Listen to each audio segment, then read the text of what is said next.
For Yoshimura Keigo, the daily grind didn't just drag on, it crushed his soul every single day, like a car crash playing in slow motion. But today, that metaphor was about to turn terrifyingly real. Our tale kicks off with Yoshimura, a 28-year-old researcher, trapped in a car and stuck through a truly brutal phone call. He's getting absolutely roasted by his boss. This guy practically lives to dump the blame on everyone else. A deal blew up in his face, and even though the manual was a mess, Yoshimura's the one getting blamed. His boss rips him apart, slams his salary and bonus on the table, and punishes him for a mistake that wasn't even his. Yoshimura can only clench his jaw, force out an apology, and swallow his rage, while he wonders how smug yes-men like his boss keep climbing the corporate ladder. The second he thinks about going back to that office, his stomach drops. He just wants to break free. While misery gnaws at him, a loud news report suddenly blasts across the screen in his car. An American dungeon finally crumbles under the weight of conquest, 3 long years after those insane portals to other worlds first showed up, and humanity is still only scratching the surface. Reporters are swarming the place, talking up a rare skill orb on the final floor. Then Yoshimura lets himself actually hope for a second, like maybe this tiny chance at adventure is the only thing that can drag him out of his pathetic life. In this brand new world, dungeons spit out 3 killer treasures every single time. The very first time you smash a monster, it spits out a dungeon card and D-card, and boom, you're officially registered as an explorer. Then come the potions, miracle elixirs found by pure accident, when someone spilled one on a dying soldier, and just like that, he was pulled back from certain death. But the real prize, right at the end, is the skill orb. These rare artifacts can unleash supernatural power in a person, turning wild fantasy into something real and terrifying. Yoshimura's just an ordinary guy, so landing one is pure fantasy, because they're definitely not handed out to the general public. That's when his car starts violently rattling and trembling beneath him. Right before he can even blink, a wheel tears free, and the car careens out of control with a brutal screech of metal. He slams the brakes hard, but only after he spots a tiny figure dead ahead in the road. His heart drops into his stomach, because that kid, look, it's exactly what it feels like. A massive truck barreling right behind him swerved and screeched to a brutal stop, narrowly saving him from a full-on pileup. Shaking like crazy, Yoshimura bolts out of his car, his thoughts sprinting out of control. He calls out, "Hey, are you okay?" But when the figure spins around, it's not a kid at all. It's a pale, grotesque goblin with pointed ears and dead eyes. Before he even has time to believe what he's seeing, the goblin's body collapses into a storm of black particles, ditched everything else, and slipped away with just one sleek black card left behind. He snatches the card off the ground, D-card, stamped with Yoshimura Keigo's name, and right on it, his area and rank, but the number is straight up insane, in the tens of millions. He has no idea what it means, but honestly it doesn't matter, because all he feels is this massive, shaking relief. He didn't hit a kid. He staggers and crumples against his car, and his legs turn to pure jelly. But his nightmare isn't done yet. Then the ground starts to shake violently. A brutal crack tears the earth open, right in front of his eyes. The truck that was seconds away from crushing him skids and slides, utterly helpless, right into the fresh, deadly chasm. Getting skewered by a jagged forest of steel rebar, yanked straight from a construction site nearby. Yoshimura stares in terror, finally understanding he was one choice away from being next. Then the ground beneath his feet suddenly caves in, and they send him crashing straight into the abyss. As he tumbles down, a weird word slams into his mind: retreat. His heart pounds so hard, it feels like it's about to burst out of his chest. And in the dead of night, a blinding glowing sphere suddenly forms right in front of him. He spots it instantly from the news, straight up, a skill orb. Even as he plummets toward death, his mind won't shut off. Using the rebar's fall time, he figures this hole is over a kilometer deep. Meanwhile, inside the Japan Dungeon Association, the alarms scream like mad. They've picked up an absolutely massive energy signature, like a warning flare in the dark. Right in the heart of Tokyo, a brand new dungeon just popped into existence. And the sheer depth, over 1,400 meters, crashes in like a shockwave, setting a brand new world record. They scramble to blast out warnings and get everyone out of the area. Right when the chaos reaches its absolute peak, an operator blurts out in pure disbelief: "That dungeon, it's vanished, gone without a trace." It vanished in under an hour. Back in the dungeon, somehow Yoshimura is totally safe, gripping the skill orb tight as he jumps into his now drivable car. That same night, safe in his beat-up apartment at last, he cracks open his door and stares at his prize like it's about to change everything. He can't stop wondering what in the world a skill orb is even worth.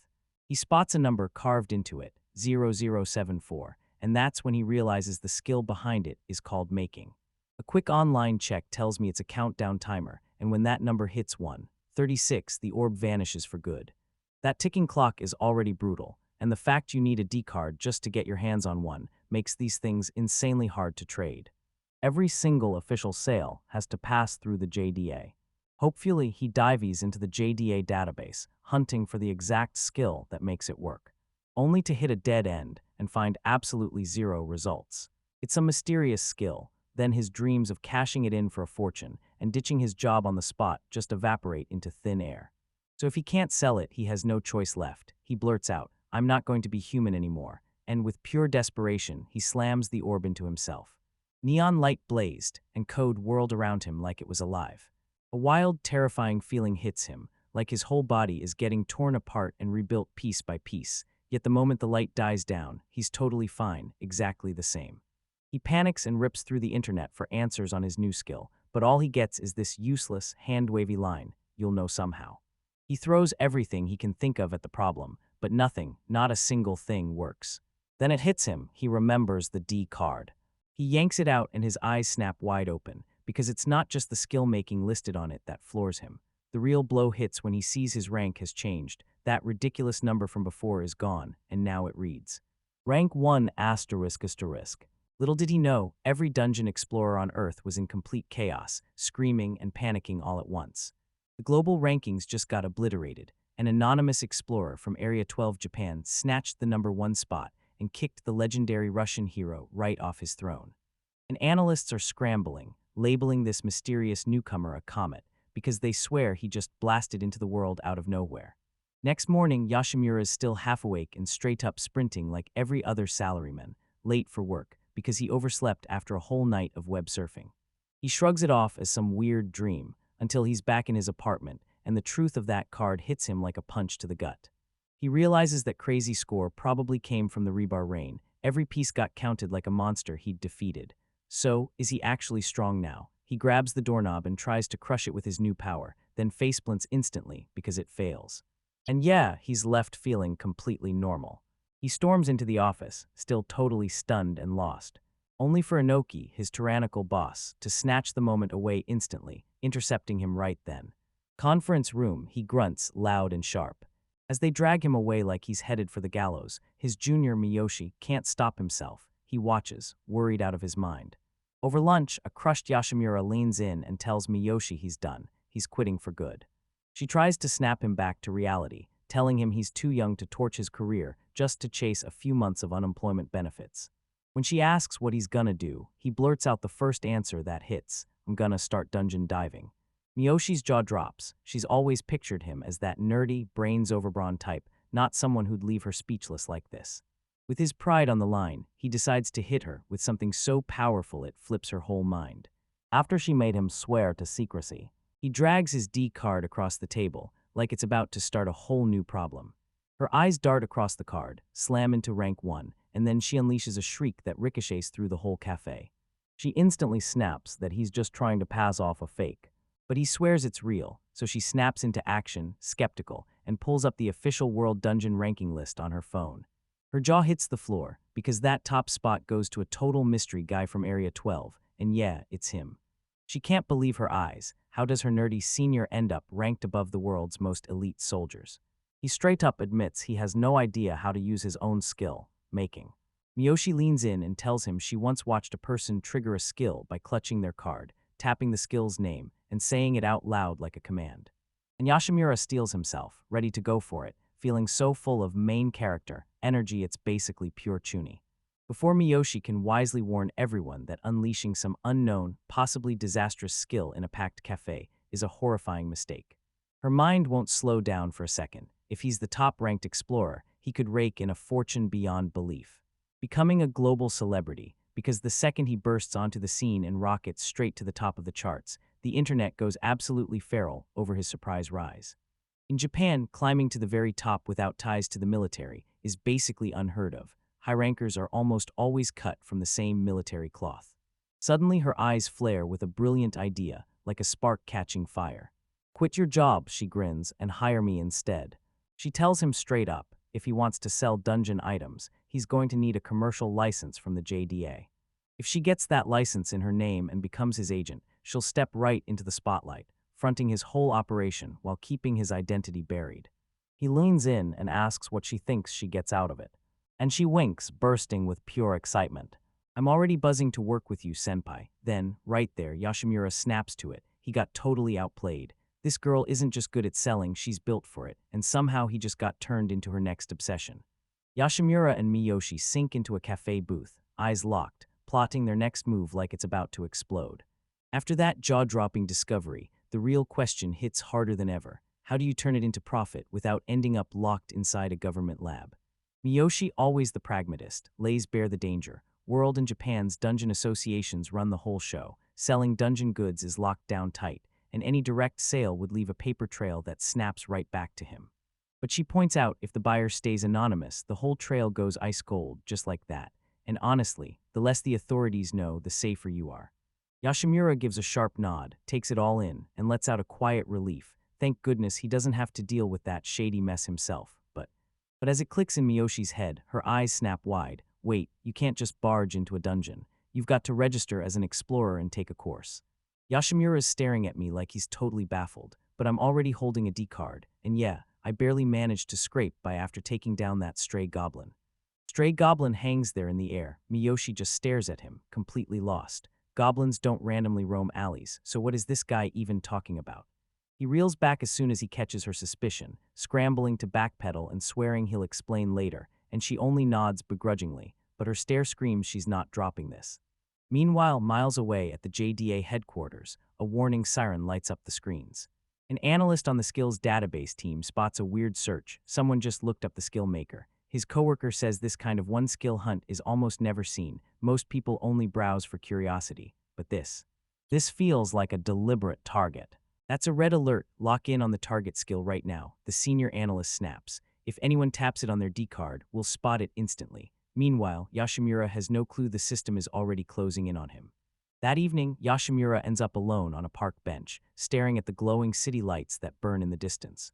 He locks onto his D card, eyes blazing, and keeps whispering his skill's name again and again, making. He can't shake the feeling that he looks ridiculous, this grown man, arguing with a plastic card, and when he hears a couple passing by giggle under their breath, heat surges through his face in full-on embarrassment. But listen, he tells himself, fighting the noise in his head, and he repeats the word one last time. It's late and freezing out, and thank goodness, the park is mostly empty. Then it all hits at once. One card erupts with a brilliant, blinding light. A holographic screen pops into the air in front of him, straight out of a classic RPG, glowing with his name, rank, and a full breakdown of his stats, HBM strength and vitality, right down to the details. That sudden interface popping up freaks him out so bad he jerks upright, clattering into something with a loud bang. A woman walking by shoots him a strange look, then her gaze slides right through the screen like he's not even there. He lets out a huge breath, because it's only him who can see it. He strides through the roaring city streets, and that glowing stat screen hovers right ahead of him, perfectly visible to him, yet totally invisible to the crowds. It feels like it has no weight in the real world, and honestly, that's exactly what we want. It hits him all at once. Making wasn't about building stuff. It was about forging a character, and his gift turns a character creation screen into reality itself. He spots those tiny plus buttons beside every stat, and when he taps them, he starts dumping points into himself, turning his weakness into raw power. He figures it out, those stat points, or SB, only come from beating monsters, and that one clue ties it all together. The biggest shock: if this were some common skill, the internet would be drowning in info right now. Since it isn't, that means his ability is rare, something nobody else has.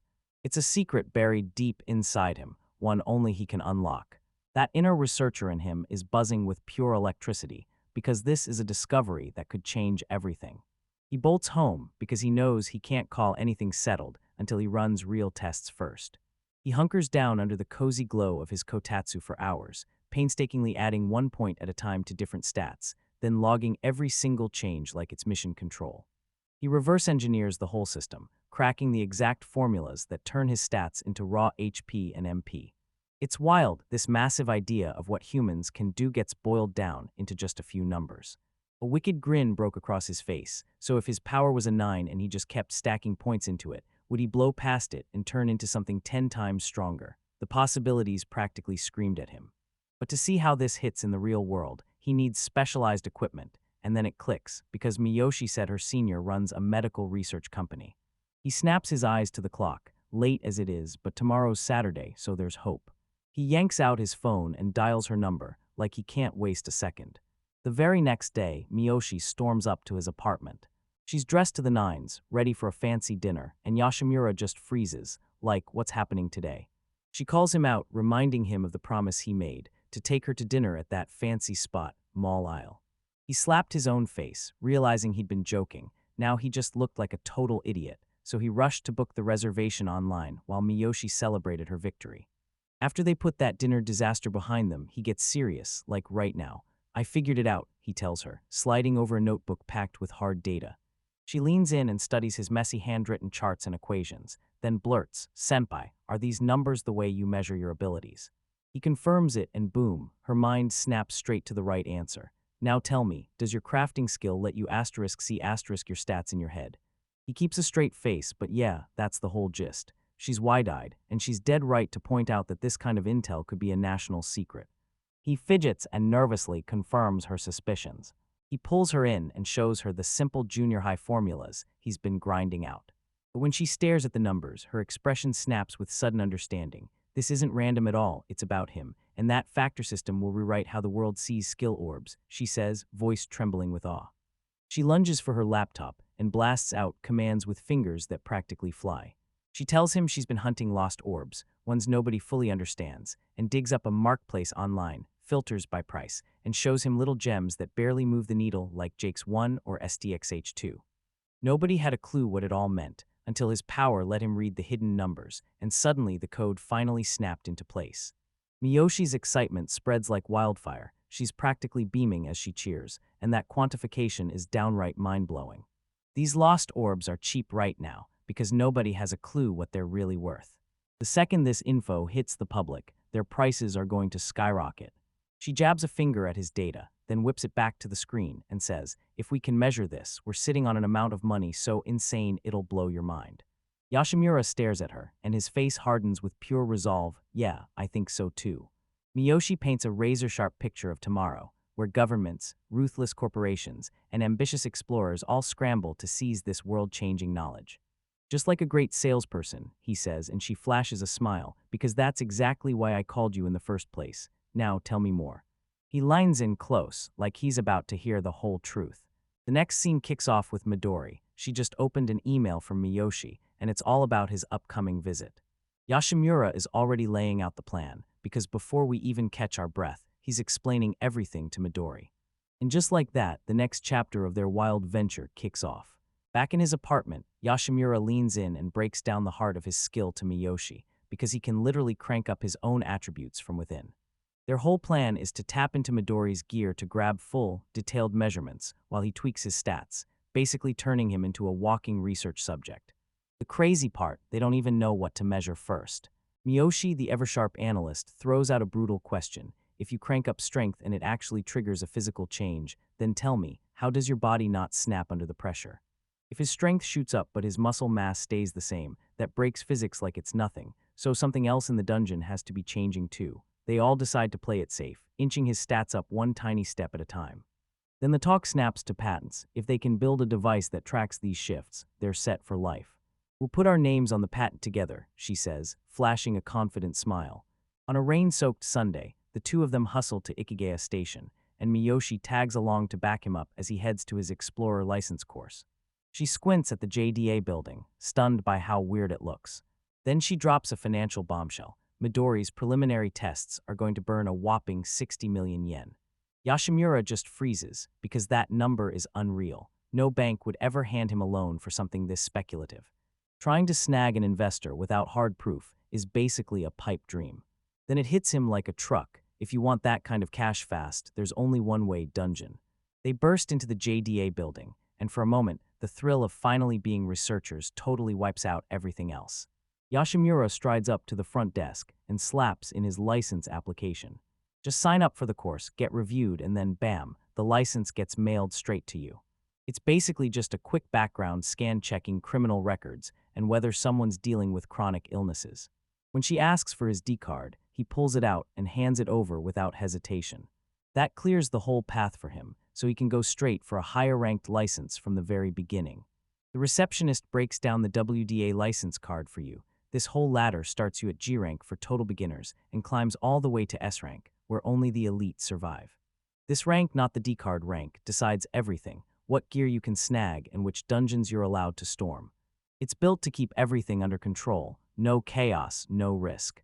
The D card she talks about isn't really a gadget at all. It's a shadowy tool for managing people, and nobody can fully figure out what it's truly meant to do. Yoshimura storms into the main conference room to kick off his course. Right as the instructor starts, he catches two women chatting beside him about the fees, first a 10-cent dungeon tax, then a 10% DDA admin fee. They say it's treated like gambling, except the prize is your life. Yoshimura just mutters, deadpan, that the tax rate is almost as wild as horse racing. Right beside him, Miyoshi lets out this tiny, mischievous little laugh. The two women whip around. Stunned, Miyoshi snaps her hand over her mouth and blurts out an apology like, "It was just so cool," she insists. And just like that, an awkward but surprisingly warm conversation kicks off. The woman steps forward and says she's Mitsurugi, then points to her friend, Seido. Seido grins and teases, asking if this is a dungeon date or something even crazier. Yoshimura says he's here for research, and that sparks Mitsurugi's curiosity like lightning. "Then tell me everything about dungeons next time," she says with a wink, totally flirting like she means it.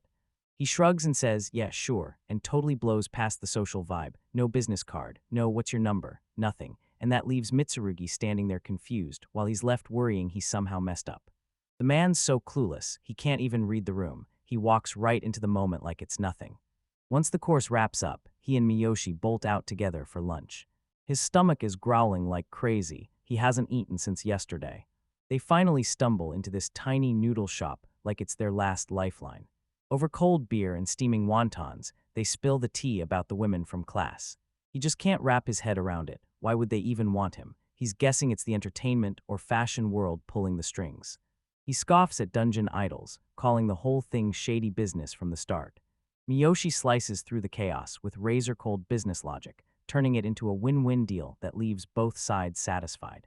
Yoshimura fights it at first, but her argument finally drags her into believing it. Joking aside, he leans in and asks her straight up if she truly thinks there's a real connection between dungeons and industries like entertainment. And she says it straight to my face. "Yeah, I'm sure it's because of the status you showed me." She tells him that winning isn't just about big numbers. Boosting agility is what sharpens his reflexes and keeps him one step ahead. Boosting dexterity sharpens your control, and suddenly your range of motion hits higher than ever. Dungeon upgrades aren't just some bigger muscles cheat code. They let people smash right through their natural limits, which is why pro athletes and even fashion models are willing to drop a small fortune to get their hands on it. Everything clicks now. Once Yoshimura finally finished the course, his path opened up like a door swinging wide. Nothing could stop him now. Next up, he dives into the Yogi dungeon. All right, Yoshimura's got a brand new dungeon card in his hand, and with Miyoshi by his side, they're ready to kick off their brand new life as full-on explorers. At their destination, the Yoyogi dungeon, everything kicks off and a brand new chapter slams into place. Of course, a choice that Huge never shows up clean. Yoshimura immediately flashes back to the day he finally escaped his soul-crushing office job. Up above, his bosses were livid, trying to guilt-trip him with the claim that his departure would wreck their projects, but he didn't budge. He was done cleaning up their mess and swallowing the blame for their incompetence. Finally, they caved and accepted his resignation, dragging it out just long enough to pay his final salary. With the corporate chains finally snapped, he stepped into his very first dungeon, totally free at last. Miyoshi, the king of planning, breaks it all down. Since it's their first time, they better stick to the first level first and get their bearings. She admits it's weird, because the stairs to the second level sit right by the entrance, so most explorers ditch the first floor and rush straight through to the next. So yeah, why do they skip it? Because the boss here is the lowly, jiggly slime, and it's the main monster you just can't ignore. And honestly, nobody wants to mess with them. They're a nightmare to take down, they barely give you any experience, and they drop nothing worth grabbing. Miyoshi says that's why most people just shrug them off and chase the goblins on the next floor, but she's got a totally different plan. She wants to test something on those slimes, and trusting her know-how, Yoshimura agrees. While the real traffic barrels deeper into the dungeon, our duo slips away and heads for the forgotten first level.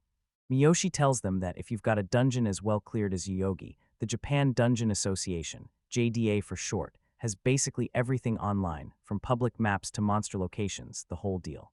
They've got no choice but to map everything by hand. Those drones and remote cameras won't do a thing, and the monsters would just gobble them up, while the radio waves get snuffed out the second they try to call. Hey, senpai, Miyoshi just dared me to check the experience value of slimes. Then she starts this wild rant about measuring human trafficking, and it totally throws Yoshimura off. He's trying to catch her point, but her thoughts are sprinting down a completely different road. Right before he can even question whether she's lost it, they lock eyes on their very first target. Yoshimura remembers the brutal truth of slime fights. They're basically water, so slashing or punching them does almost nothing, only works if you hunt down that tiny 1 centimeter core buried inside and smash it. It's miserable, thankless work, and you get paid with absolutely nothing. Miyoshi grins and says, yeah, that's how it goes. Every single person gets their spirit smashed, then they move on, and that's exactly where my secret weapon kicks in. She starts tearing the whole thing apart, science, step by step, because that slime keeps its shape thanks to cohesive force and surface tension, the exact same way a drop of water does. Yoshimura is still totally clueless, completely spun around and nowhere near the right path.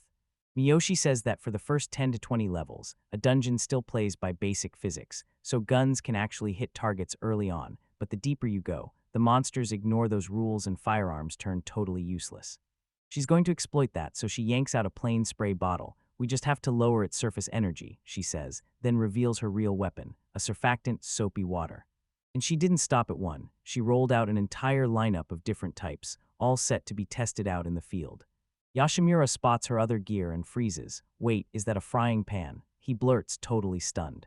Miyoshi scoffs and says dungeon-authorized weapons are ridiculously expensive. Then he drops a "this is a 100% titanium wok," like it's pure gold. It shrugs off rust, stays super light, and the round shape turns blows into misses, cheap as it sounds, but it performs like a beast. Yoshimura challenges the whole idea of using a lousy thermal conductor to keep heat, but Miyoshi just waves him off like it's nothing. Now the experiment kicks off. Miyoshi locks in, takes aim, and blasts the first surfactant. With the SOTIUM-DOTACIOL in her hands, she hurls it into the ZOLPHONATE fire and screams like she's casting a spell. The slime trembles hard, but it doesn't look like it's doing much good. She doesn't back down. She grabs the next bottle, the cachonic one, and then gives it a sharp little spritz like she means business. The slime hits and everything happens in an instant. Wham! Like a water balloon popping, its goo bursts away and leaves a tiny black core sitting there on the ground.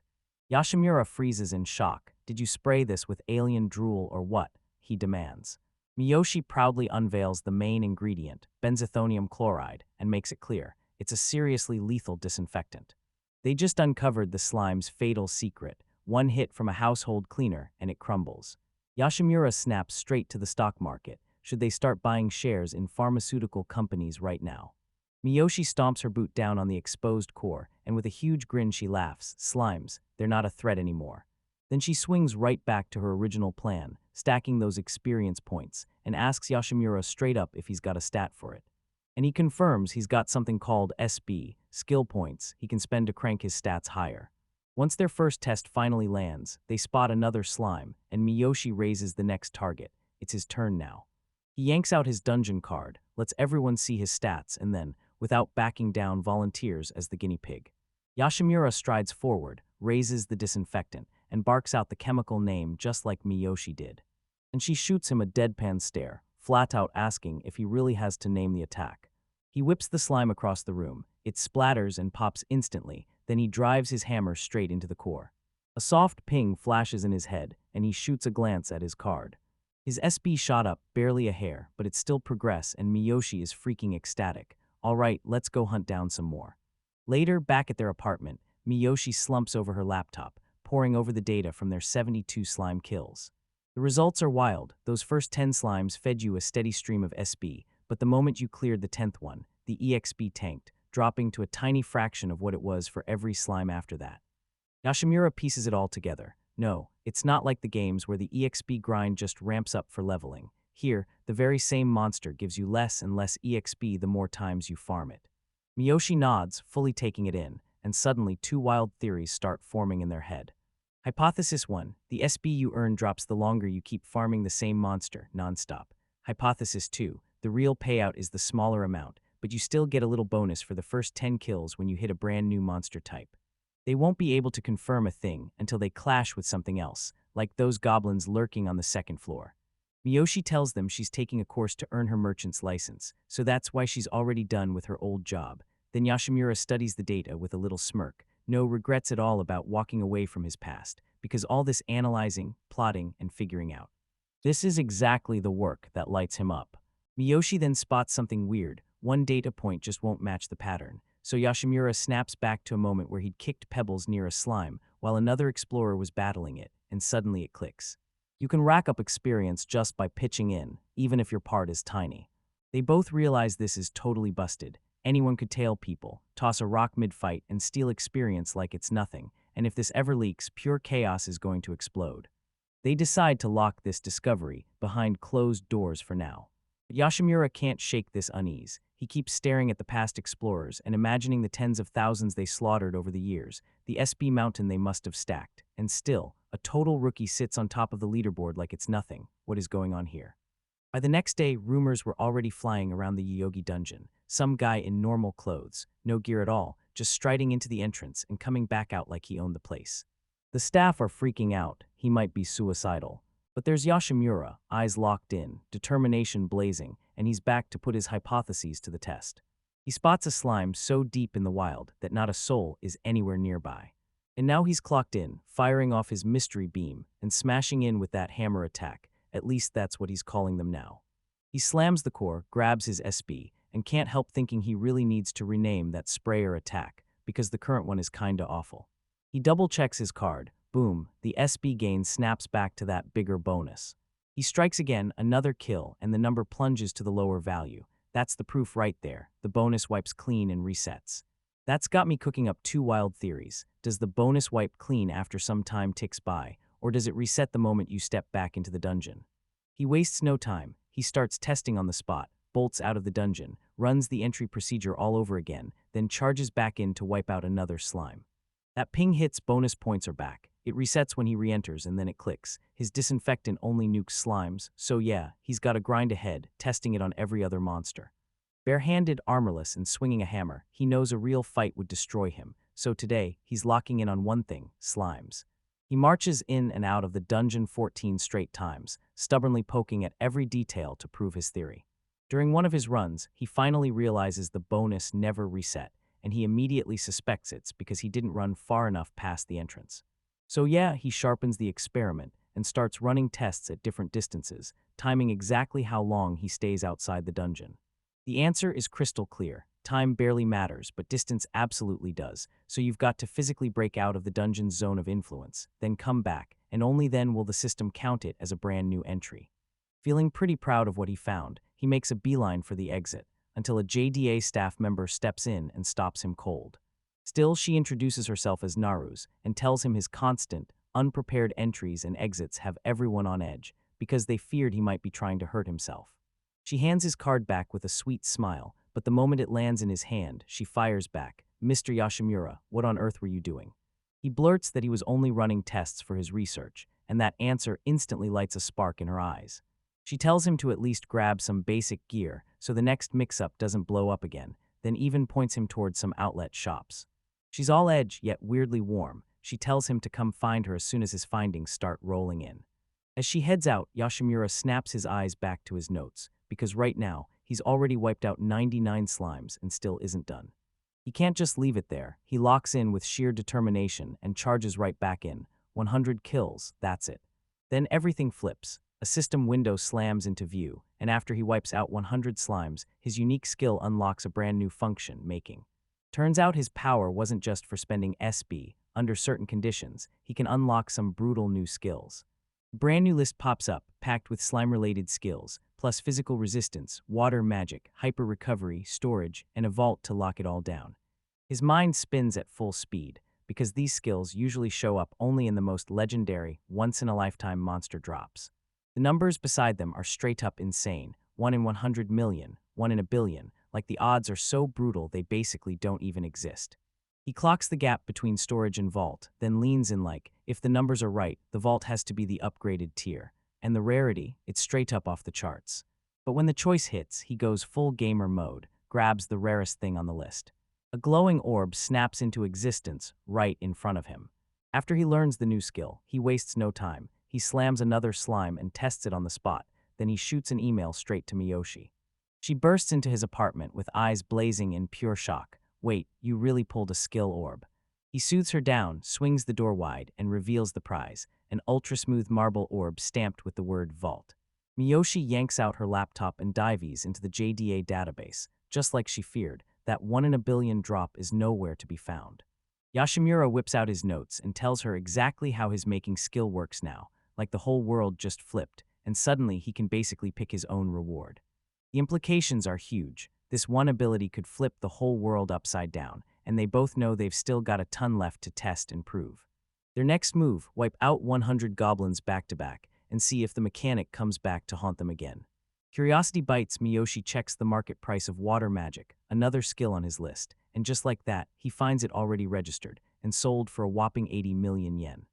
Yoshimura can barely wrap his head around it, because at that price, one skill orb might be worth as much as an entire fighter jet when you judge it by military value. They huddled for a quick talk about taxes. One blunt rule: every single bit of dungeon income got hit with a flat 10%. But Miyoshi isn't joking. The real price of a dungeon isn't money. You can't carry over your losses. You either drag your life out with you, or you don't. Miyoshi grabs the vault orb and studies it all over again, like it's about to reveal a secret. She guesses it's an item box skill, the kind of classic fantasy trope that turns impossible into, oh, that's what it is. If this ever leaked, slimes would get treated like a completely different nightmare, overnight, because Yogi's first floor would turn into a blood-soaked war zone, with explorers hunting the once worthless monsters all the way to extinction. They both nod in full agreement, and they swear this secret stays locked between them. So what do they do with that orb once they've got it? Yoshimura hands it to Miyoshi with stars in his eyes, convinced it'll be the massive boost her merchant career needs. But she hesitates. He's a dungeon explorer, and this isn't optional for him. He needs it just as much, if not more. This is a nightmare scenario, because nobody has the slightest clue how his skill system even works. Can he stack a second skill, or will trying to learn Vault destroy his one-of-a-kind, irreplaceable making skill? The risk is too deadly to gamble. Miyoshi starts imagining how this would actually work in the real world. This isn't some fantasy book, it's modern Japan, and an item box would be a total game changer for logistics, self-defense, and especially going dungeon diving. Then it clicks, lightbulb moment. Wait, can we store skill orbs too? Like the orb has a timer built into it, ticking away to prove it's been there for almost a full day. This isn't some throwaway trinket. It's a real, stubborn object that stays put in their world. Yoshimura keeps grinding through yet another boring day on the first floor of the Yogi dungeon, carving a brutal new mark into his notebook until the total climbs to an insane number. Every day feels identical: slimes, the same weak drops, the same grind, but he isn't just chasing levels. He's stacking repetition like a fuse, praying it'll finally spark something new, anything. Then it hits right in front of his eyes, that familiar blue screen blooms, only this time it's different, and pure adrenaline crashes through him. It's finally happening. After his 200th clear, that special shop finally opens, but his joy instantly crashes when he scans the skill orbs on the list. The prices are wild, into the hundreds of millions, even billions of yen, numbers no regular explorer could ever reach. Then he spots a vault skill, gray as stone, locked out and totally unselectable, and right at the bottom, a timer screams downward, hammering the pressure with every second. He instantly spots the timer for what it is, a cooldown, and it screams one thing: this limited chance could vanish the moment that clock hits zero. No time to waste. With Miyoshi's advice ringing in his head, he launches into an experiment, grabs a cheaper water magic orb, and a full plan starts to click into place. Locking in his focus, he shoves the shimmering blue orb into the grayed-out vault skill. Then a violent whirl of energy snaps around his hand, and shock hits when the orb gets absorbed into the vault like it was always meant to. The truth smacked him like lightning. He didn't just bust the vault. He somehow gained the skill itself without losing his original making power, so now he has both, and suddenly everything flips. The dungeon law that orbs vanish in 24 hours is broken, and if those orbs can be stored forever, this isn't just a game changer. It's a full-blown revolution that will shake the world's economy and power structure to its core. Later, he lays out the monumental discovery to Miyoshi, and she hangs on every word, her expression turning colder by the second. Then she snaps the truth into focus. If this tech goes public, it won't just make them rich.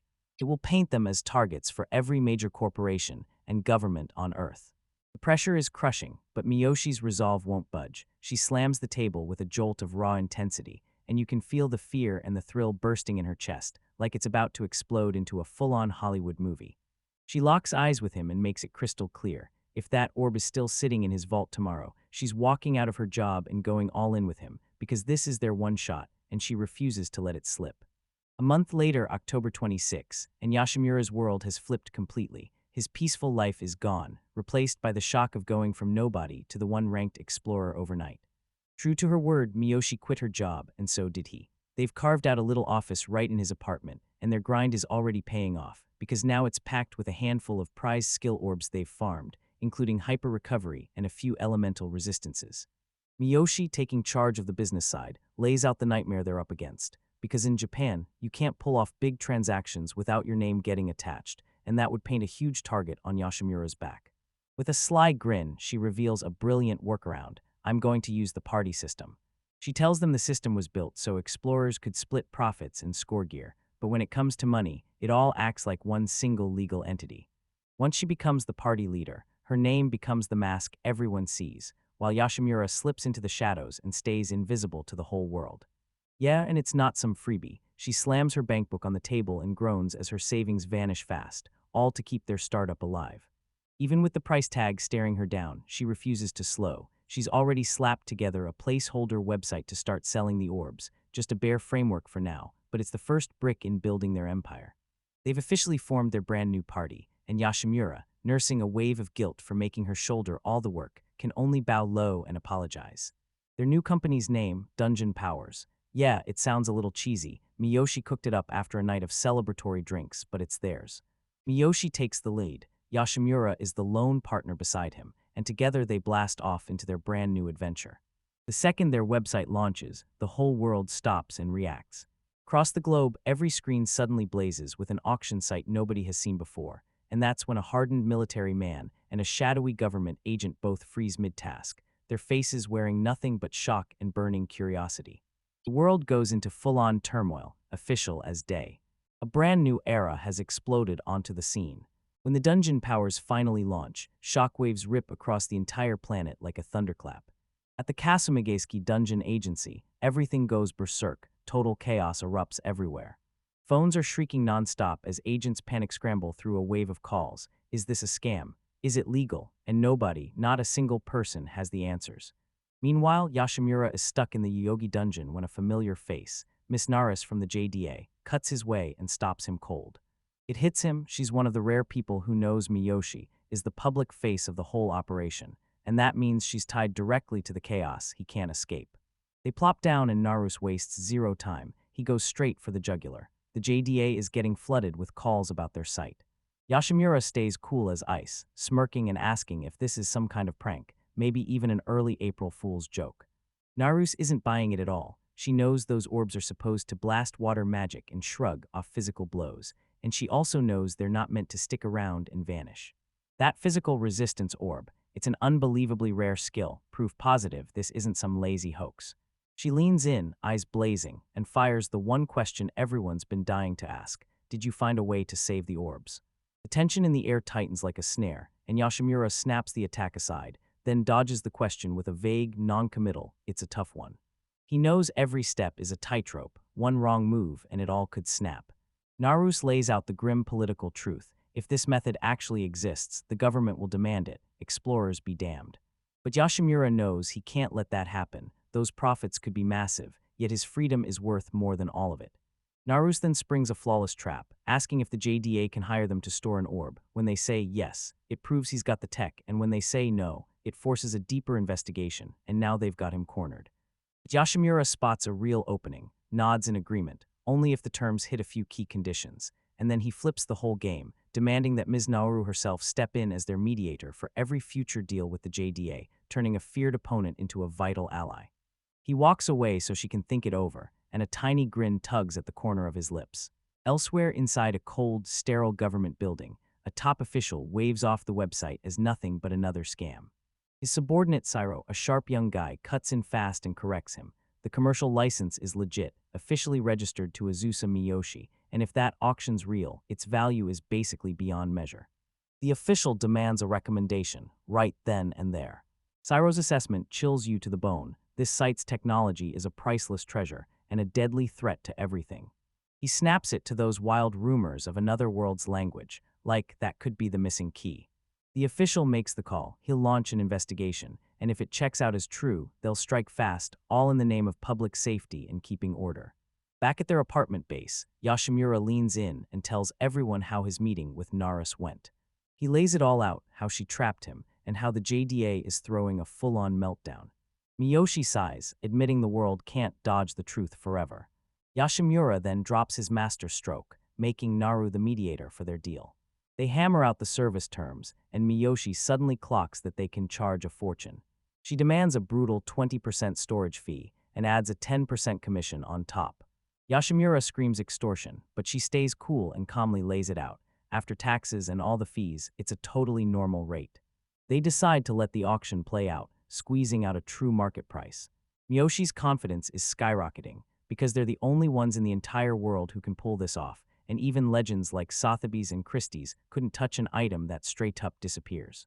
The proof is already blasting across the screen. The bidding for the orbs has skyrocketed into insane numbers, and they've slammed in anti-sniping tech just to make sure the price hits the absolute highest. They're handing over orbs loaded with a 3-day survival timer, basically a miracle right there, and Yoshimura can't stop thinking what the military would shell out for an attack magic orb that refuses to expire. It hits both of them at once. We're shaking the world, she blurts out, and he can only nod in total agreement. Once that winning bid looks locked in, they start plotting the delivery, because it can't be anything but in person. Miyoshi lays out a bulletproof digital key exchange to keep the money, and the orb's safe, but Yoshimura, the ultimate realist, fears they'll be forced to bolt out of the country right after. Meanwhile, Miyoshi is already fast asleep, dreaming about the company vacation. They start daydreaming about Europe and South America, about a life that felt impossible until just a month ago. But just as the moment hits, they snap back to reality fast, because they know they're not allowed to celebrate yet. As they plot their move, the internet absolutely erupts. Online forums are packed with people screaming over whether depowers are legit, like, is it a total scam, and how on earth do they promise an orb for 3 whole days? So who are these people, exactly? The whole world is staring, holding its breath and dying to know, because in just 3 days, every question gets answered. Welcome back, everyone. Today we're jumping right back into *D Genesis*, because Yoshimura is about to find out that the most silent corners of a dungeon can hide the loudest surprises. 3 years have passed since dungeons first appeared, and the Yogi dungeon ** is packed with competitors, but the * first floor is still strangely empty, exactly the kind of calm Yoshimura loves. He stalks the dead silent stone hallways with a flashlight in his grip, already mapping out every threat. Goblins and wolves don't even register. No, his real dread is the slimes that sometimes cling to the ceiling, just hanging there, waiting for him. He knows this playbook way too well. Those things hit without a sound, latch onto unsuspecting prey, and once they connect, they're almost impossible to rip off, because their acidic bodies melt flesh with brutal burns while regular weapons like fire barely tickle them. He's got a special tool he thinks could work, but he'd seriously rather not put it to the test today, until his thoughts freeze, and a faint sound slices through the silence like a warning, snapping his head up. He heard something. Then a blood-curdling scream rips through the cavern, and All's careful plan instantly crumbles. No more waiting. Yoshimura bursts into a dead sprint straight for the trouble. He barrels around the corner and freezes, because there it is, the exact nightmare he feared, 2 young women spiraling in panic, and one girl scrabbling desperately to rip a grotesque, gelatinous slime off her friend's face. The girl with the slime is thrashing like crazy, and muffled screams for help burst up from underneath that suffocating monster. Yoshimura wastes 0 seconds. He snatches a spray bottle from his bag, yells "eat some," and blasts the monster straight with a brutal stream of onium chloride. The moment it hits, the slime's shape falls apart, then it melts away into a harmless, dripping goop that slides clean off the girl's face. He slides in fast and hands over a towel, then asks, "You all right?" with a calm voice that barely masks the adrenaline raging under the surface. Crying and trembling, the girl chokes out a rushed, "Thank you," sniffling hard as she keeps apologizing for putting him through all that trouble. Right when everything finally settles down, the other girl suddenly jabs a finger at him, and recognition flares in her eyes. "Ah, so you're that researcher guy." Yashimura freezes in shock. He can barely make them out, but he knows enough to whisper, "Miss Sato, right? Talk about a twist." He remembers her clearly, yet her friend's name slips his mind at the worst moment. The girl he just pulled out gasps and says her name is Mitsurugi, and he immediately shoves water into her hands to rinse the chemical off, then explains it's just a disinfectant, totally harmless as long as she doesn't swallow it. Sato spots a smear of red on Mitsurugi's cheek, and Yashimori's panic detonates on the spot. He's sure his solution triggered this. "I'm so sorry, I didn't realize," he blurts, spinning his face away in pure embarrassment. Then he grimly realizes, yeah, that force is way more destructive than he ever expected. Once the awkward tension finally breaks, they step in and introduce themselves, Ryoko Sato and Haruka Mitsurugi. Sato spills that they're from a modeling and acting agency, and her insane profiling skills are exactly why she remembered him, while Yashimura looks like he's totally thrown off by the whole whirlwind. Mitsurugi's finally back on her feet, staring at the spray bottle like it's a legendary secret weapon. She can't help wondering where she could even buy one. Yashimura's caught, grins sheepishly as he admits he made it himself at home, and the truth, it's not sold anywhere commercially. Seeing her crushed face, he blurts that he'll just hand her the bottle, because he can always make more. He's a nobody of a researcher, and suddenly he's face to face with an actress and a model, and they're handing him business cards like they know him, because this day is getting weirder by the second. Sato says something that totally wrecks him. She tells him you can build an aura just by gaining experience. Yashimura is totally freaking lost, and somehow I'm even more shocked. What? Sato tells her that Haru's standing at a career crossroads, right on the edge, like she puts it. She's addicted to that razor-thin uncertainty, but staying on that edge is no easy thing. Yashimura stares, reeling as he compares Mitsurugi's soft, cute public image to the steely, determined person standing right in front of him. Sato breaks it down for them. Haru's a gravure model, and that genre usually demands a whole different kind of look. Because she has a slim, more neutral look, producers keep ditching her from projects, convinced there's something missing even when she delivers. The chat snaps back to Aura. This isn't about her body at all. It's about the power of her presence and the fire of her personality. Then it hits Yashimura click, and he translates everything into words he can finally grasp. He starts musing out loud. Wait, are they talking about Bayura optimizing how you move? He breaks it down, how models and actors steer every muscle with jaw-dropping accuracy to paint emotion and nail the perfect silhouette, because the human eye instantly snaps to even the tiniest slip.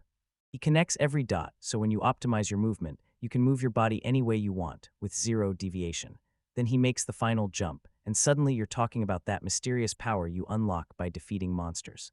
Mitsurugi's eyes went wide, so I can grab that ability by wiping out monsters. And it doesn't just boost my power, it cranks up my speed and my control too. Yashimura says regular training should do the job, but Mitsurugi slams him down mid-sentence. Straight up, it has limits, and her voice makes it clear. Get this wrong and you risk losing your life. Once the full story drops, she's got just 2 months until a gigantic audition, and she's convinced that dungeon training is the one thing that'll give her the edge she needs. But it's a wild, do-or-die gamble. One nasty scar, and boom, your whole career could get wiped out. Yashimura catches the desperation in her eyes and the grit in her smile, and his brain starts sprinting. Wait, I've got it, he murmurs, even though it might sound totally ridiculous. And without wasting a second, both of them surge forward, right into it. Yes. Later, back in his patched-up office, Yashimura lays everything out to his partner, Miyoshi. So you showed them the slime technique I taught you, Miyoshi says, with a sharp little edge of sarcasm. Yashimura admits he regrets one piece of advice he gave her, telling her to look him straight in the eyes, something he says even he can't manage. He lays out his dumb little scheme. Mitsurugi will stock slimes on the first floor of Yoyogi, and she's got to wipe out 100 a day for 50 straight days, aiming straight for their cores with pure precision, blistering speed, and crushing force.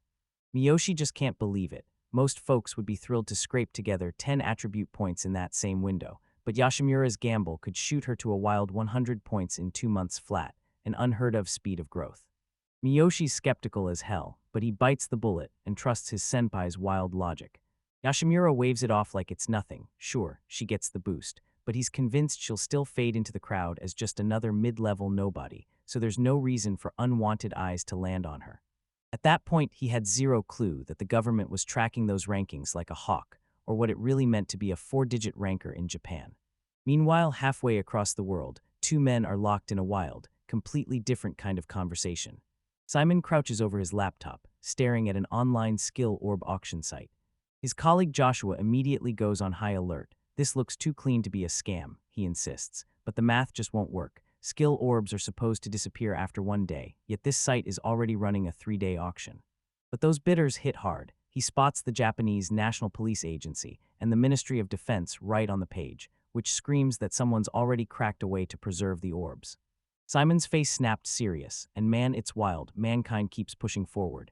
If this is legit, whoever's running this site is a bigger prize than an aircraft carrier. They've got to be recruited, But here's the real bombshell in this auction. One item is a rare skill, physical resistance. Simon taps into his intel network, and the data screams the truth. This skill is unknown, and not a single soul has it. A mysterious skill hits the public auction, and that's when it gets crazy. Simon grins. He throws in a bid, no matter what it costs. The top high bidder right now is China's top ranker, so Simon makes his move. If his bid lands, he's booking a flight straight to Yogi, but Mason from his team can't make it, because this is a top priority mission. Yeah, Japan's the perfect escape, and trust me, that's exactly what I'm going to enjoy, he says, flashing a predatory grin. A few days later, Sunday, October 4th, right when the auction is about to wrap, Miyoshi explodes into the office just as Yoshimura is stepping out of the shower. "Senpai, check this out," he yells, and shoves his phone right in Yoshimura's face. The final bids are locked in, and they're absolutely insane. That water magic orb just sold for nearly 21 billion yen, around 21 million US dollars. Yoshimura keeps scrolling the results, and then it hits him. Every single magic orb was bought under the same government ID, the Ministry of Defense.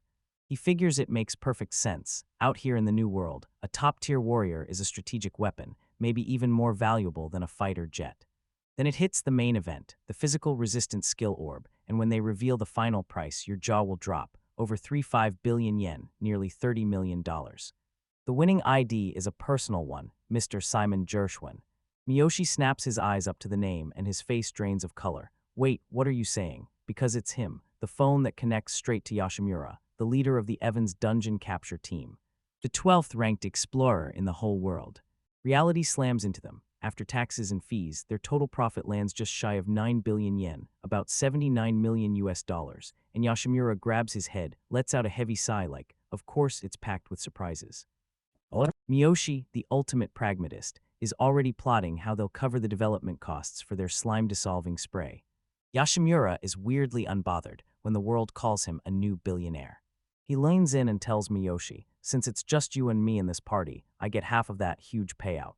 Miyoshi blurts out that they should toss that crappy office and move into a real secret base, and Yoshimura's eyes sparkle like a kid's the second he hears it. Miyoshi then shoves a party card into his hands, explaining it's basically a corporate credit card wired straight to their party funds, no credit limit, not even a little. Yoshimura, trapped in that middle-class mindset, starts rambling about saving money, and Miyoshi just erupts into laughter. To help his senpai settle in, Miyoshi rigged an automatic drain, pulling 1% of every party deposit straight into Yoshimura's personal account. Yoshimura whips through the numbers, then his brain fully fries. I'm making 90 million yen a month, and that's just for my first month alone. Miyoshi flashes a grin and needles him about Japan's brutal residence tax. Then it hits him hard, slamming him back to reality. The very next day, they're gearing up for the delivery, and Miyoshi, determined to make a huge splash, has ordered custom titanium cases lined with velvet, plus those fancy magic circle designs etched inside, and yep, they're 100% fake. And somehow, just these cases alone drained a fortune. He flat out admits those magic circles are a fake, just a slick design to throw off any research institutes that come sniffing around. The handoff's locked for tomorrow at the JDA building because the government wants a face-to-face, and Miyoshi pushes Yoshimura to come too, right there as a party member. Yoshimura nods along. He wants to vanish in the shadows, but he won't let Miyoshi carry this by himself. As Miyoshi storms off to hunt for an apartment, Yoshimura slips back to the one place that still feels like home, the dungeon. Next, we cut to Camp Narashino, Shiba's own military base, where the tension is already hanging in the air. We hook up with 2nd Lieutenant Yuri Kimitsu, Japan Ground Self-Defense Forces, Special Dungeon Unit Commander. Even on a Sunday, she's still training, her mind locked on how her work keeps changing. She drifts back to the very first skill orb she ever watched fall, the one that lit her fuse and shoved her onto this path, like it was written in another world's tongue. Right in the middle of her training, Hagen's colleague storms in and cuts everything short. He tells her she's got a high-priority meeting tomorrow, right at Ikigaya, the Ministry of Defense headquarters. Major Terasawa personally ordered it, and that was totally unheard of. Yori's first thought hits her like a bolt. Maybe it's tied to her otherworld language ability, but is that even real? She gasps, totally stunned, and asks. But Hagen snaps his head side to side. No way. Turns out it's just a rumor, because the Defense Ministry actually won that auction. He's talking about the D-Power deal everyone swore was a scam, right up until it mysteriously stayed live for 3 whole days. The Major is demanding they all show up right now, and that be their order screams that something huge is about to go down. As they start planning their trip, Hagen fires off teasing jabs and laughs at her for spending her Sunday training solo instead of hunting for a date. With a sharp comeback and a warm grin, Yori strides off, totally clueless that the people who just flipped the whole dungeon exploration world upside down are about to lock eyes with her.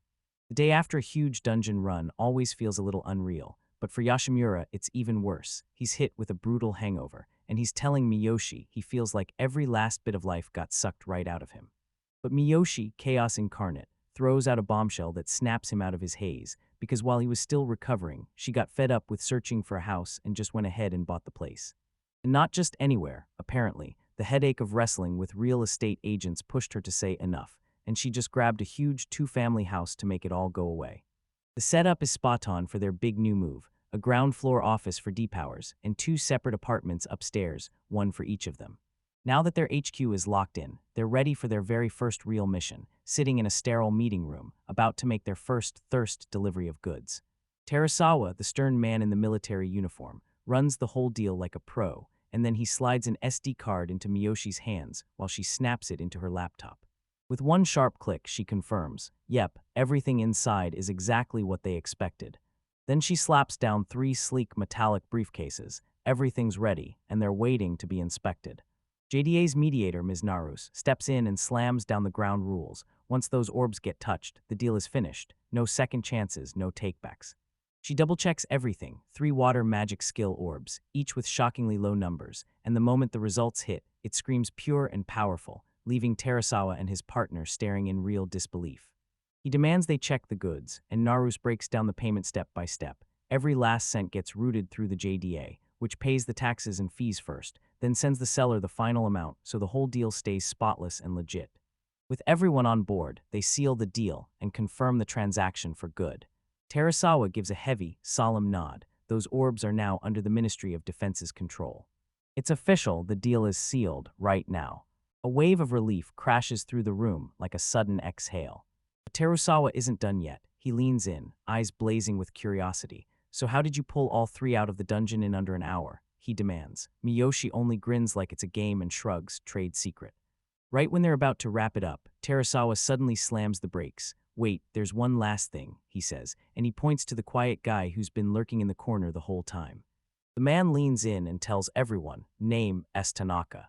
And when Yoshimura asks who he's with, Tanaka's smile turns ice cold. Then he admits he's here on orders from a bunch of government ministries. The friendly business vibe vanishes in a blink. Tanaka shoots a document across the table. It's a legit government order, demanding Azusa Miyoshi and Keigo Yoshimura stop all international travel, starting now. They're basically stuck there, trapped, grounded, and can't move. And Yoshimura just freezes, stunned. He can't wrap his head around what's happening.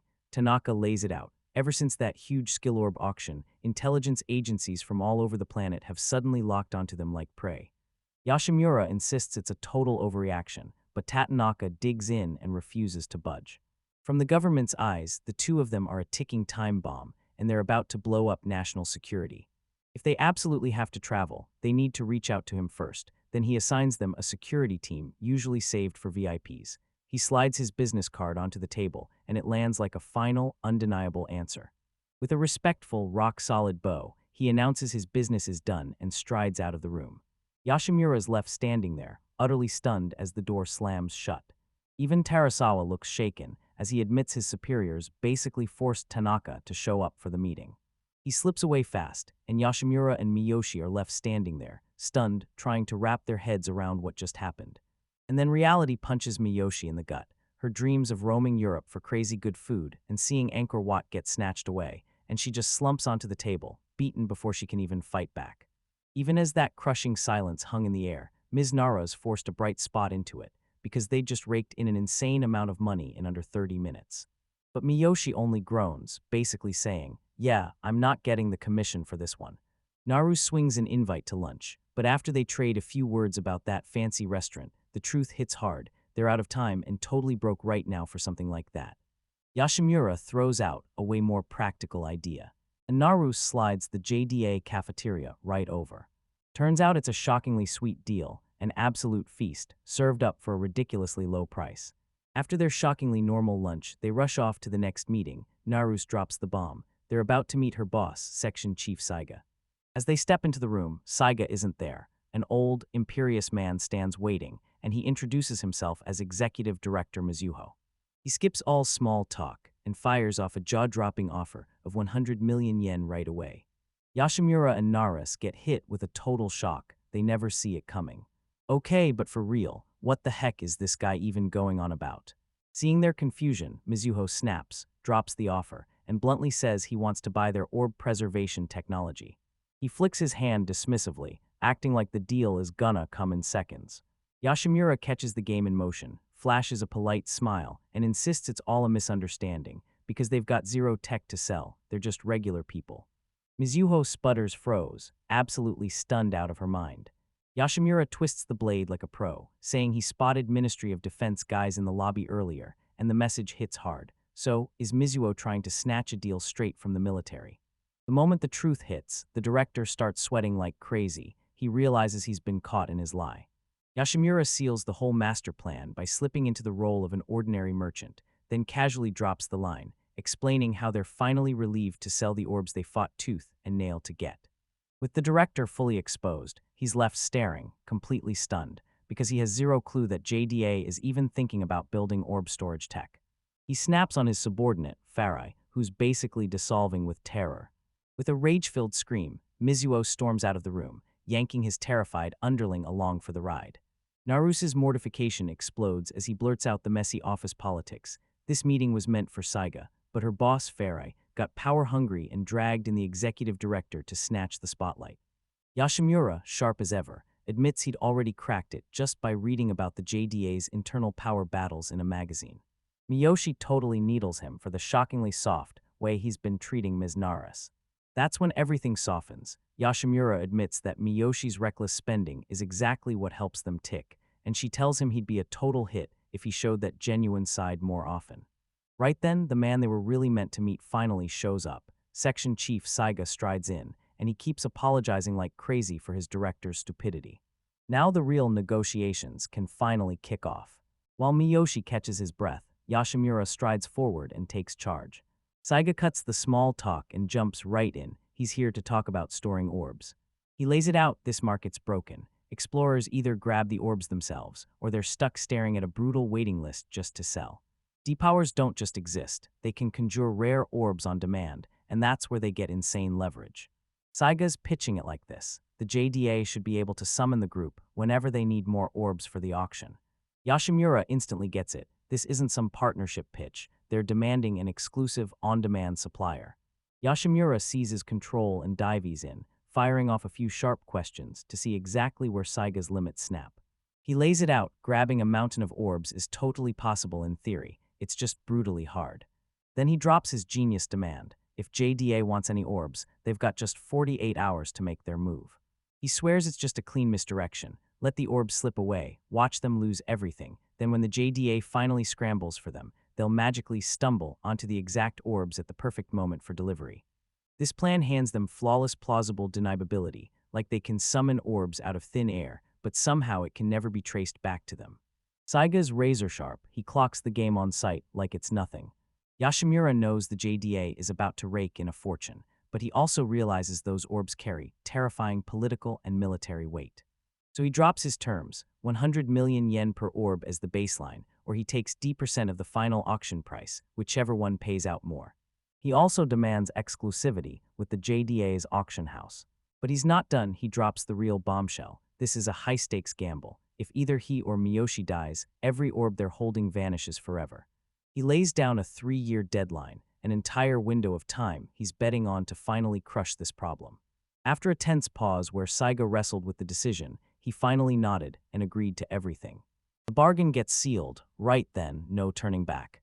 Saiga's so sure his superiors will sign off on those terms, he's already acting like it's done. And once this top-tier contract kicks in, he pivots to Nara's and hands her a field promotion on the spot. Now she's been made the full-on supervisor for the D-Powers, and it's a career-defining leap that leaves her completely stunned. Miyoshi can't help herself. She starts teasing her over the huge commission she just landed, basically by accident. And Saiga storms out, leaving Naris to hook up with her brand-new manager, a strict, super square, no-nonsense type. She's still trying to process her new role, because now she's basically their full-time liaison, ready at their beck and call. Miyoshi Chikulai swears she's no spy, and Naris shoots that claim down with fierce certainty. As they wrap things up, Yashimura leans in and tells Naris to get ready. Another orb is coming fast, and he's pulling her fully into their inner circle. The moment her new responsibilities hit, the weight of it all started crushing down on her. And just 1 month later, inside the Ministry of Defense, we finally get to see what their hard work forged. Fresh young soldiers are being handed water magic orbs, and you can tell they're nervous, because they know exactly how priceless that power in their hands really is. But Major Terasawa makes it crystal clear. These tools aren't for the sidelines, they're for the ones fighting at the front, because in the brutal reality of the dungeons, every second matters and survival depends on them. One soldier thrusts his hand toward the orb, and the next second, a blinding flash erupts, swallowing him in pure light.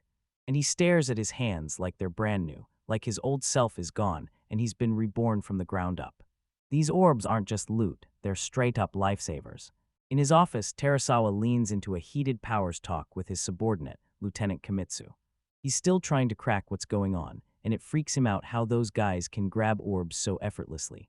He clocks the crazy math. Only 2 people are listed under D-Powers, yet they snatched 3 top-tier orbs in 1 day, while the whole JDA has scraped together just 6 in 3 years. He remembers that mysterious government guy, Tanaka, and the travel ban like it's burning in his mind, and suddenly it hits him. This is national security, no questions asked. His chief told him to hand it to Tanaka, but Terasawa's gut is on fire. Something bigger is hiding in this story. He figures out that D-Powers isn't just a duo, it's a cover for a whole crew of explorers, maybe even tied to the anonymous top ranker. So, are they really making those orbs themselves? He shuts the idea down as impossible, but deep inside, that seed is already planted. With curiosity clawing at him, Terasawa yanks up the JDA's monitored skill list on his computer. He tears through the data until his eyes lock onto one sketchy, barely their record, just a skill called making. He can't stop wondering what kind of masterpiece he could forge with power like that. After he brushed his lieutenant aside, Terasawa slumps alone in his office, and the gears in his head start grinding like a storm is building. He's not letting this die. He yanks up JDA's internal directory, thinking he's got one last play, and it all leads to a man named Saiga Minoru. The investigation just kicked off, and now everything's about to get real. Yashimura and Azusa finally burst into their destination, Toldwa Labs. It's a small, unassuming building shoved deep in Tokyo's industrial edge, the kind of place that feels like the farthest corner of the whole city. Miyoshi shoots a disappointed look and says she thought a medical measurement facility would be way more cutting edge, but right now it just screams old factory. Right then, a woman in a lab coat strides out. Before Azusa can even breathe, she shuts him down with a calm, mind your own business. And Azusa, oh, he lights up immediately, waving like a maniac. Senpai Midori, it's been forever. Midori's tough, stern face instantly cracks into a bright, warm smile, and she lovingly ruffles his hair like no time has passed. Yashimura just stands there, watching in silence as their reunion hits him right in the feels. Midori jumps straight into the work. So what are you trying to measure, exactly? Azusa answers with a bright, everything, and the second the words land, her smile dies. The request is so ridiculous Azusa can't stop twitching. She snaps that it'd cost a fortune, reminding him their own money has almost run dry. Then she goes off on the brutal reality of a tiny venture, no loans without collateral, and getting shoved into jobs they never wanted. Her anger finally zeroes in on Yashimura. She glares him down and calls him a rude man. Yashimura, stone calm, strolls in and introduces himself.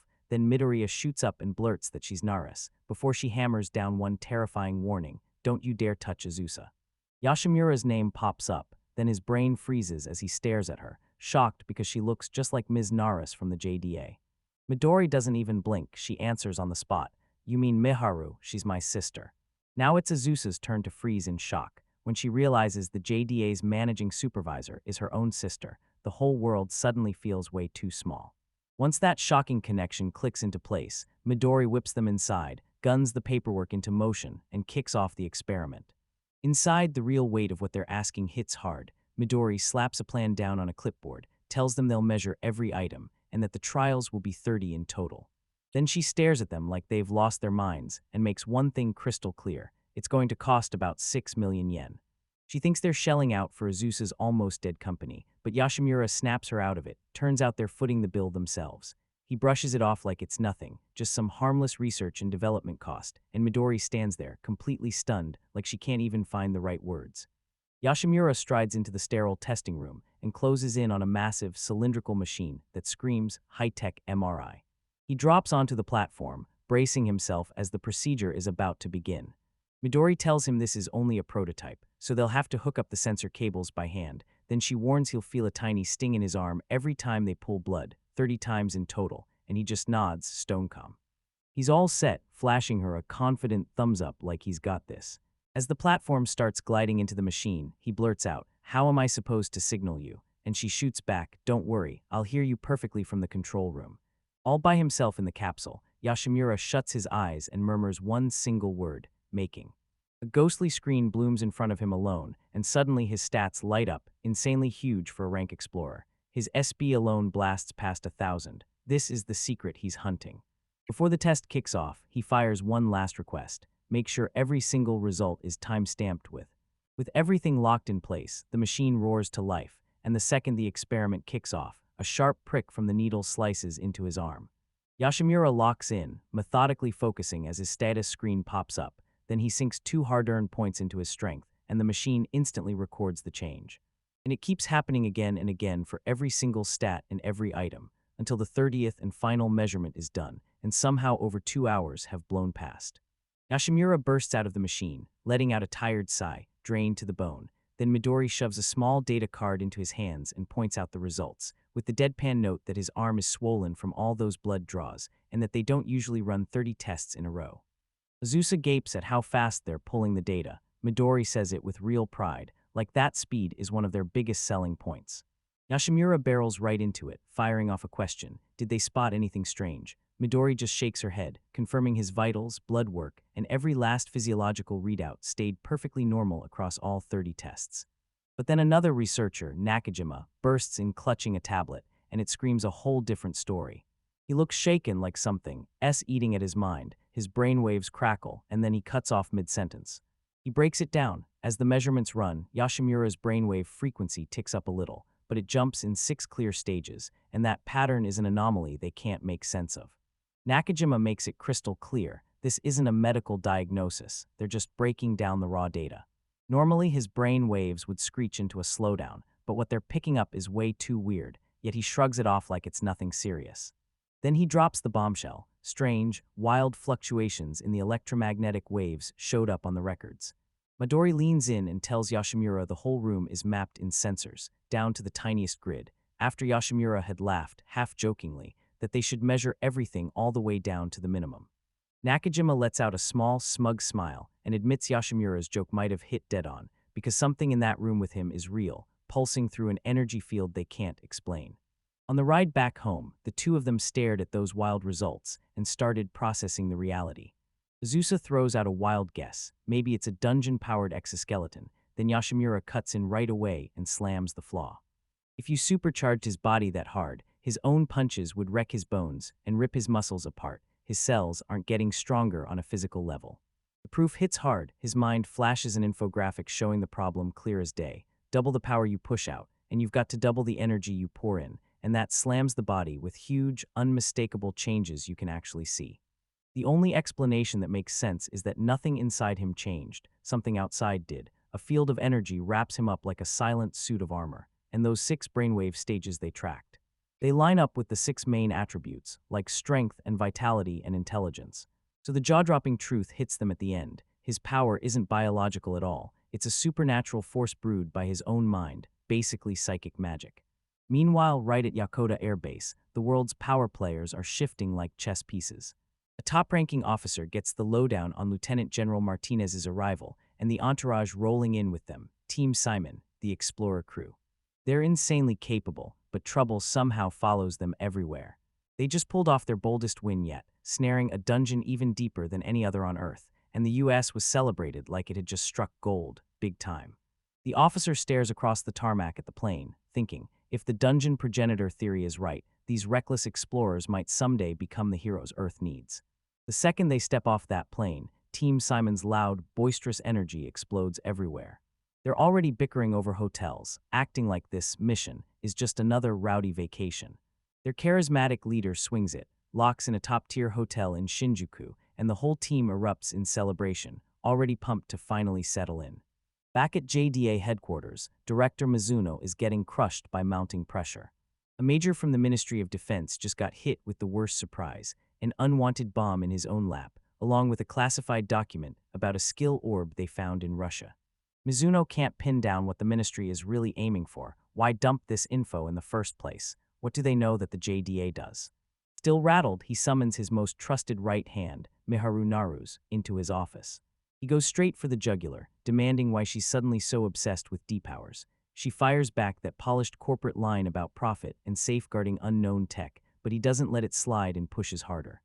Ever heard of the dungeon passage theory? He asks, leaning in like it's about to change everything. She shuts it down on the spot, calling it nothing but a wild, outrageous theory from some fringe book. But Mizuno drops a bombshell. Russia has just released fresh evidence, because the theory says dungeons aren't trapped rooms at all, they're doorways to somewhere else entirely, and the mainstream totally laughed it off. Until a truly rare orb finally surfaced. In a Russian dungeon, they unearthed this mysterious orb, and once it was in their hands, every language spoken inside those walls suddenly made perfect sense. It was interesting, sure, but it didn't kick off a worldwide panic. Still, the guy carrying the orb pulled off a shaky partial translation of a dungeon inscription, and what it revealed absolutely shook the world. They claim those dungeons are terraforming machines, powered by a mysterious substance called the magic element. It hints at a whole other world, one that hasn't been linked to ours yet, and claims that dungeons with over 120 layers can basically serve as a straight portal into it. Naruse freezes in shock, stunned to the core, and can't get a single word out. Mizuno admits it's still unverified, but the truth hits so hard he can't ignore it. And that's when he hits you with the truth. This is where D-Power steps in. They're grabbing a bunch of orbs from a mystery source, even though they've never even cleared anything but the easiest floors of the Yoyogi dungeon. The only thing that makes sense is this: someone's getting those orbs from a different source. So Mizuno lifts one finger and says, "Hold up, this needs a quick confirmation." He locks eyes with her, and grimness hardens his face. "We've got to grab a specific skill orb to test this theory. Other-world language, right? Can you ask them to get one?" Miles away on the street, Yoshimura and Azusa wander on, blissfully clueless, because something way bigger and way more dangerous is about to slam right into them. The whole team marches into the meeting, and the air feels electric with anticipation. While his coworkers butcher their rusty English, Miyoshi's stomach tightens into a knot. His senpai's stressing over every tiny nuance in the language, but Ms. Naruse just smirks like it's nothing, problem solved. Then they stride in, and right at the table sits Simon Gershwin's legendary team, the explorers everyone swears are the best in the world. Seeing these veterans standing there hits Miyoshi like a wave. He can't stop himself from feeling totally starstruck. Simon shoots out a hand and introduces himself in flawless English. Miyoshi wastes zero time, introduces himself, and shoves a USB drive in his hands packed with the orb's data, while his senpai stares, clearly impressed. It's pure smart play when your language skills are shaky. Skip the endless talking and hit the point like a bullseye. Simon slots the drive into his laptop, and his face goes completely blank. Meanwhile, Simon's team huddles in a private circle, and the vibe is pure doom. Every second feels heavier. Their superiors throw them into a wild goose chase to hunt a specific orb with barely any clues, and Simon snaps, calling the whole order stupid, because they can't just swing around blindly when dozens of monster types could drop the thing. After 3 years of dungeon diving, they've only pulled 2 orbs from the dark, and odds of landing this exact one are practically zero, so they've dragged themselves all the way to Japan as a last desperate shot. Then one of his teammates slaps open his laptop and pulls up a website, Dungeon Power Skill Orb Online Auction. He calls it out like it's plain as day. This Japanese squad isn't just stumbling into orbs by luck. They're zeroing in on specific ones, and that's exactly what Simon's team swore was impossible. With that realization hitting like lightning, every set of eyes in the room quietly snaps over to the unremarkable young man across from them. Then the meeting's business side kicks in. Miyoshi taps a small device, confirms everything, and shows everyone the orb is ready to go. Got it, Ms. Naru says. JDA's confirming it's a real physical resistance orb, and the count is under 60. The second she drops under 60, Joshua, the blonde guy on Simon's team, snaps upright in his seat. That number screams danger, and they both know it. The transfer is kicked off. A ridiculous fortune erupts on screen before it's even confirmed. Then Simon shoves a briefcase across the table, and the glowing orb inside lights up everything. He snatches it up, and a small, sly smile curves across his lips. Right as the deal wraps up and our heroes gear up to bolt, Simon suddenly raises his voice. Hold up, just a second, please. His voice stays calm, but it slices through the room like a blade, freezing everyone where they stand. No way he's letting them walk off that easily. Hey, can I steal a quick minute and tell you something? The senpai shoots back fast, pretending he knows nothing, and puts on this clumsy little show. Me, English language, only a little, he stammers with a shaky smile. The blonde Natalie shuts his escape route down. She leans in close and in flawless Japanese, drops that she grew up in Yakusuka. The moment hits, he's totally cornered. Now he can't pretend he doesn't understand. With a heavy sigh of defeat, he drops back into his seat.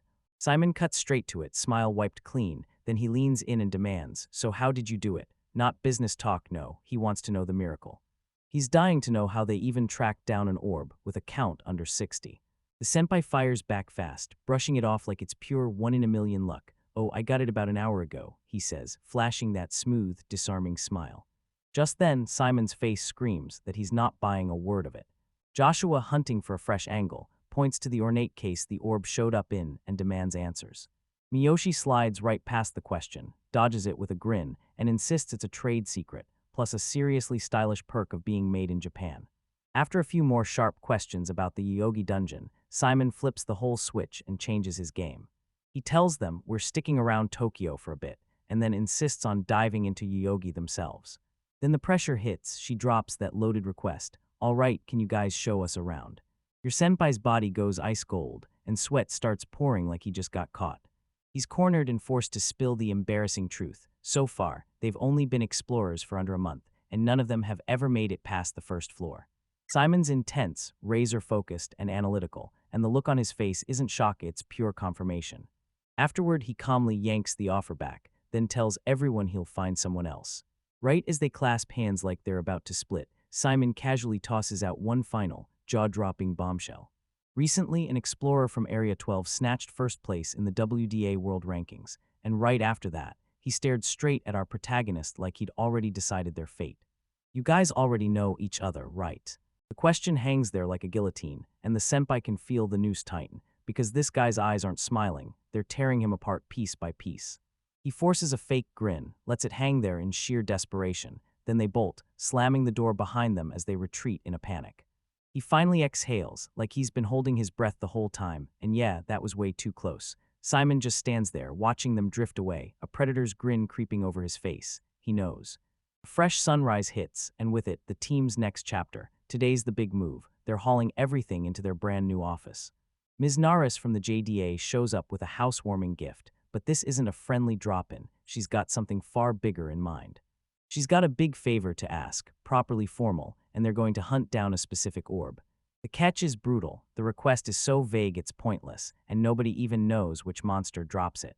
Or even if it's hiding in the Yogi dungeon. All we've got is its name, pulled from some ancient old language, and from what anyone can tell, the lone version ever discovered got tossed into a Russian dungeon, while the monster that dropped it was never revealed. Yeah, this is a top-secret GDA situation, and they're keeping it locked down. Your senpai snaps the puzzle together on the spot. Those dungeon inscriptions got translated through that skill, right? And he demands an answer, because the JDA can't confirm the original translation is true until they track down another orb to test it. Miyoshi's eyes flare with excitement. This is about to turn into pure profit. Senpai kicks off his analysis, and if this is a language skill, they need to hunt down intelligent monsters, creatures that can actually talk. Miyoshi throws out the idea of vampires, but so far, not a single one has turned up. He's staring at that Russian dungeon monster list. Senpai's, fingerlings on one, a Goatman Blood Clan shaman type. Miyoshi's totally baffled, why that asterisk one. Senpai fires off a wild, brilliant deduction, saying those monster names, and the orbs they drop, are basically pulled straight from Earth's myths, especially from the video games we all know. He remembers the slime's potential drops, its insane physical resistance, its water magic, and its hyper recovery.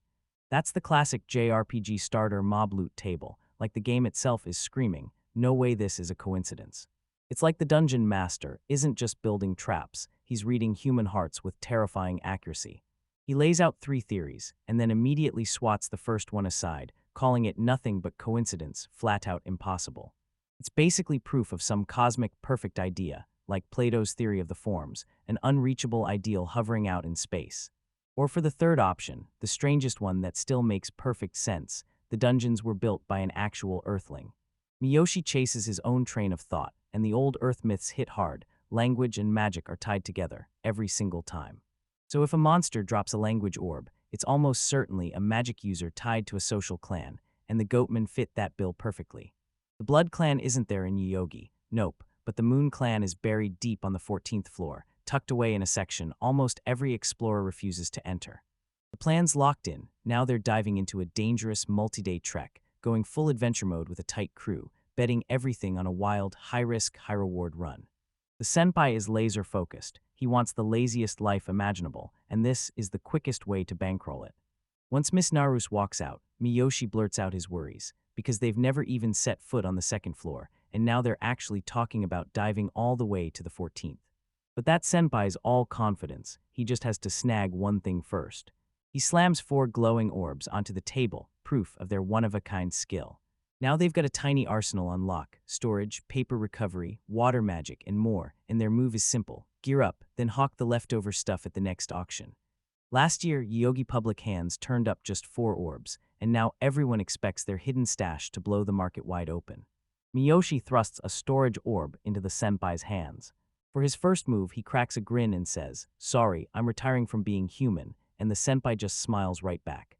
As Miyoshi swallows his own orb, a weird glow surges over him, and he blurts out that it feels like something is rebuilding his body from the inside out. The senpai stares down at his own glowing orbs, ready to unleash his power.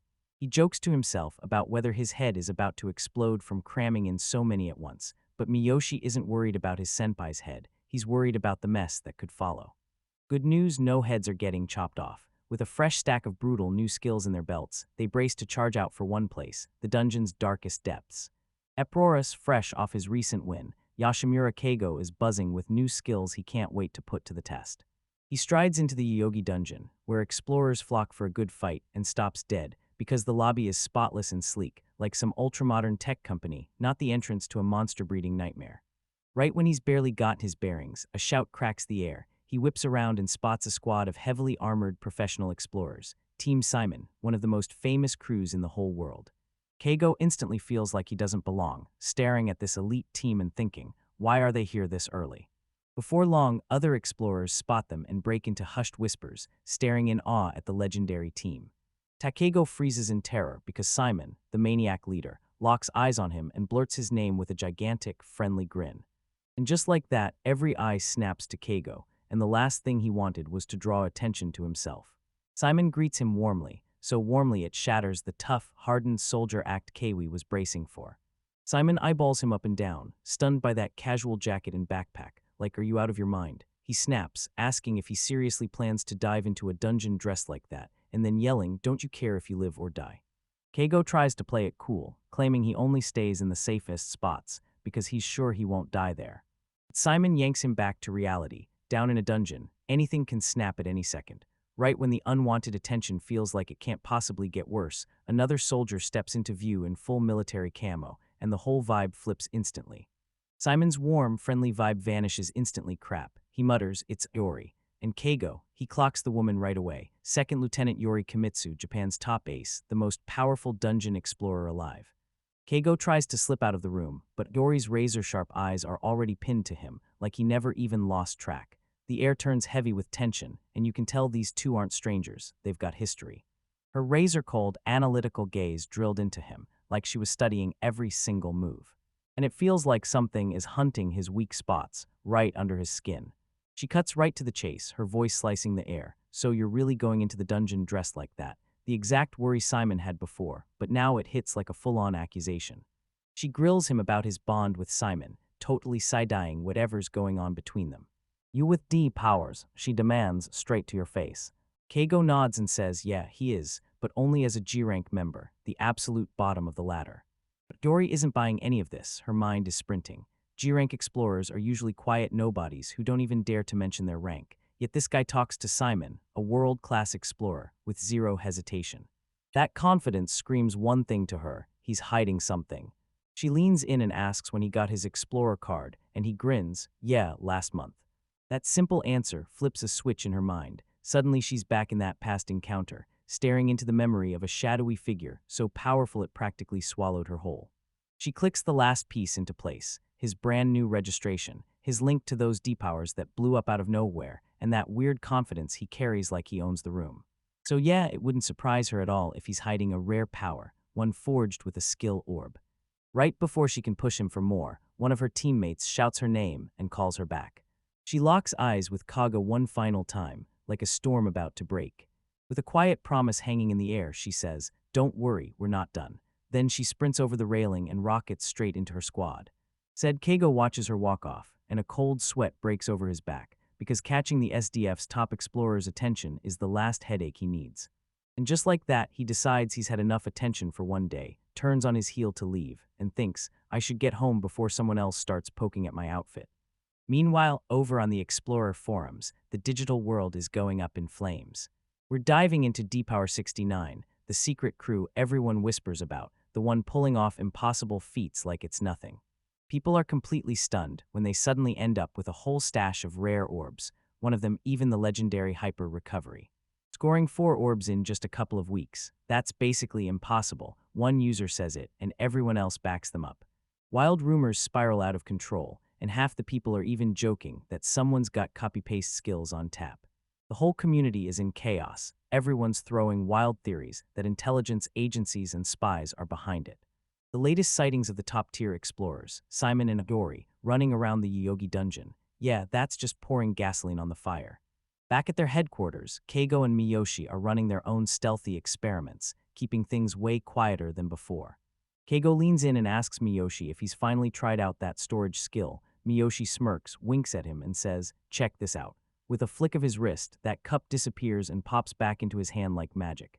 Then he breaks down what he found. He sinks 2 stopwatches, tucks one away for a full minute, pulls it back out, and boom, the saved one is already lagging.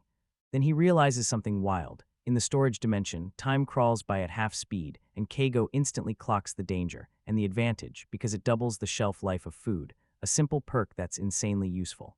So the next big question is, where do the skills finally hit their limits? Keigo lets it slip that he's already run brutal rounds of testing. He even shoved all kinds of living creatures inside to see what would happen. To everyone's shock, it works on some creatures, but not all. It won't touch humans, cats, or dogs, yet a plain little cricket slips in like it's nothing, and Keigo finally exhales, admitting he'd been scared to death of what could have happened if he accidentally stored himself. They think the limitation is tied to intelligence, or even awareness, so sentient creatures can't be trapped inside. In the end, Keigo realizes the real bottleneck isn't the size or shape, it's the mass. Miyoshi's jaw drops. She asks how he even figured out the weight limit. Keigo shrugs like it's nothing, saying he hit a parking lot packed with buses in the dead of night and just tested it.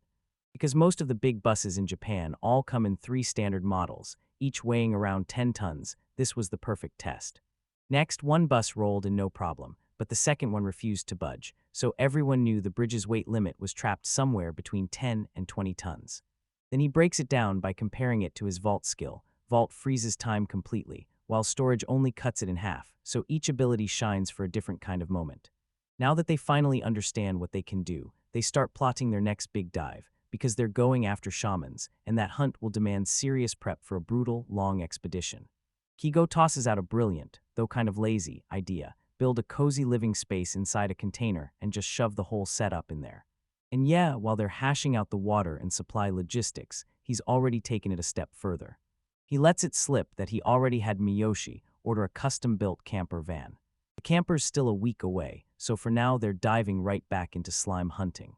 They huddle up and rip apart every worst-case scenario, because a monster attack could tear through a regular camper in seconds, and those slimes on the lower floors could gnaw clean through the power cables like they're nothing. Keigo's plan is pure chaos. He beefs up the camper like it's straight out of a Mad Max chase, then locks the whole thing away inside a custom titanium box just to be safe. Water, yeah, that's next. Miyoshi flexes his water magic, and with a snap, he conjures a roaring gush of pure, distilled water out of thin air. It's technically drinkable, but it tastes like nothing, so for now, they shrug and just order 100 cases of mineral water from Amazon. Thanks to Kigo's vault, they've got room to stash food for a full 1,000 days, but they decide to risk it, setting their sights on a brutal 7 to 10 day hunt for 100 shamans. Fueled by the plan, Keigo bursts out the door at once, grabbing freshly made bento boxes left and right until he can barely carry any more. The very next morning, Keigo lurches down the stairs, dead tired. He didn't sleep a wink after midnight, grinding through the results of their second orb auction. Miyoshi, the relentless researcher, stayed up all night, tweaking and fine-tuning his status measurement code like it depended on the world. He leaned in and asked Kigo if he'd be willing to boost his stats for even more testing, swearing that the more raw data they had, the better the results would be. Keigo nods without a second thought, and once they're about to rake in those millions of yen, money stops being a problem. Speaking of money, Miyoshi yanks up the final auction results like it's the moment of truth. Those numbers are insane. Bids are soaring into the billions of yen. The winning bids went to Ahuiju, the world's top explorer seaman from the US, Huang from China, and William representing Great Britain. Yogi is about to explode into the world's main arena, where the elite step in, backed by massive military budgets from their own countries. But then one bid blew everything else out of the water. Someone snagged the hyper-recovery orb for a mind-boggling 5 billion yen. The buyer, just a regular private person, was hiding behind a secret ID. This is insanely unusual. Orders like this are almost always placed by a huge organization or a legendary explorer, and none of them have any reason to hide their identity. Miyoshi wonders if it's some rich nobody or a high-status powerhouse hiding from the spotlight because of an incurable illness. As Keigo listens, it hits him. Those skills don't just help others. They match his own endless stamina, lightning-fast healing, and it all clicks too perfectly. Then a cold thought crawls in. Wait, am I sliding away from being human? Right when the talk starts heating up, a phone call slices in. This buyer is demanding to slam the deal through right now. They had just 3 hours to get ready, so they sprinted to the meeting place before the clock could catch them. Right there, they're met by a representative, this distinguished man, Mr. Ahmed. Right behind him, turns out the orb S meant for Keigo, this frail young woman trapped in a wheelchair, pale as a ghost, with her face partly hidden behind a mask. The deal is sealed, but Mr. Ahmed drops one last, totally unexpected request. He blurts out a language Keigo can't follow, and Miyoshi's like, "That's Murasi." Asha, yeah, that's her name, steps up and translates everything for her father. That's wild. Her father is demanding Keigo drag her straight into the dungeon. Keigo is stunned. Dragging an injured guy into a dungeon is pure madness. But Asha lays out the brutal catch-22 they're trapped in: no dungeon card, no hyper-recovery orb, and her entire life is hanging on it. This is a full-blown nightmare. Getting a D card on such short notice feels impossible through the normal routes. Those deassociation agents are just as stumped, convinced there's some insane, carefully staged trick at play. The whole catch is this one brutal law for getting a D card. You have to beat a monster by yourself. No backup, no help, no exceptions. For a normal person, this is a piece of cake with preset traps and weapons, but for Asha, with her condition, it feels straight up impossible. Keigo drops to his knees and asks her softly what happened. She tells me it traces back to a nasty old accident. Her right arm and leg are prosthetics, and she lost her left hand and wrist for good. Because those wounds are ancient and already stabilized, healing potions won't touch them, and then she leans in and tells him her name is Asha, which means hope. That one word hits him like lightning, and when he looks at her, his mind snaps into place. "Hey Miyoshi," he says, voice rock solid, "I'm taking her to the dungeon." Miyoshi smirks at him, needling him for being so generous with beautiful women, then snaps into action and starts calling around to line up everything they'll need. Deassociation agents freeze in shock when they realize Indian and British special forces already slammed the door on that insane, high-risk plan. Keigo whips his head toward Asha and flashes a confident thumbs up. "Leave it to us," he says with a calm, reassuring grin. "It's going to be awesome." And for the first time, her laugh bursts out for real, shaking off the worry and sparking brand new hope. As the chaos rages, Hope, alongside Keigo, snaps control back and turns to Asha, telling her she's going to have to trust him completely. Then he turns to her father and the stunned agents, declares that his deal with the deassociation is done, and says he'll take it from here. He demands a private meeting room, and before anyone can even reply, he starts wheeling Asha away. The door slams shut, and the agents are left hanging on one terrifying question: can these two really save her? Gemfruit, the air in that meeting feels razor thin. Keigo drops into a seat across from a wealthy, ruthless powerhouse, and from his side sits a Sha, trapped in a wheelchair. On the surface, it sounds simple, but it's a monster of a mission. A Sha has to be thrown into a dungeon to snag a D-card, and only then can she unleash the legendary hyper-recovery orb her father paid a fortune for. Keigo doesn't beat around the bush. Do you realize how rare that level of blunt honesty is? Mr. Ahmed's face screams desperation. But after a heartbeat of thinking, he finally hands over the exact answer the guy had been begging for. We went in to help, and relief lit up his face for a second, then it vanished. Keigo lays down the rules, and the clock is merciless. Just 22 hours, no safety net, and not a single promise that they'll pull it off. Yeah, Mr. Ahmed is totally baffled. He figured Keigo's company had some secret way to preserve those orbs, so that's why he bought from them in the first place. Keigo just smirks, and then he smoothly shuts down the whole idea, flat out denying that such a technology even exists. He insisted the ridiculously low number of orbs he'd sold was nothing but dumb, plain coincidence. He presses a finger to his lips and goes, "You know, sometimes God truly does work in our favor, right? And it's such a slick move that Mr. Ahmed can't even find words." Then Keigo swings the hook in front of his face, drops that he's got a plan to snatch another orb soon, and Mr. Amidst's eyes blow wide open. Yeah, sure, it's not happening for free. That billionaire shrugs off it all, doesn't care one bit. "Show me the number," he demands, and he's ready to sign any check. But Keigo doesn't take money, he wants something else. With that calm, smug smile, he drops his demand. "You've got the right to share a meal with the young lady. And yeah," he adds, "it's on you." The room goes dead quiet. Asha and her father are left utterly stunned by this unbelievably insane request. But Mr. Ahmed can only stammer, so, is this some kind of Japanese joke or what? Keigo reassures him it's fine, and after this weird little talk about what they're allowed to eat, the deal snaps into place. Still stunned out of his mind, Mr. Ahmed grabs Keigo's hand and shakes it hard, handing his daughter's future to this young man like it's the most important promise of his life. The moment the operation kicks off, Miyoshi tells Keigo, "I already rented a conference room. Our place to prep is ready." Because a wheelchair is basically dead weight in a dungeon, they hooked Keigo up with a special rescue pack frame so he could shoulder a Sha on his back. It doesn't feel like a dungeon crawl at all. It feels like a secret spy op, straight-up mission mode. 3 hours later, they finally spot a Sha waiting for them inside the prepared room. Keigo makes her take the hardest first step. She orders her to strip down completely, prosthetics included. When he spots her blush, he realizes this talk is for Miyoshi, and he slips out of the room before things get awkward. At the dungeon entrance, Keigo flaunted his authority and barked at the staff to slam the entrance shut for 5 minutes after they stepped inside, an ugly power trip meant to keep anyone from tracking them. Miyoshi steps out and checks the horizon. No foreign agents have been seen lately, and the coast is totally clear. With everything finally locked in, Keigo grabs Asha and hauls her onto the carrier. Then they step straight into the dungeon. Inside, the air feels damp and wildly unfamiliar. Asha spins around, drinking in the strange place like it's the first time she's ever seen the world.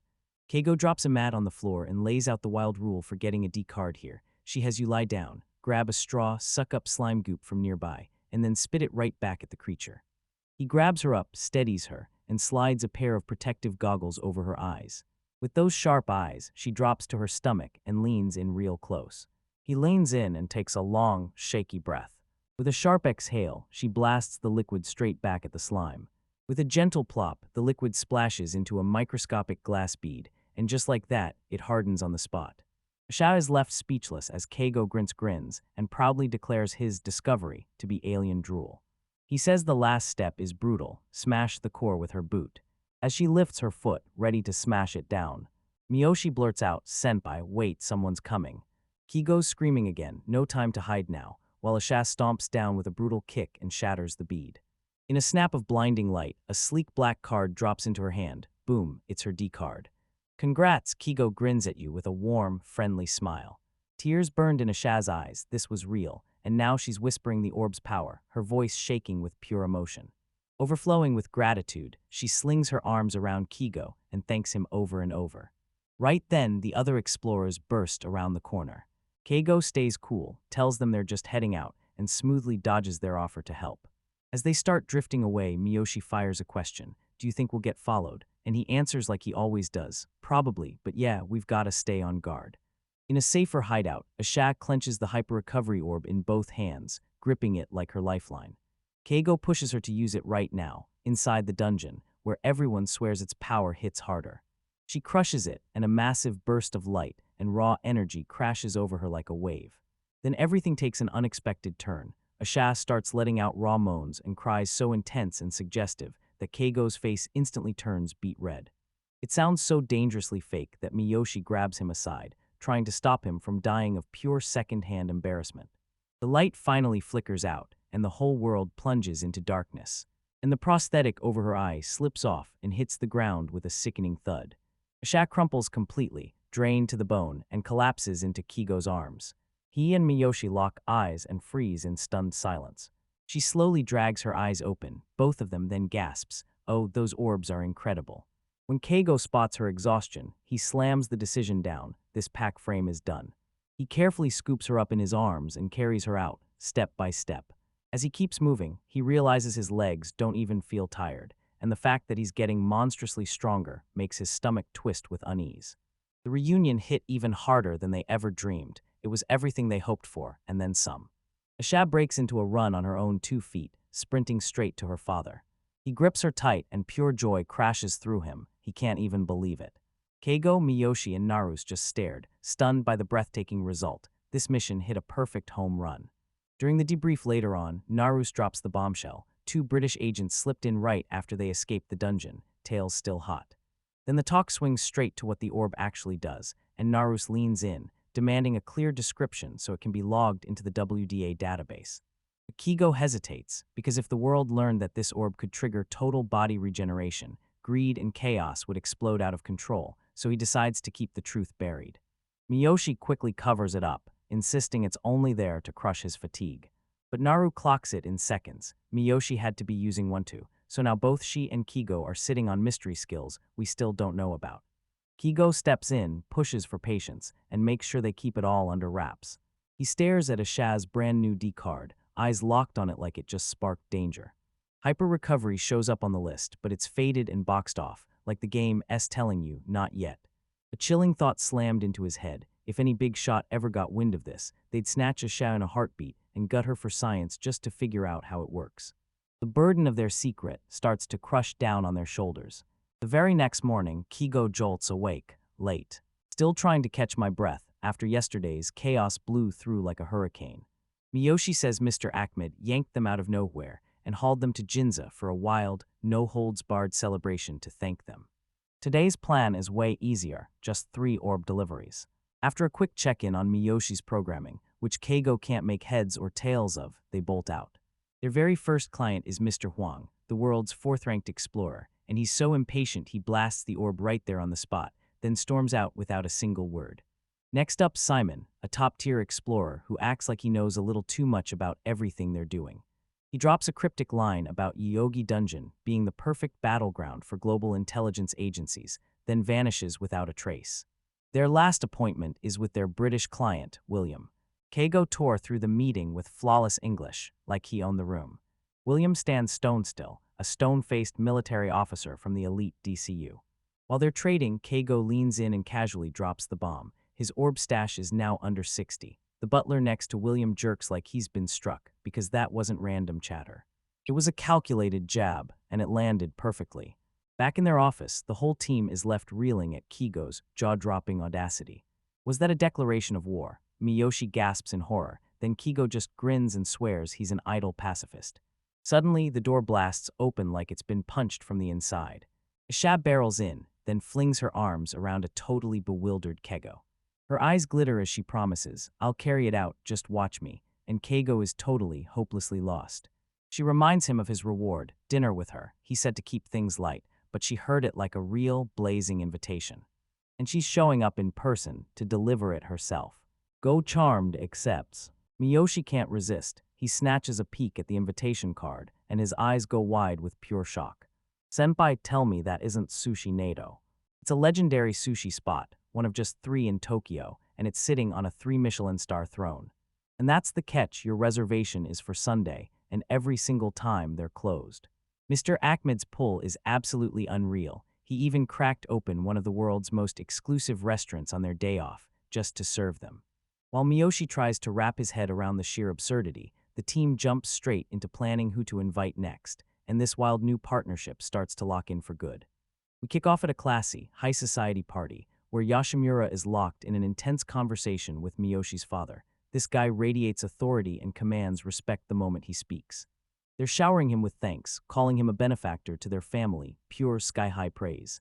Yoshimura, still humble as ever, dodges the praise and hands it straight to Ms. Nari from the JDA for the help she's been giving behind the scenes. His gaze slides over a cluster of elegant women, and he fires off the question, "Who are they?" Yoshimura points them out, starting with Naru's Midori, Ms. Naru's younger sister, who runs the medical equipment company they're tied to. Second, meet Mitsurugi Haruka, an up-and-coming model who's about to blow up. She blurts out a greeting, cheeks blazing, then fumbles her way through English, telling Yoshimura she's proud of him, and when she accidentally asks if she's his girlfriend, he just rolls with it, grinning like the whole awkward moment is somehow adorable. Mitsurugi's here for one reason. This all traces back to that morning. Yoshimura was strolling along, until someone lunged in from behind and yanked him with a sudden grab. Then he freezes, fully startled, every instinct screaming for danger. Then he spots those eyes behind the face mask, and the second he recognizes them, his heart drops. It's Mitsurugi and she's glowing like she just lit the world up. IGOT accepted. She screams, practically vibrating with pure non-stop excitement. He accepts it, but only because it leaves him wondering what's coming next. She'd already mentioned a modeling contest, so when they realize people are staring and forming a crowd, they waste no time, scoot into the nearest cafe, and finally talk it out for real. The moment they're inside, Mitsurugi rips off her disguise, and with a shaky sigh of relief, she finally lets her guard down. While they're chatting, Yoshimura can't stop watching her. Something about the way she moves feels sharper, cleaner, like she leveled up in real life, and he just has to wonder if her attribute scores finally rose. Like she's reading his thoughts, she drags her D card across the table. He snatches it up and his eyes go wide, because in just 6 weeks of diving, and only on the first floor, she's already shattered into the top 1,000 of the rankings. No one's seen this before. He fires up his mind to crunch the numbers from a calendar she's been keeping, and there it is. She's been grinding slimes with scary level focus, averaging over 100 a day for almost 10 hours straight. That kind of grind is insane. He's already slaughtered a few thousand on his own, yet he's barely scratching the surface compared to her, and in just 42 days, she's racked up nearly 100 status points. He tells her, "Sure, my little tips helped, but this comeback, that's all you because you never stopped grinding." He starts daydreaming about her stats, convinced that if she dumps all those points into agility and dexterity, she'll basically turn superhuman, so precise she can control her body down to the millimeter. Then he leans in and gives her real, heartfelt congratulations, and right away her eyes flood with tears, wrecked by how much that validation hits. Then out of nowhere, she snatches his hands across the table, yanking him into a full-on shock. She quizzes her about Sato, and Yoshimura tells her the truth. She's a big deal now, so they hardly dive together anymore, and he's been slipping in alone. Mitsurugi bristles at the risk, then glances at him with hope and asks if he'd let her tag along sometimes. Yoshimura weighs it in his mind. If Sato kept diving with the same savage intensity as Mitsurugi, her stats would already be insanely monstrous, and she wouldn't be a normal person anymore. Mitsurugi then slams him with a serious warning. D cards are insanely personal. You only show them to people you're deeply, dangerously close to, like lovers. But Yoshimura pushes it further. His face tightens as he says, "Honestly, it's better not to, even for you." And you can tell why. He's fixated on his own ridiculously high stats. Then he slips in a quiet question, and drops the bombshell about the mysterious new #1 ranker in Area 12. Mitsurugi's eyes bulge wide as the pieces snap into place like the final bits of a deadly puzzle. Then the silence hit hard. She pushes for them to trade contact info, swearing her friend Ryoko would demand it. He nods right away, and they start trading details on their phones, right there and then. Before they split, he sweeps in with an invite to a tiny work party later that day, and when she hears it, she lights up and says yes without a second thought. Back in the present, right at the party, we watch the whole day crash into place. Once he finally mopped up a few more slimes to snag the hyper-recovery orb, he rushed out with Mitsurugi in hand. He showed up with a gift for her, but man, he's bummed out because Sato couldn't make it. Later, he tracks down Asha and sweeps in with a gift to celebrate the fact she's finally back on her feet. A jaw-dropping pair of 2 million yen diamond earrings, shining like pure trouble. Miyoshi's sister profiles people like a pro, but there's one snag: Asha's ears aren't pierced. Yoshimura grins like he saw it coming, then pulls out a matching pendant to make it all click. He helps her slip it on, and she glows so bright she looks downright radiant. After we crushed the most amazing dinner. All right, this is where the goodbyes finally hit. In a rush of pure emotion, Asha lunges into his arms and crushes him in a tight embrace, her eyes screaming that they'll meet again. Someday again, she leans in and whispers like it's a secret the world can't hear. Miyoshi's father clamps Yashimura's hand in a firm, loaded squeeze and tells him to call anytime he needs something. Right as they pile into the car, Yashimura shoves Mitsurugi a gorgeous gift, an elegant pair of pearl earrings, made to celebrate her stunning audition win. She's so overwhelmed she gasps and clamps a hand over her mouth. Then, like she couldn't help herself, she leans out the window and plants a lightning-fast kiss on his cheek. The driver cracks a joke about Yashimura ending up in some tabloid, but Yashimura just shrugs it off like it's nothing. Meanwhile, Naoru's Midori vents to her friend, fuming that at dinner, everyone kept showering Kigo with praise like he was a full-on celebrity. The very next day, Yashimura and Miyoshi storm into Narusi's secret lab, already geared up for the next big step of their plan. Norus is practically vibrating with excitement, finally getting the shot to dig into the real secrets of Aura. After 43 brutal tests, she's finally done playing. Yashimura is sealed inside a testing pod, and things are about to get real. He stared at his own stats and felt the sting, thousands of kills, and yet his point gain barely budged. Then he did the math. The top explorers might average around 60 points a year, and his numbers were already way past that. He knows the deeper floors pay out more experience, but for now he's locking in a baseline plan. They pick just one stat at a time to level up, so they can track every effect with total precision. Right as he's about to hit max power, something wild snaps his attention. There's a minus button, and he realizes he can actually slash his own stats down. A light bulb snaps on in his head, and he realizes this isn't just about getting stronger, it's about taking control. He found out he could cap his power to slip into a disguise or train only under certain rules, and that discovery absolutely flipped everything. For the next 5 hours, everything blurs as he obsessively cranks every single attribute up to a flawless 100. After that brutal training, Miyoshi's sister rushes in and shoves a drink into his hands. Distracted for a second, he snatches it, crunch, and the cup collapses inward, imploding in his grip. He gapes at the smashed wreckage, stunned that his own careless power did all of this. He dashes to the sink, snatches a coin, and squeezes it so hard it bends, like his strength is unreal. That raw power is downright terrifying. Now he finally gets why the top players look so calm. They had to slog through a brutal adjustment period, just so they could live normal days without shattering everything they touch. A few days later, Miyoshi shows up in a brand new armored camper van. Boom, doors open, and it's time.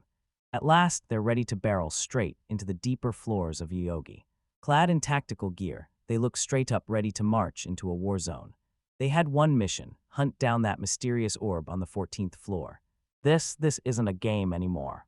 They blow past the first floor and rocket straight to the second. Their plan is locked in tight, step by step. They clear every level, scan it all with helmet depth sensors, then stalk the monsters to find out exactly what orbs they're carrying. For gear, they're playing it smart. Yashimura hauls a bulletproof mini-shield and leans on his now superhuman vitality to eat the hits.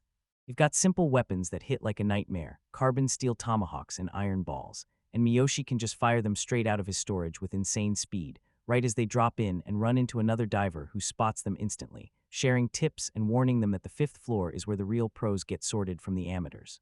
Yashimura can't believe how kind and helpful people are, like a bright punch of hope in a gaming world that's cutthroat to the bone. They burst onto the 2nd floor, and the scenery is totally unhinged, an open field under a sky so calm, yet the stairs they just climbed down from sit there, inexplicably, perched on the side of a hill. After he checked the map, Yashimura decides it's field test time, resets his status, and dumps a full 100 points into every single attribute. With one brutal shove, he rockets ahead in a streak of speed, and Miyoshi gets left eating dust. And from Yashimura's view, the whole world grinds to a halt. He floats weightless, everything snaps into razor-sharp focus, and his movements come off effortless, like he's swimming through pure power. The rush hits like a drug. Miyoshi snaps him back to reality and screams that he's moving way too fast, and Yashimura blurts out a sheepish apology as he finally realizes he has to slow down. Not long after, they lock eyes on their first target, a lone goblin lurking by itself. Yashimura snaps his grip and summons an iron ball into his hand. With a lazy snap of his wrist, the ball rockets forward and slams into the goblin with a blast of force, wiping it out on the spot. Miyoshi just stands there, stunned and wide-eyed. Yoshimura thinks, so this is what it feels like to have every attribute maxed out, like I could step up and beat anyone. They stumble on yet another goblin. And this time he unleashes magic. He fires a water lance that slices straight through it like it's nothing. The best part, that spell barely scratched his mana pool. This'll be a piece of cake, until he realizes the EXP from goblins has already plummeted to basically nothing. After mowing down his 91st goblin, a system message suddenly blasts onto the screen. He's wiped out 100 monsters total, and now he's earned the right to pick his next skill orb. The orb clicks together instantly in his hands. Then he realizes the counter isn't just for one monster type, it stacks across them all, and that's the kind of exploit that breaks the game. He can farm 99 weaklings, and then rip straight into a specific boss hunt for a rare orb drop. That single moment flips the whole story on its head. A chilling list of orbs flashes on the screen, and a few of them are named like nightmares, early birth and early death, straight up ominous. Miyoshi can't see the screen, so she grabs him and makes him read every line out loud. They're stuck on one question, why nobody cracked this sooner, and Miyoshi throws out a theory. Goblins barely pay out EXP and never drop anything worth taking, so high-level players just skip them altogether. Yeah, there are treasure chests, but cracking a goblin den feels like a whole other boss fight. Miyoshi deadpans that goblin hunting is about the worst date idea imaginable. And Yoshimura's painfully awkward reaction basically blurts out what he's been up to lately, his outing with Mitsurugi. Yoshimura studies the list, replaying old notes in his head. When the early birth orb was tested on pigs, it cut their gestation time short, but it wrecked the health of their parents. An early death sounds like the assassin's calling card, so he chooses to play it safe for now. Choosing boosted growth. After mowing down a few more monsters and a wolf, he smashes the 100 kill mark again. A fresh list slams onto the screen with even weirder choices, especially Exchange Alchemy, and it feels like one of those fables that smiles at you right before it charges you a dangerous price. Not risking a single thing, he picks the safest-sounding talent he can, then dares to detect life. Once they crack the orb farming mechanic, they waste no time and push straight on to the 5th floor. Before anything else, Miyoshi flashes a grin and deploys Dolly, their mobile RV base. It's a titanium-plated Varden camper packed with surveillance gear, guzzling top-dollar fuel cells to keep everything watching. They gulp down a meal, then gear up and get ready for the next stretch of their journey. The 5th floor is the moment the real dungeon kicks in. Boars and orcs come crashing into the fight. Even with powers that feel god tier, they refuse to drop their guard for a second. But right then, as the narrator drops a chilling hint, that same floor is where they get hit with the dungeon's real truth, an unexpected, brutal baptism. First off, the chapter kicks off in total chaos. This young woman, face twisted in terror behind a mask, clings to a wounded man while dead beast bodies litter the ground all around them. From the chaos, Hiro Yoshimura strides out like he owns the battlefield, his tactical gear spotless amid the wreckage. Then he wastes no time, planting himself in front of the shaken woman and snapping, "Can you move?" She's trapped, staring right back, utterly stunned as everything flips on her in an instant. But if you want to know how they ended up here, we gotta hit rewind a few hours back. Earlier that day, after a quick bite, Yoshimura and Miyoshi threw themselves straight into the 5th level of the dungeon. They charge up to the entrance like it's go time for a legendary mission, then immediately realize they look wildly out of place, like a glaring sore thumb. Yoshimura can't stop himself from flashing a sharp wry grin, because their pro gear is pulling crowds of stares from every other explorer nearby. Miyoshi points out that the 5th level is where the real monsters show up, like orcs and boars, so rookies in basic gear usually don't make it past here. With every stare pressing down on them, they decide to vanish from the crowds and hunt for a quiet, hidden corner. As they push deeper into the forest, Miyoshi fires off a sharp game plan, laying out exactly what's coming in the next levels. Levels 5 to 8 hit pure forest terrain, and the monsters start piling up fast. Orc crews, wolves, and wild boars everywhere. Then after sundown, the church grims crawl out and night wolves come hunting. He keeps going, saying level 9 is packed with ogres and colonial worms, while the 10th floor turns into a true hellscape, undead everywhere and lava pouring down, so the difficulty jumps off a cliff, forcing most teams to camp on the 8th floor before they dare to try it. The moment colonial worms get brought up, Yoshimura visibly cringes like he just got hit with pure disgust. He still remembers Miyoshi cracking him open with an old horror flick about giant, swarming worms, and that nightmarish image is still seared into his brain. With that creepy memory finally shaken off, they lock back onto the danger right in front of them, those church grims, the hellhound-like monsters that slam the brakes on everything. At night they prowl the upper forest levels, and somehow they'll sometimes spill a red liquid that looks exactly like a rare assimilation medicine. Miyoshi lays out the heartbreaking tale of how it was found. Years ago, the first explorers on the 10th floor stumbled into a massive graveyard packed with zombies, and when one of their own got bitten, panic took over and they grabbed a fake potion left behind by a church grim, hoping it would save him. Of course it did nothing. The wound festered, rot spreading by the second, and the man started to turn, so the team got hit with the worst possible choice. Only later did they finally uncover the real assimilation medicine, the one that makes you invisible to low-level undead, letting them pass safely through the 10th floor, though the catch is brutal. You can only earn it by hunting the church grims down on the lower floors. It's a deadly grind, but high-level explorers have no choice. To dodge all that mess and the nosy stares of other explorers, they've got to grab a spot where they can pull out their mobile base dolly. They quickly spot the perfect hideout, an itty-bitty clearing carved out by a nearby creek. Yoshimura clocks it, about 4 meters wide, and shrugs like it's a cakewalk. Yoshimura just casually scoops Miyoshi up and rockets across like it's nothing, proving his stats are absurdly off the charts. Miyoshi is frozen in shock. How can someone as light as him feel so damn heavy? But Yoshimura doesn't even seem to notice. They spot a nice clearing, and Miyachi tries to flex by quoting a proverb about a pheasant that won't cry if it hasn't been shot. Jorah just stares at him with pure deadpan, and then snaps, wrong word, completely unmoved. With the area locked down, he calls Dolly, their brutally armored camper, right into play. Inside, they finally breathe easy for a second. On the screens, a calm forest stretches out like a lullaby, but just beyond the titanium walls, danger is waiting in the shadows. As Miyoshi jumps into the shower, Yoshimura digs in and starts eating. Suddenly, the peaceful calm gets ripped apart. Faint screams and bone-chilling howls tear through the air. They snap on the external mics right away and listen in absolute horror as a brutal attack rips through the audio. Miyoshi panics and blurts, "What do we do?" while Yoshimura's face goes stone cold, because he's dead sure what's right, and sitting on it is cowardice, and you can hear that quiet, unshakable resolve in every word. He snatches his earpiece and orders Miyoshi to lead him out of the camper. In the blink of an eye, he rockets out the door, vaults the creek, and tears straight toward the chaos. Miyoshi steers him with a drone, and through its feed, she spots a sinister black fog rolling in ahead. Yoshimura doesn't even blink. He barrels straight through the mist. Beyond that point lies a massacre. An explorer party is getting ripped apart by a swarm of shadowy beasts.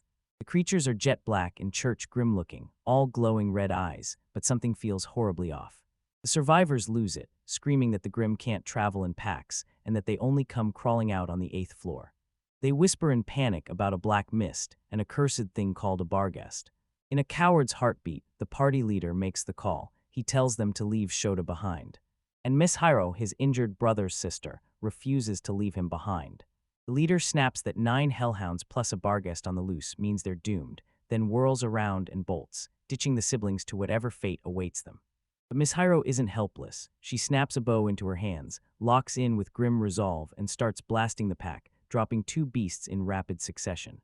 And just like that, Yoshimura bursts in and drags us right back to the very start. He lets out a quiet internal sigh, baffled. Where the heck did his supposedly high-luck stat go? He snaps at Miss Hiro to grab her brother and haul ass to the creek he just raced across. When she hesitates, he snaps, "Let me help, you're just getting in the way." Those brutal words slam through her. Then she snaps into action, shoves her brother, the inhaler-looking thing, hauls him up, and bolts after Yoshimura's orders. Once the civilians are out of the way, Yoshimura stands his ground and takes on the hellhounds alone, then they come charging in.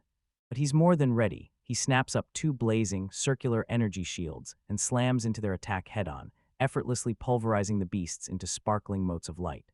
He radios Miyoshi and orders him to record everything. He's cracked it. Turns out Vargas can't cross running water, at least by old folklore, so if they can pin him here, the siblings should be safe.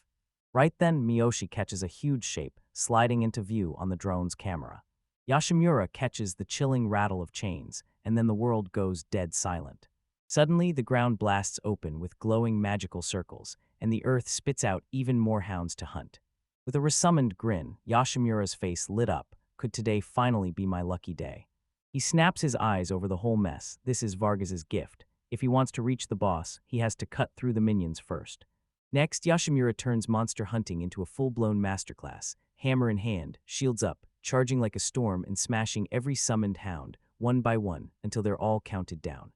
As the final one drops, the whole ground bucks with a violent tremor. Then a hulking beast crawls out of the shadows, a gargantuan horned wolf, brutally chained with thick iron links. Right as he braces to go toe-to-toe, the Barghest lets out a savage howl and calls in 5 more hounds. Yashimura doesn't flinch. His agility is dialed to the max, and that giant's brutal strikes look like they're crawling in slow motion. Then he casually slips aside and slams his blocks into every chain lash. He wipes out the whole new wave of summons. Then he spots his opening, and he fires off a brutal blast of energy from his palm, smashing straight into the Vargas square in the head. The beast staggers, fights for footing for one last second, then collapses hard. But the brawl isn't finished yet. No orb selection window has popped up, and it hits him fast. He must have skipped a step. As he whips toward the last hounds, Vargas snaps back to life and lunges at him. Then he bolts to meet it, smashing the thing one final time. This time it works. Boom, the rewards list finally pops up. He lets out a huge sigh of relief because he caught his rare drop just in time, and wow, what a drop. 2 skill orbs flare onto the list, Otherworld Language and Darkness Magic. Frozen for a split second, he snaps back to reality, spots the stragglers, and rushes to wipe them out. The final one dissolves, and the black fog finally peels back, revealing what's next. A glowing orb suddenly forms right in front of him, like the boss just dropped a piece of pure power straight into his hands.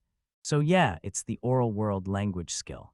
Yashimura breaks into a smile, then he blurts, "Sorry, okay." He glances at his luck stat like it's begging for mercy and mutters, "Look, you're doing your job just fine."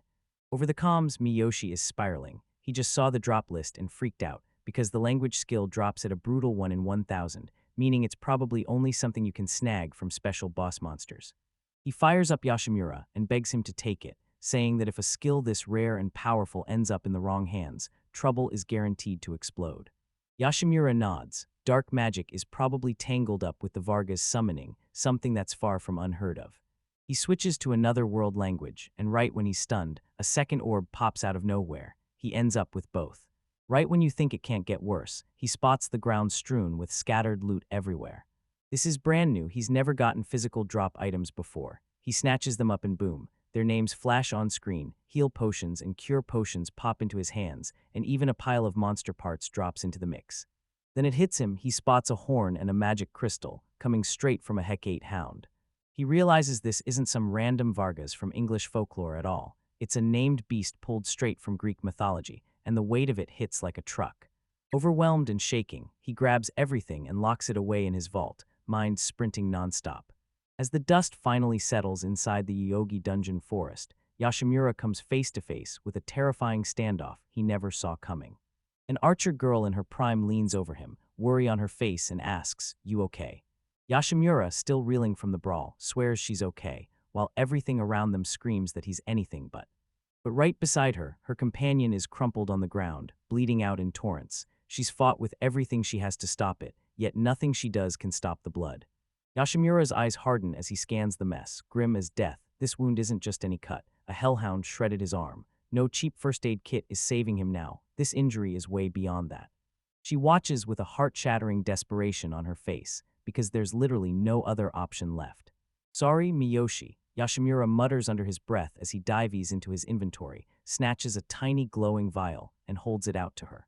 Her eyes bulge with pure disbelief. Yeah, it's a heal potion, but that label hits her like a lightning bolt. Rank 5. Even Yashimura freezes mid-breath, doing a hard double take, because he didn't even bother checking the potion's rank back when he got it as a drop. Rank 5, so tell me, how insanely powerful is it, really? He shoves the thought aside because he's dead serious. If you don't use it fast, you're walking straight into real trouble, he warns. She snaps back from her shock, snatches the vial and blurts, voice shaking, "Thank you so much, I'll make sure to pay you back." She tiptoes in with the potion and presses it to the injured man's lips. Yashimura just watches in awe, thinking, dungeon items are on a whole different level. A wave of sleepiness crashes over him, his hyper-recovery skill firing up again, the same familiar drowsy side effect, right when there's no immediate danger to keep him alert. The potion hits like lightning, instant, miraculous, and you can practically feel the impossible happening in real time.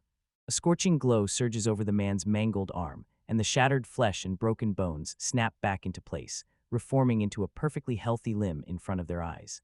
The man jolts upright, staring at his arm like he can't believe his eyes, pure relief crashing through him, while the woman lunges into his arms, crying, Shoda, and suddenly everything clicks, they're siblings, not a couple. But the reunion gets slashed short. He jerks upright, and this weird look crawls across his face.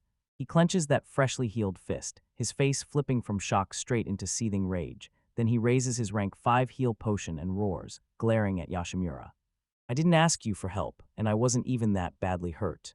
His sister is totally stunned, trying to calm him down, but he's already in full swing. He jabs an accusatory finger at Yoshimura and shouts, What are you saying? As if there's zero proof he even touched a potion, and he totally ignores the fact that he was just moments away from bleeding out.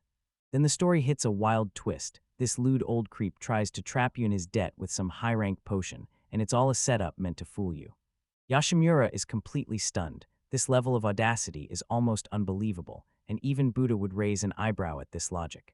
Finally, Yoshimura snaps. He taps the side of his helmet like he's done playing around. I'm still recording, by the way, he says, deadpan as can be. Okay, that's enough. Then he orders them to sprint for the stairs, where the other teams are hunkered down for the night. They scoffed and told us their other teammates, Sakai and Toma, had already bolted off. They dangled you and your sibling like bait, then bolted the second you panicked. Yoshimura cuts right through your denial and says it plain as day. Her sister's smile fades and she realizes, no way around it, he's telling the truth. Right as they're about to head out, Iri Mishiro slams on the brakes. She refuses to let him walk away empty-handed, thrusting a business card into his hands with her contact details. Yoshimura is still steaming from being called a lewd old man, but he can tell she's real. She's just stuck with a brother who's a total nightmare. He tries to brush it off, but she won't let it go, so he finally takes the card. Back at their mobile base, Miyoshi couldn't stop vibrating with excitement. Senpai, that was insanely fun and seriously interesting. Yoshimura is wiped out. This dungeon felt like an action movie, not a grind, and all he wants is a shower and his bed. But Miyoshi won't let up. Out of nowhere, he asks, so, how much does a rank 5 heal potion cost? Yoshimura is completely clueless, until Miyoshi drops the bomb. This basic rank potion can sell for a cool 1 to 2 million yen. Miyoshi snaps up a chart and starts breaking down the potion ranks. Rank 1 tackles simple fractures, but once you hit ranks 2 to 4, the stakes explode. These guys can treat brutal injuries too, even snapping severed parts back into place. Rank 5, that potion doesn't just heal. It rebuilds you even when half your body is gone, and with every rank the price skyrockets until a rank 5 bottle costs an insane amount, over 120 million yen. And then Shoda's wild accusation clicks into place, because to him, Yoshimura isn't just being ungrateful, he's trying to trap his sister with a debt that could ruin her whole life. As they rake through the day's hall, Miyoshi squints and says Yoshimura's drop rate looks way too absurd to be normal. Then Yoshimura snatches a fresh vial. Boom, it's a cure potion rank 7. Miyoshi goes rigid. Senpai, how are you staying so calm? He blurts, barely louder than a whisper. This potion level is legendary. People swear it can cure terminal illnesses, even leukemia and dementia. Its market value isn't just high, it's basically priceless, clocking in at well over 4 billion yen, roughly $30 million. That price is outrageous, in a good way, because top explorers are treated like national treasure, and if a country shells out 5 billion yen to rescue a hero who guards it all, that's basically pocket change compared to what one fighter jet costs. Miyoshi realizes selling it would be a total nightmare, because middleman would snatch a massive chunk of the profit. They swivel toward the other treasures, fangs, horns, raw hides, and those glowing magic crystals. Miyoshi tells them the crystals aren't just gems, they're a jaw-dropping, spotless power source, basically clean plutonium, and they could flip the world on its head and finally crush our dependence on fossil fuels. Then they stumbled across a monster's tongue, and snagged one stunning, top-tier barrier orb. Miyoshi can't stop wondering if tongues are made for eating, and that thought drags Yoshimura into a grim spiral, because if dungeon food can jack up someone's abilities, then it doesn't stop at one meal, it turns into an arms race, locking humanity even tighter to those mysterious labyrinths. He starts to question everything. If those dungeons popped out of thin air, why can't they just vanish just as fast? But the real prize, what they were hired for, was the otherworld language orb. It's absurdly rare, and once it's in the spotlight, the price is impossible to measure. Sell it and you'd kick off a bidding war between the world's superpowers. But the real twist. Nobody knows what the orb's actually for, especially that weird inscription magic. Even the drop rate feels too perfect, like the orb is hiding on purpose and wants someone to uncover it. But who's doing it? Yoshimura reclines, staring into the dark, and the dungeon's rules hit him like a drug, too perfect, too human, like someone built them to hook a mind, until his thoughts spiral into one wild idea. What if their whole world is just a simulation, a controlled reality like the Matrix? He decides to dive into the shower, and Miyoshi is stuck holding down the mountain of invaluable data they just hauled in. They talk security upgrades, laser eavesdropping shields, private security firms, and Yoshimura feels like he's riding a runaway train with no brakes. Maybe we should build a safe room, he joked through the panic. At least then we can stash the important stuff and bolt. Miyoshi begs him, will you come back and save me? Yoshimura shoots back no, without a second of hesitation, and Miyoshi just grins like that's the best answer ever, because that brutal honesty is exactly why his senpai is so wonderful. The very next day, they burst out of the dungeon like they'd been reborn. Yoshimura realizes he has to rush his findings straight to Ms. Naras at the JDA. Right when the thought hits him, his phone blares, her name flashes, and she's calling with shocking news. He catches up with her right outside the JDA headquarters. She's on high alert, pushing them to walk and talk so nobody overhears, and she can't believe it. After just one day, they actually tracked down a lead on the orb. How the heck did they pull it off, and what monster even dared drop that thing? Yoshimura just grins, then he shrugs that Kyuli only came from pure luck. The talk snaps to the real question. If they actually uncover the orb, what then? That payday could top $1 billion, but it's a call way bigger than his pay grade. So for now, he tells her, just say a prayer for me and leave the rest to fate. Narus rushes this intel straight to her superior. He's totally skeptical, because a Jurank rookie and his partner pulling off miracles while global agencies have flailed for months. That sounds like pure fantasy. He yanks up Yoshimura's file. This rookie has barely 2 months under his belt, but somehow, the real story is hiding way deeper than that paper trail. The boss clocks the huge danger. If some nobody party like theirs tries to auction something that big, the big league powers circling it will smash them to pieces. He grills Narus, because Narus was the one who asked for this mission in the first place. The profits could hit the tens of billions, but with zero clear instructions, they're stuck with their hands tied. It's a once-in-a-lifetime chance, one misstep, and everything can explode into disaster. They seal it between just the two of them and lock in a deadline. Then he promises her, I'll have my answer by Monday. On Saturday, Yoshimura finally cashes in yet another promise. He bursts into the dungeon to help Miss Mitsurugi train. He fires up his brand new Detect Life orb, and right away it turns into a passive radar that sniffs out every nearby living thing. They decide to chase a brand new record and go for the top. Next, it's a whirlwind of hyper-efficient slime hunting. Yoshimura calls the targets, and they blitz after them so fast they don't even stop for lunch. In just 6 hours, Mitsurugi racked up an insane amount of experience, and Yoshimura personally slapped down over 155 slimes with his own hands. Mitsurugi is wiped out, but he's glowing with pure joy. Mr. Yoshimura, you're incredible, because finding them that fast feels like a world record. He shrugs it off like it's just luck, but his stomach growls so loud it gives him away. They slam through lunch without noticing, and then rush to the dungeon cafe for a quick bite. Back in the office, Miyoshi has been grinding through the drop rates, number by number, like her life depends on it. With the sample size so small, you can't call it a true conclusion yet, but he's betting the magic crystal drop rate sits at about 25%. They're gonna need more intel, real answers, especially from the hellhounds lurking on the 5th floor. Yoshimura then casually drops, oh, by the way, about his bank account, because that 1% cut from the company's earnings has already ballooned his balance to a whopping 200 million yen. To celebrate, they decide to hit up a fancy French restaurant. Miyoshi starts teasing him hard about his date. Sunday is the day with Mitsurugi. But Yoshimura cuts that rumor off fast. This isn't a date at all. He's paying for both of them, and he's already locked in a reservation for 3. When Sunday finally hits, they race to the restaurant together. Right ahead, Ms. Mitsurugi is waiting for them, and so is Ms. Saito, a familiar face from their old company. At Burner back in the office, Saito can't stop replaying how she ever ended up in this mess. She admits that joining Haru in the dungeon at first wasn't some easy choice, it was pure necessity.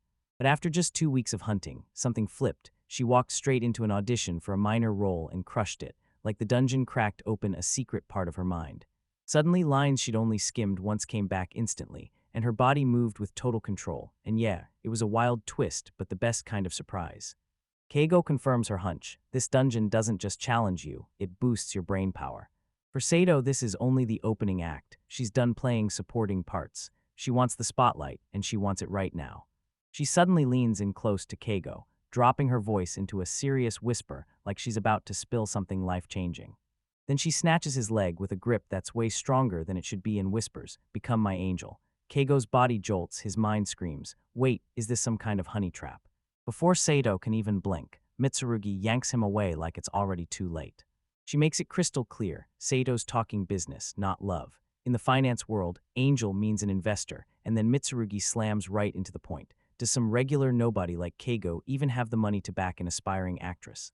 Keigo just takes a slow sip, wearing a faint little smile like he knows a secret. He can't forget those wild, insanely expensive pearl earrings he handed to his apprentices without batting an eye, but he buries that thought and doesn't say a word.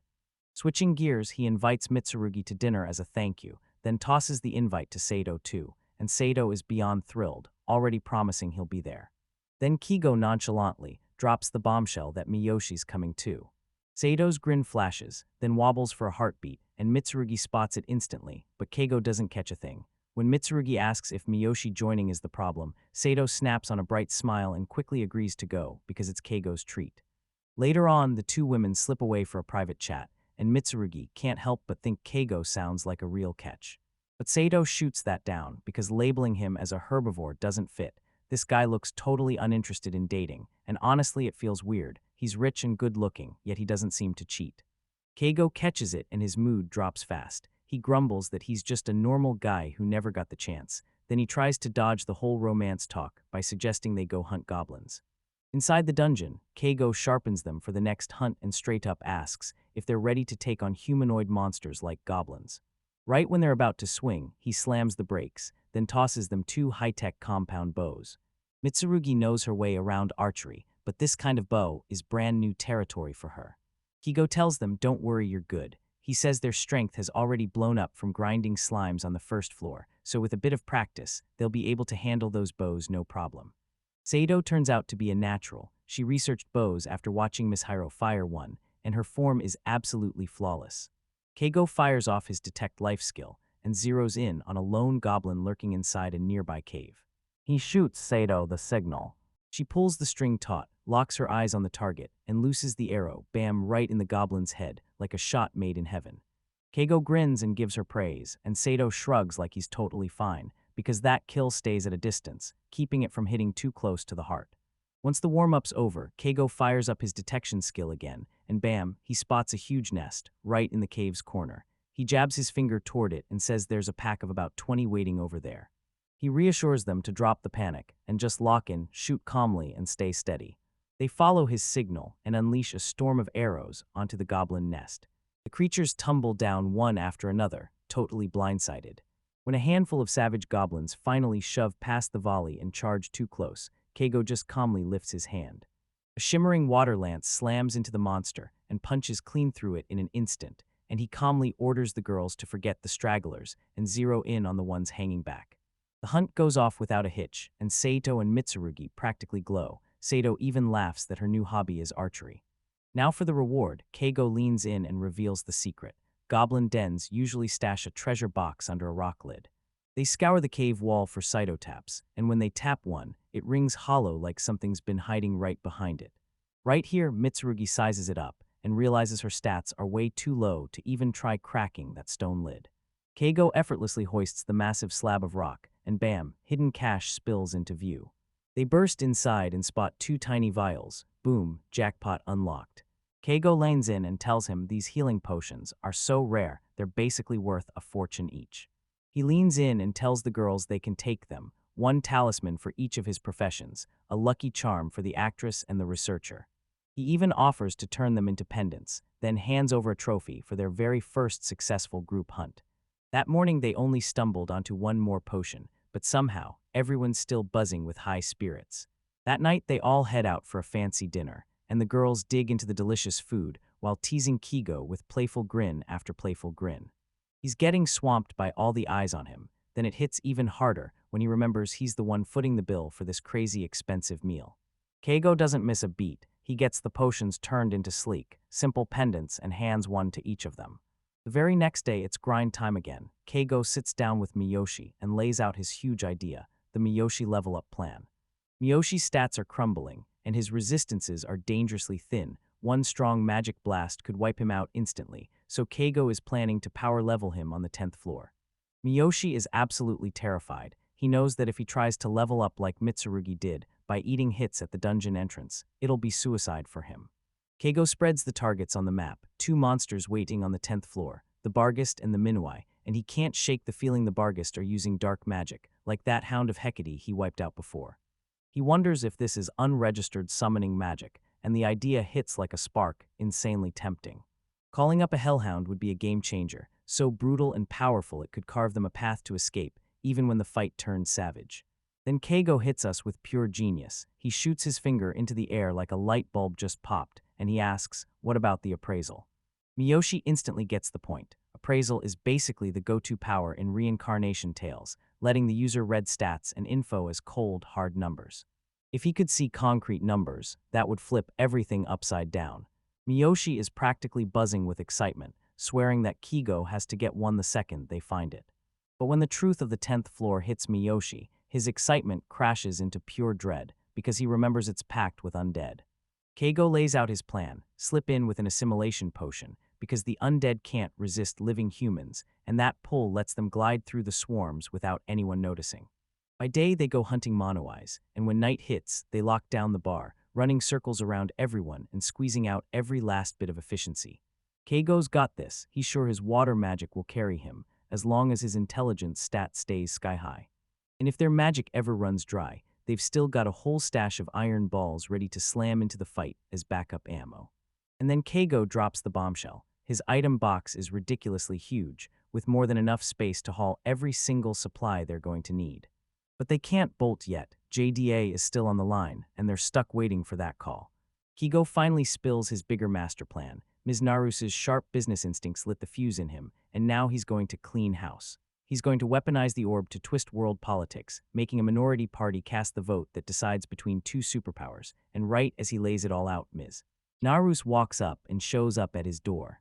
She storms in, drops into a deep bow, and her face screams panic and regret. "I'm so sorry." Keigo and Miyoshi just freeze, stunned out of their minds. What is happening right now? Narus drops the bombshell. Japan's government isn't trying to buy the orb at all. Their reason, no budget, just a brutal worst-case scenario. Keigo can't believe the choice he just saw. Narus lays it out plain. The government isn't commanding him. They're tugging his patriot heart, daring him to hand over the orb for free if he truly loves his country.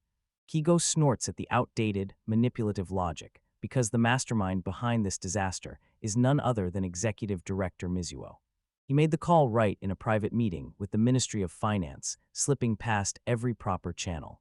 Keigo couldn't believe how clueless they were. He'd called Mizuo an idiot, but this level of ignorance was on a whole other planet. Without skipping a breath, he pivots to the next move, Miyoshi. He says, cool as ice, get it listed on the auction site.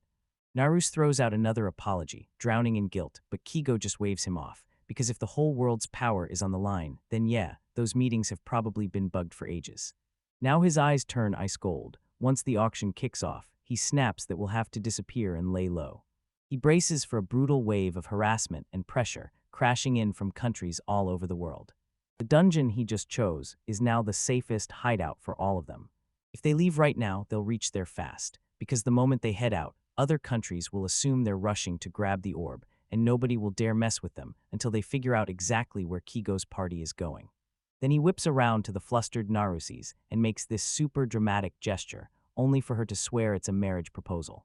Once the misunderstanding finally got crushed, he spills his plan to launch a brand new company, and flat out says they'll need trustworthy staff, and that Narusi's older sister, Midori, is the perfect choice.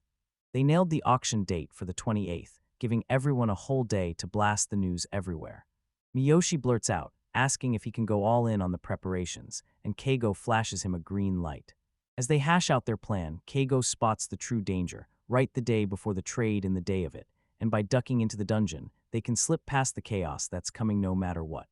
He's not scared at all, he's thrilled to the core. Chases in the city are the best part of action movies, he says, grinning wide as he bumps fists with Miyoshi. Narus, though, looks like she's one breath away from a full-on panic attack. The second the auction site goes live, the whole world snaps into action at breakneck speed. Keigo makes one final call to Tanaka at the JDA, and the guy's having a full-blown meltdown, so Keigo keeps his cool and tells him the truth. Japan officially gave up its claim, so that orb is now officially up for grabs on the open market. He leans in and orders Tanaka to keep tabs on how many foreigners slip into the country after the 26th, then he hangs up. He slams the burner phone into his dimensional storage and shuts down his personal line. Just like that, he's officially off the grid. The shockwave of breaking news races across the world and slams right onto Deputy Secretary Curtis Hathaway's desk in Washington, D.C. Rage boils in his veins. Aaron Ainsworth steps in and confirms the unthinkable. The seller's license sits with the JDA, and the auction is totally legit. The terms are wild, 2 days to bid, and you've got to collect within 24 hours of winning. No way that kind of deal can happen under U.S. regulations. Their intelligence report screams this isn't some cheap scam. Simon has already confirmed it. The sellers are the very same crew that pulled off acquiring 2 brand new, previously unregistered skills. They shut down the idea that the Japanese government is involved, and that twist makes everything blow up even faster. That orb isn't just important, it's the key that keeps the whole world's power balanced and from tipping into chaos. With a price tag that could smash past $10 billion, Hathaway goes straight for the most ruthless play, snatching the very people involved, and in his head, when the fate of the world hangs by a thread, ethics don't even make the menu. With a cynical chuckle, he throws it right back, claiming that as guardians of democracy, they'd never even dream of doing something like that. He gets the news. LT Simon already slipped the leash, calls up the auctioneer, and then storms into the Yogi dungeon alone. Hathaway spots his opening, so he cuts Ainsworth out of the equation and orders his own dungeon department to take over the bidding straight from the start, because he refuses to owe anyone a single favor. Meanwhile in Tokyo, Prime Minister Abe is staring down a full-blown political nightmare. That morning he got blindsided. 2 powerhouses hit at once. The North American and Russian defense bureaus showed up to scrutinize the auction. He got blindsided because a secret meeting he didn't even know about ended with a critical decision sealing his fate. Executive Director Mizuo Straitup blamed the empty budget, and then some other official blurted out, like a clown, that the explorer should just hand over the multi-billion-dollar artifact on pure patriotism. Now the government is staring down a full-blown international crisis, pure incompetence, and they've got less than 22 hours to somehow cough up over $10 billion before that G1E summit. In Moscow, they slice through the chaos with razor-cold precision. They figure Kigo's crew doesn't have the orb in hand yet, so that brutal delivery rush is straight up a calculated play. If they lose this orb, their dungeon boost crumbles, and they simply can't risk it. The command hits dispatch the team from the FSB's elite Vega unit. Their official job, keep Yogi under watch, but the truth, they're just the safety net, insurance policy on standby. If Russia can't win the bid, they'll make sure that orb never ever lands in its new owner's hands, and the threat is so cold it's almost tangible. Even in the safest corner of Japan, the commander snaps. Accidents still happen. A call snaps through to the Russian Foreign Intelligence Service, and the gears of espionage and sabotage start grinding into motion. The match is officially live, and Tokyo is seconds away from being ripped apart like a chessboard. Our hero Keigo is on the move, and he's got company. He shoots a look over his shoulder, face hardening, and says it like a punch. We're being followed, confirming Miyoshi's worst fear.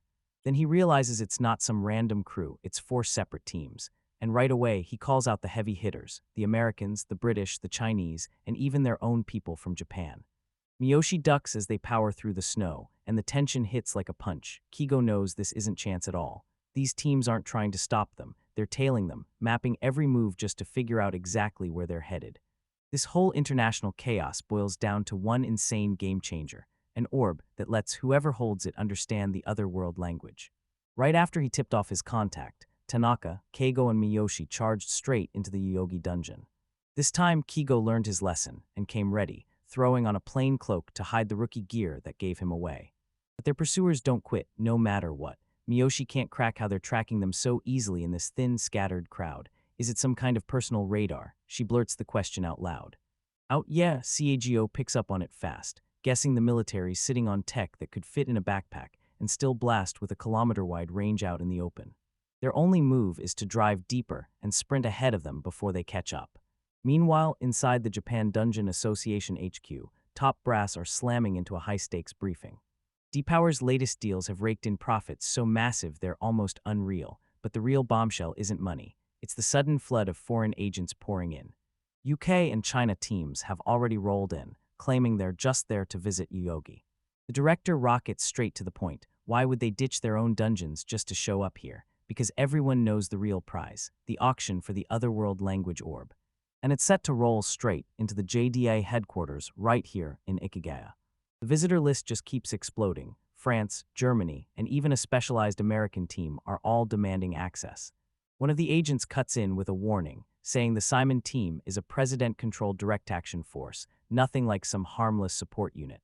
This is straight-up unprecedented. Since the dungeons first showed up, the top 20 explorers from every corner of the globe have finally gathered in one place. The Yogi dungeon, usually locked away from the public, just burst onto the world stage. The director figures these teams are charging into the dungeon right now, trying to snatch that orb for themselves before the auction even kicks off. Deep in the dungeon, Keigo studies the people hunting them, clocking every nationality and guessing each one's got their own mission. Then he frowns hard and thinks if any Russians are there, they're almost certainly here to assassinate them. The Yogi dungeon sprawls so wide that chasing the orb feels like a mountain to climb, and the only way these teams stand a chance is by tracking D-powers to squeeze the search area down fast. Little did he know, the JDA had already quietly assigned a security detail to tail him and Miyoshi, straight-up surveillance duty. The director smirks, picturing the self-defense force base spiraling into panic as they watch this international incident blow up right on their turf. He tells his agent, "Don't worry, I've got a way to reach Keigo the second an emergency hits." With their tails finally shaking in relief, Keigo and Miyoshi burst onto the 8th floor, where a tiny base camp has already been set up. It was a weird sight, an open plaza with low walls stretching out everywhere, with a food stall right there waiting. Keigo, stunned by the constant trade, realizes he isn't seeing something rare. Lots of explorers keep rolling through this place. The vendor shoves some orc meat skewers into their hands, grinning and saying the low drop rate pork from this floor is way more profitable to cook right here than to lug all the way up top. Even though it costs a fortune, they still grab it anyway. Miyoshi grumbles that it's overcooked, but Keigo takes one bite and swears it's surprisingly good. Just as they start to walk off, the vendor's eyes drop, and he spots Keigo's rookie gear peeking out from under his cloak. "You're not going to keep moving in that," he says, casual as can be, but that line smashes into Keigo's brain like a brick wall. He's been caught, and now he has to be way more careful. The second they're out of sight, the friendly vendor fires up the radio. He's a scout calling in their position, but his voice is dripping disbelief. His whole team is a full floor back, and still Keigo and Miyoshi are already sprinting toward the 9th. Who the hell are these monsters? He can't stop staring at how fast they're moving. In a quiet little bar in Shinjuku, a way darker game is already underway. Terazawa barrels in on Mr. Saiga, the man pulling every string behind the curtain, and then he explodes in rage, demanding to know why Saiga just stood there and let everything spiral out of control. He rips into Saiga, calling it a deliberate setup, manipulating the D-powers to force that orb onto the auction block. Saiga just smirks, cool as ice. He waves off Terazawa's worries like they're nothing, saying this isn't a problem for one section chief, it's a fight nations wage, miles beyond his reach. Terazawa shoves him forward, but Saiga shoots back. D-powers only called the auction, not the find, because that orb still hasn't been uncovered yet. He finally admits he leaked information to a JDA executive to set this whole situation in motion, igniting a worldwide craze for something that might not even be real yet. Saiga lays out his game plan, because the auction hits tomorrow, and this is Japan's final shot at getting its priority back. He labels the orb as a bargaining chip and treats it like his ticket to power. He throws down a chilling question. If Japan grabs the orb, who do they hand it to? Some JDA staffer, a cold-blooded bureaucrat, or a soldier? Whoever gets their hands on it, he swears, will never live a normal life again. They'd be treated like a rare, dangerous asset, watched with suspicion and paranoia nonstop. Who in their right mind would dare take on a job like that? Then he starts asking the big question, does Japan even benefit from grabbing it in the first place? Turns out his real plan is way more twisted. He dreams of a world where one nation owns the key to translation, and that one secret ignites nonstop wars and endless disputes. If Russia snaps back and calls a translation wrong, can Japan slam the table and demand they're lying? Saiga insists Japan's spot on the world stage isn't luck at all. It's built on its post-war economic boom, powered by its alliance with the US. Handing them that orb would be a trump card, one move that sows discord itself, classic divide and conquer, straight out of the rulebook.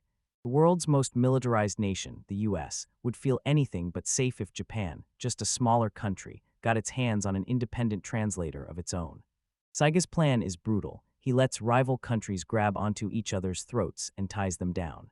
The US tries to cover something up, Russia spills it first, and then they flip the script again until the whole tug-of-war stays locked in balance of power.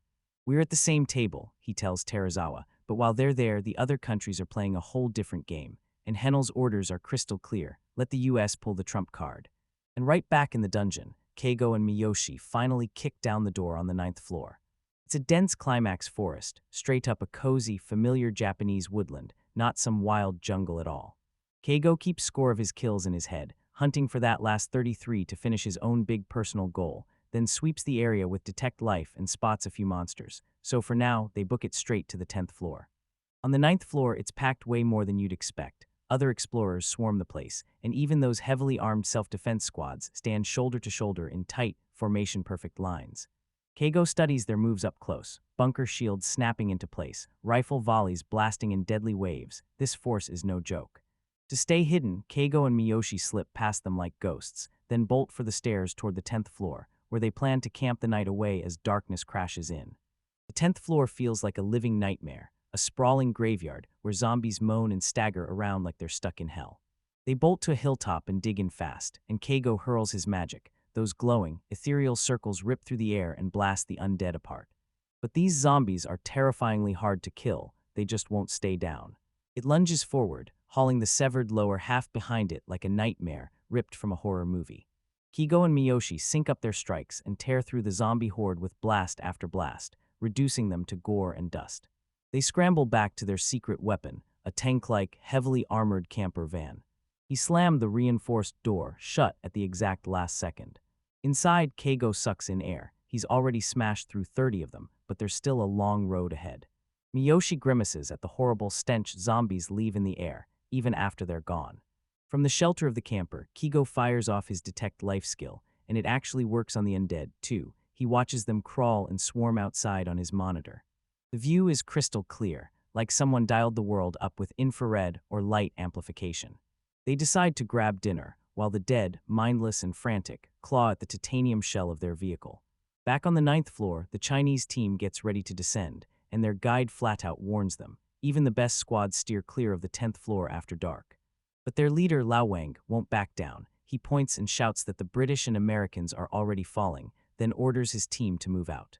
The SDF squad nearby can only watch as they're swept away, trapped behind orders and unable to step in. Should we help them? One soldier blurts out. No, his superior snaps. They're on their own.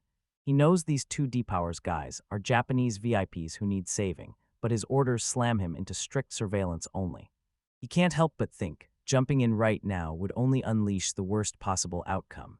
His worst fears hit the moment it happens. China's team floods in and turns all their ammo into nothing.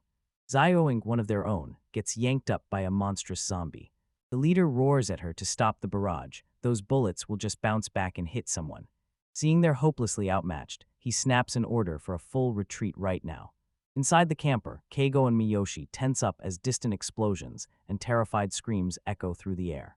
They realize another team is getting ripped apart too, but the screams are already dying down, like someone's slipping away, and they've got nothing they can do. Right on their monitor, a fresh threat snaps into view, a Barghest, and that monstrous hellhound claws its way out of the fog, fully formed. Keigo snatches a helmet packed with military-grade night vision goggles and burst out from the roof hatch, plus the view hits like pure crystal clarity. The fog churns in, thick and suffocating, an evil, unnatural mist wrapping around the beast like a curse.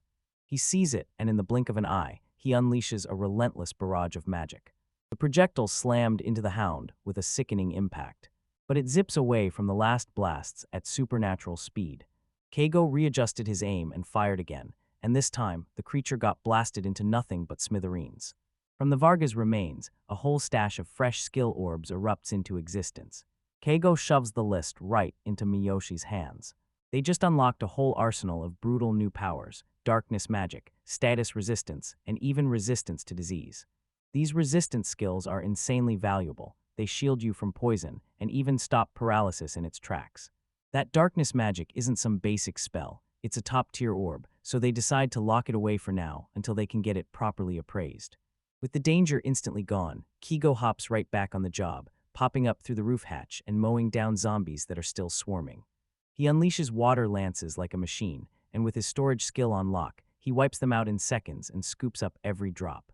After a bit, he glances at his stats and his stomach drops. He's already burned through nearly half his mana. Time to cut the charge and take a breather.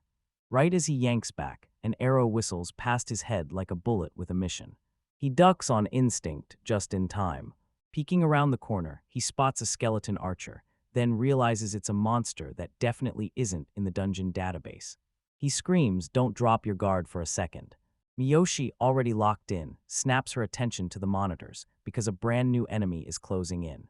She storms in and seizes the assault, then, safe behind the camper's console, she lets loose her own magical iron balls, firing on the screens like she's locked into the ultimate video game. Keigo is blown away. Being able to fire her attacks from range isn't just convenient, it's straight up a cheat code that turns dungeon clearing into a total breeze. They crack open what he farmed and sift through the loot, mostly bones and a pile of magic crystals, because zombies barely drop anything worth getting excited over.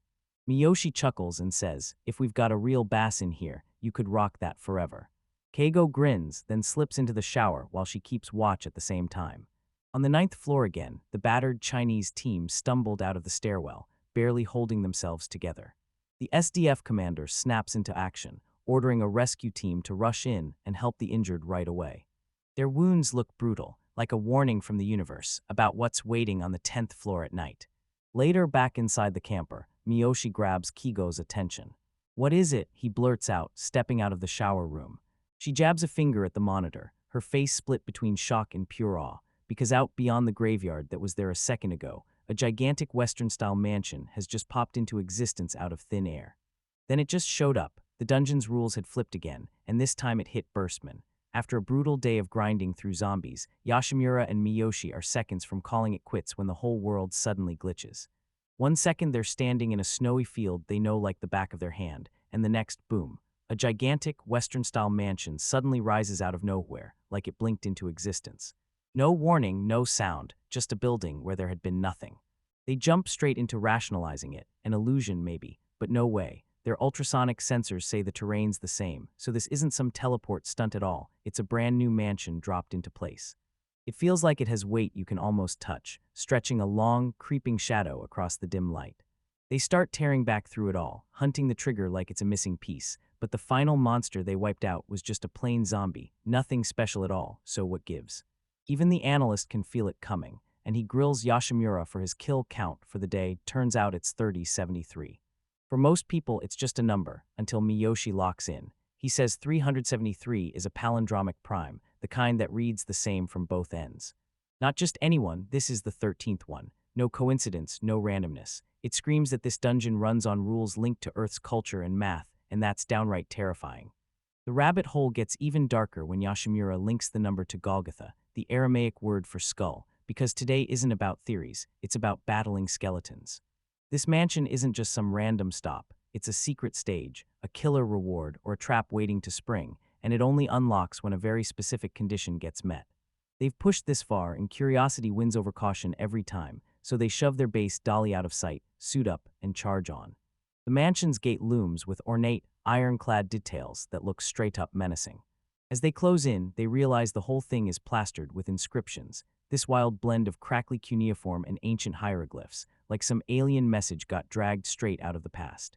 Down at the very bottom, crystal clear, you'll spot a line of Arabic numerals staring right back at you. And the number is straight up insane. It's a 1, then 13 zeros, then 666, then 13 more zeros, and it ends with one final one. Miyoshi clocked it instantly, Belphegor Prime, the infamous number everyone whispers about, named after one of the 7 princes of hell. Belphegor, the demon of invention and discovery, slinks in and tempts people with brand new wonders, and right now it all starts snapping into place. Prime numbers, demonology, and that creepy mansion, like the whole story, is a death trap puzzle box clicking shut. Yoshimura yanks out his phone and starts recording everything, because if they don't get out, he wants proof. He takes a deep breath and shoves the gate, then it jerks open with a brutal, groaning screech. In front of that mansion, dread hangs in the air so heavy it feels like it's choking everyone. Miyoshi knows it the second it hits. He grabs Senpai's attention and whispers, "This place is a bad guy." Yoshimura knows it, but something else grabs him by the soul, an invisible force yanking him toward the entrance. Right on cue, the mansion's defenses start to wake up. One raven swoops down and lands on the roof. eyes burning with pure malice, while the stone gargoyles that were frozen in place snap their heads and glare straight at them. The raven launches into the sky, loops over the clock tower, and drops a chilling omen right into the air. But hold up, the worst is coming fast. Miyoshi cranes his neck and points at the roof's eaves, and there it is. Not wood, not stone, but a writhing, pulsing swarm of eyeballs, staring down at them like it's hungry. The place is so grotesque, it sends shivers straight through their skin. A swarm of mono eyes is just sitting there, then boom, they've got them trapped. Bolting back through those gates, you know the gargoyles will swarm on your tail, so dive into the mansion, because who knows what nightmares are waiting inside. It's that brutal pincer move. No matter what he tries, he gets trapped. They're stuck in terror and paralysis, trapped between a rock and a nightmare, surrounded by a sea of eyeballs. Miyoshi scrambles to plan an escape, but even his own voice betrays how unsure he feels. They stop in front of the hulking oak doors, and those gargoyles with their giant, unblinking eyes pin them in place, like the whole place is daring them to blink first. Then, like it's afraid of being noticed, the door glides open by itself. No creak, no sound. And no, it's not magic, it's advanced engineering, the kind of tech that has no business existing in a place like this. Yoshimura's survival instincts are screaming at him, turn back right now. But it's already over, because that raven swoops in and lands on the gatepost behind them, then croaks nevermore in a way that chills you to the bones. They're trapped, step out, and boom, enemies slam in from every direction. Yoshimura forces a grin, throwing out a little humor to shatter the tension, and says, "Can't just stand here forever," before he and the others lock eyes with resigned sighs and step straight into the dark. They step into a colossal, cathedral-like library, where towering bookshelves climb straight from the floor to the ceiling. The room's layout feels wrong. There's no grand staircase at all, just two monstrous gargoyle statues looming, staring straight at the center like they're guarding a nightmare. Miyoshi instantly flips into full gamer mode, like in his head this is a game, and right as we close in, he swears the world is about to start moving. Yoshimura decides there's only one way to get the answer. He plants himself and flings a heavy iron ball straight at one of the statues. It hits with a thunderous boom, then the stone gargoyle explodes into 1,000 jagged pieces. For one heartbeat, relief floods in. Maybe they really were just statues. Then those massive doors slam shut behind them with a deafening crash. They absolutely managed to tick someone off. 3 glowing magic circles snapped into life on the floor. 3 towering skeletal executioners burst out of them, bones clattering as they rise up like living nightmares. They're a whole different monster from the trash they battled outside, massive, towering brutes with brutal, giant swords, marching with a terrifying, no-mercy purpose. Yoshimura makes the first move and hurls an iron ball, then his stomach drops when it smacks the skeleton's skull with a brutal clang and barely even scratches it. The creature staggers hard, teetering on the edge, but it never hits the ground. Miyoshi spots it right away, and he yells that it's got some kind of damage resistance. Hits bounce off it like nothing. But Yoshimura isn't done. He's already cocking his arm for round 2, hurling another shot so hard the skull detonates, spraying bone fragments everywhere. Miyoshi clocks it. One hit gets shrugged off, but hammering the exact same spot again and again finally crushes the defense.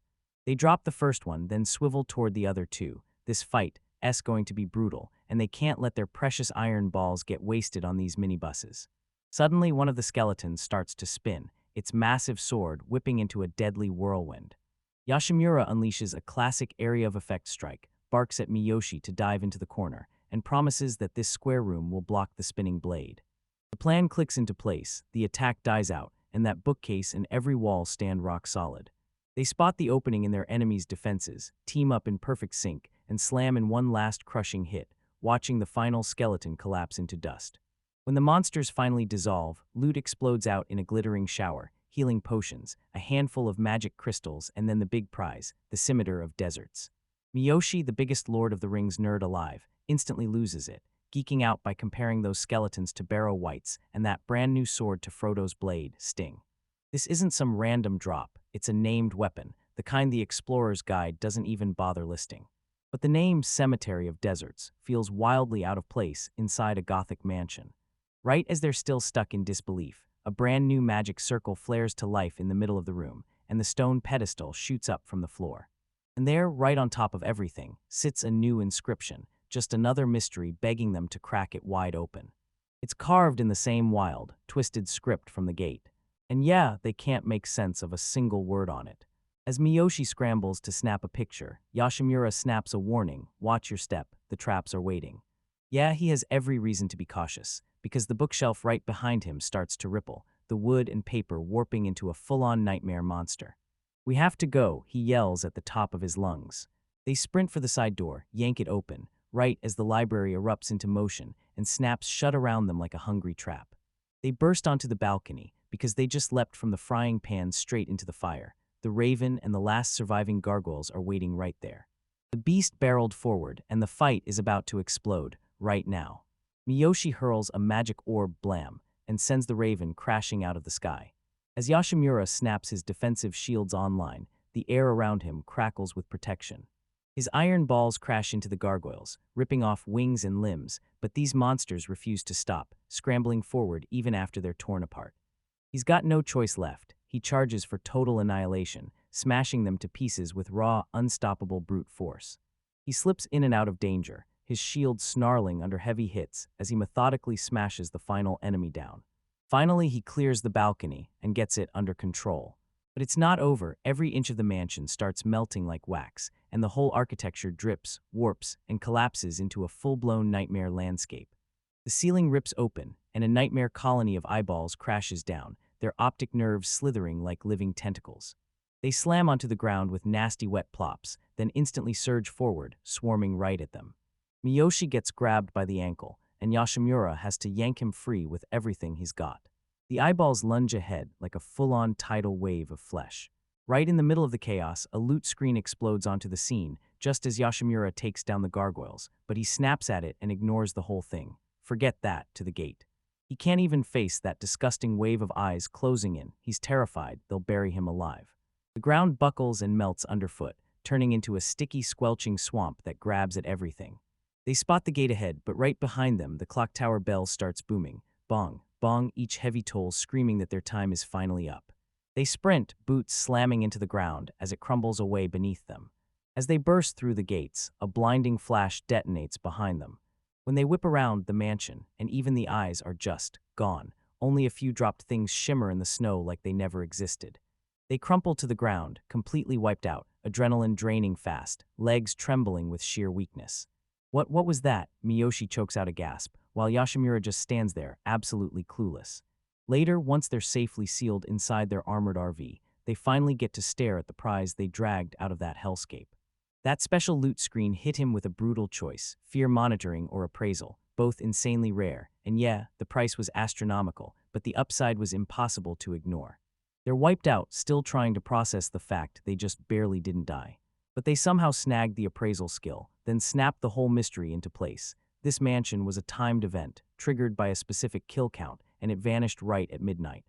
Turns out the dungeon runs on local time. Crazy weird, but honestly, it's a lifesaver once you know. After nearly dying like that, they decide they deserve a little treat to celebrate. They pop open some beers, throwing back a tiny toast for making it through. Yashimura thrusts the appraisal skill orb into Miyoshi's hands. With pure dramatic swagger, Miyoshi blurts, "I'm done being human," and jams the orb into himself, then immediately spits beer like it burst out of him. Next, he snatched up the darkness magic orb too. All right, but here's the real test. How does appraisal actually work in the end? Yashimura slams all the loot onto the table, handing Miyoshi a mountain of weapons to practice with. The hall blew me away, potions on display, gargoyle crystals glittering, stacks of obsidian, and even one freaky eyeball staring back. Miyoshi locks his eyes on the cemetery of deserts, like it's hiding something deadly.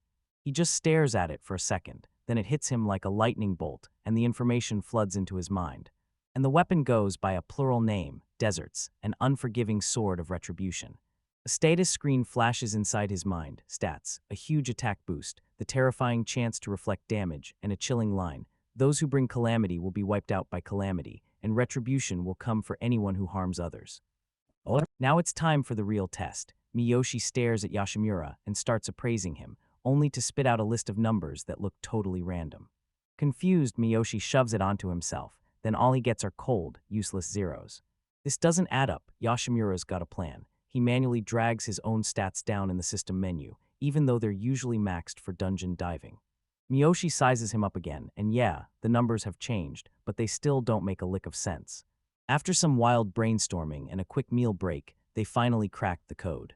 The appraisal skill isn't just throwing out raw stats, it's crunching numbers like a math blade, taking the target stat, dividing it by the user's matching stat, and then flashing the remainder. That's why Miyoshi had to see it for himself, because when you divide a number by itself, the answer lands on zero every single time. It's a system built to throw low-level users off so they can't properly size up high-level monsters. And now that Miyoshi understands how it works, he reverse engineers Yoshimura's current stats, and they're still insanely high. For an adult, the average hovers around 10, so to Yoshimura, his Yoshimura S are pathetic, but to everyone else, they're basically godlike. Finally, they raise the Darkness Magic Orb and start appraising it, like the fate of the world is hanging in the glow. They've got a summon spell that calls hellhounds into existence, and the smarter the user is, the more come rushing through, plus the creepy flavor text straight up hints that the gates of hell are opening. With his stats right now, Miyoshi can summon 4 of them, and he doesn't hesitate. He decides to test it immediately, right here in the RV, because he wants a guard dog for their office. He names his future companion Cavil, in honor of King Arthur's dog, and then he slams into the summoning.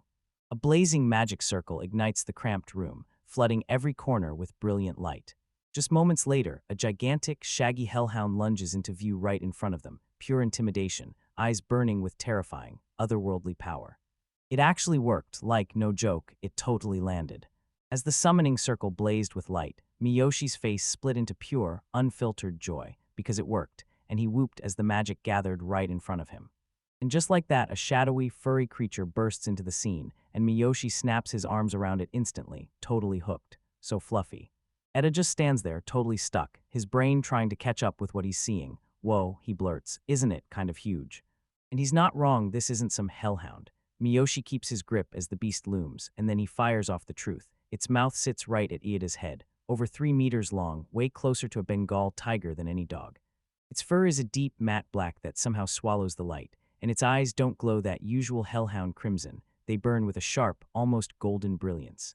Miyoshi already picked out a name, call me Kevil, he declares, grinning, because that's the name of King Arthur's dog, and he's even gone ahead and reserved names for the other 3 summons too. Iida could care less about names, he's laser-focused on logistics, because how in the world are you supposed to get around with something that big? And then Miyoshi just grins like, relax, it's a fantasy creature, bet it can shrink. With hope blazing in his eyes, Miyoshi spins to his new companion and shouts, you've got this, Cavil. The massive beast glares over its shoulder, gives out a tiny whimper, and curls into a tight little ball on the floor, adorable, sure, but it's still basically the size of a small car. Miyoshi can't stop grinning, totally swept up by what she's seeing. You're so cute, he blurts out, then dives right in for another hug. Eda snaps out of it and starts hunting for a way to cancel the summon. So can we undo this? He demands, pointing at the giant wolf monster that's totally swallowed their entire living room. Miyoshi fires off the command, but Cavil just stays there, stone-cold silent. No way he's coming back, he admits, almost embarrassed. Eda clocks what's happening, that gates of hell turn into paradise for darkness. Line wasn't a joke, because once the summoning happens, it doesn't stop, it's permanent. As Miyoshi spirals into panic, Eda's brain clicks into overdrive. Could a hellhound even cast dark magic? Magic, he snaps his head to Kevil. So you can use it, right? Then why not just vanish in the shadows? The beast totally gets it, staring at its own shadow, and the next heartbeat, a thick black puddle oozes onto the floor. Cavil charges right in, and he disappears in the darkness like it's plain water. A beat later, its head pops back up, peeking around like it's curious about everything. Miyoshi freezes in shock, then explodes into excited disbelief. That's awesome, Kevil, he cheers, then tosses the ham sandwich to the hellhound, watching it happily gobble it down. Iida, practical to the bone, slaps a simple name on the new power, hide in shadow, because that's exactly what it does. After Iida orders Kevil to stay hidden until they call for him again, he leans in and tells Miyoshi straight up, act like that around regular hellhounds and you'll end up as a meal. This thing isn't an ordinary beast, it's special. Miyoshi finally gets it. Cavil's shadow ambushes turn him into a nightmare, deadly in ways you can't see coming. He agrees to leave the other 3 out of their cramped camper, because the truth hits him hard. If they all squeeze in there, it's going to be a total disaster. Now that the crisis is slammed shut, they whirl back to the strange page they grabbed earlier. This document is just a ripped-off fragment from a legendary thing called ***, the Book of Wanderers ***. It tells the tale of a wandering mansion that shows up just once, an omen that says anyone who brushes its wisdom will get swallowed by madness, and Eda instantly connects the dots. This wasn't some random place, it was a rare one-time spawn, probably triggered only after you wipe out a massive number of specific monsters in a tiny window, something almost no explorer could pull off. Since there's only one original book, that mansion is basically never showing up in that room again. They argue about whether to report what they've found, but they've got nothing, no proof at all, and those letters carved on the pedestal are written in a language neither of them can crack. For now, it's a dead end, no way out. Spent out and worn thin, Edda decides they'll crash for a bit, then keep hunting for a few more days before they finally head back. He figures the scouts dogging them are probably still alive, safe and sound, because they slipped away the second the coast went clear. Miyoshi jokes that they should tell everyone to go hunt colonial worms, so the mansion finally spawns, and Yida instantly shuts that awful idea down. The next day, they jump straight into a potion-gathering spree, then call it a night. The very next morning, the hunt kicks off, right when the world is still half asleep. Miyoshi called in the other 3 hellhounds, and the whole pack went wild, ripping through undead skeletons and zombies with terrifying, no-stop efficiency. The 4 beasts strike as one, totally synced, like a perfect pack hunting together. After breakfast, they're lined up outside the camper, Miyoshi's toughest bodyguards, standing ready for anything. Edda, pragmatist to the bone, tries to size up Cavill's smarts, but Cavill just snaps back with a gruff bark. Meanwhile, Miyoshi is grinning to death with his brand new companions, while Ida shrugs and says his own summoning skill is basically worthless, because he has zero desire to babysit living things. So tell me, what on earth do these hellhounds even chow down on? It's Cavill hearing that conversation, and just jerks its head back and forth like it can't believe what it's hearing. He could still taste that delicious sandwich from yesterday, like it had just been pulled from the grill. Edda pushes harder, demanding to know, does human food asterisk have asterisk to be eaten, or is it just a tempting treat for the creature? He gets this strong feeling that it's less needs and more full-on luxury. Miyoshi steps in like a guardian, staking out his pet's right to snack on something tasty every now and then. Ida sighs, relenting, but you've still got to hustle like Miyoshi's guards. Cavill lets out a joyful bark, mouth stretched wide in a grin that feels a little too suspicious. As the hellhounds skid back to tearing through skeletons, Edda's brain is already firing off a mile a minute. Do summoned monsters even need licenses? Do they need vaccines? And if they get killed, do they just respawn? The last one crawls into her head like a nightmare she'd rather never test. He mentally vows to grill Ms. Naris with a non-stop storm of questions the moment they get back. Suddenly, his life detection skill blips, like fate just tapped him on the shoulder. Senpai Miyoshi bursts in and shouts, "We've got company." They're clueless about who found them, but Edda's gut tells her it's some kind of surveillance. "Move now," he barks. "We'll duck behind that hill and push straight for the graves." They scramble fast, vanishing from sight in an instant. Edda keeps her eyes locked on their pursuers, tracking every step as they creep forward, slow and careful. To throw them off, he and Miyoshi ramped up their speed, bolted through the terrain, and ditched their trackers in the dust. And while all that's going down, in a classy office in France, someone's plotting a whole different kind of hunt. A man rushes to his superior and spills what he knows about Ahmed, an insanely wealthy Indian who claims his daughter is being bewitched. The superior shuts down the cult theory on the spot, convinced it's just a slick cover for a dangerous skill deal. The big prize here, super recovery. This wild skill was just sold at a Japanese auction. At first, he totally thought it was a scam. That price was criminally low for the wild effects it promised. But neither the seller nor the monster that dumped it was ever identified. And just like that, Ahmed's daughter is healed. He stares in shock because this isn't luck, it's a real miracle. And it all points to a shadowy organization behind the scenes, Artem Foramin's. Up on the 10th floor, Ida and Miyoshi move with razor-sharp focus, clearing the area step by step. Skeletons barely drop a potion, like it's basically impossible, but they grind on anyway, refusing to quit. They stay locked on the road. Ida charges first at the brand new zombies, while Miyoshi barks orders, steering the hounds into position. Miyoshi named his pack with weird Arthurian titles, and Ida just can't keep up, she's totally lost. But he can't deny how deadly effective they are. Hellhounds storm in like a natural disaster, shredding the undead without breaking a sweat. Right nearby, a squad of JDA soldiers patrols. Then one of them spots the carnage and blurts that whoever did this has clearly lost their mind. Their sensor specialist, Noro, straight up says he can't pick up a single human life sign, just their own squad, and that distant group trailing far behind. His life detector is a razor-focused, long-range model, not like Edda's all-around one, so Ardu slips clean through his radar and disappears from his sight. The soldiers spot shell casings the Chinese team left behind, then slam the brakes on everything and spend the rest of their combat drug time hunting down what's on the 10th floor. Right when they finally fall into a groove, Iida hits the jackpot. An entire skeleton orb drops right in his hands. The orbs pack insane powers, life detection, deadly law resistance, and even immortality.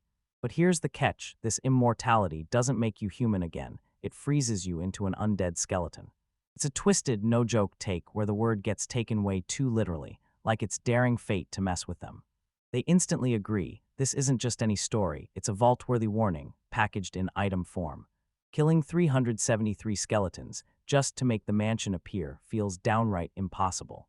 But Miyoshi suddenly shows off his 10-ball storage skill, and that's why he hammers Eda at range, way more efficient with every shot.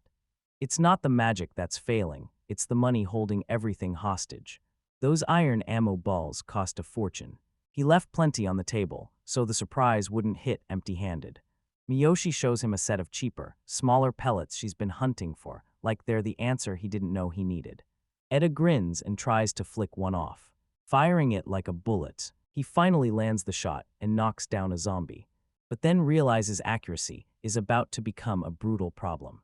Miyoshi braces himself and reaches for the next orb, ready to crack it open. An arrow screams past Yida's head, slicing the air inches from his face. Then crunch, he crashed into a skeleton right behind him. What was that? He screams, totally blindsided. They finally clock the culprit, a skeleton archer. Yep, a brand new monster type they've never seen before. Before anyone can even blink, the hellhounds pounce, tearing the creature to shreds in seconds, and Eda shoots them a grateful look, stunned by how fast they moved. "Thank you," he says, grinning as he ruffles one kid's hair like it's no big deal. That close call rattles him. Wait, what did you say earlier? The next orb. Miyoshi checks his recovery magic and swears it's real, but he can't even begin to picture what kind of monster would leave something like that behind. That hits Eda like a lightning bolt, then he leans in and asks, "You know what a saint is? Not some official class, just a rumor." He tells you saints are rumored to wield wild restorative magic, basically, the kind people compare to Joan of Arc. He's been scrolling through social media, and every other post screams the same thing: people are getting brutal, life-threatening injuries healed for a huge price. But he always figured it was a scam. Eda assumes any real proof will get scrubbed off the internet, but Miyoshi cuts him off and shuts that idea down. Someone he knows dug into it, and boom, the whole thing traces back to a brand new religious corporation sitting in France. Yeah, he confirms the healing is real, only it doesn't feel like any ordinary miracle. The group's name sounds wild, Altum Fuluminis Sacracy, and when Miyoshi says it in Japanese, it hits like a deep hole cult. No, this isn't some weird little haze or Taurus cult. This is a full-blown head-count-to-the-ceiling hole. That bizarre name hit Eda like lightning, and a cold shiver raced down his spine. This cult's real identity, it's shrouded in mystery so deep, it feels like it could swallow the secrets of any dungeon.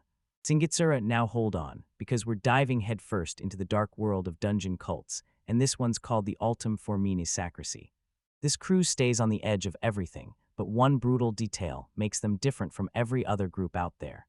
That ship's figurehead was a real saintess, Marion Therese Martin, and her powers weren't some act, they were the genuine thing. Her comeback story gets told through the eyes of David Garcia, a former fraudster, and 2 years ago, he stumbled on something downright weird in a tiny town. A young woman sprawled on a park bench while kneeling elders ringed around her, worshipping her like she was a living goddess.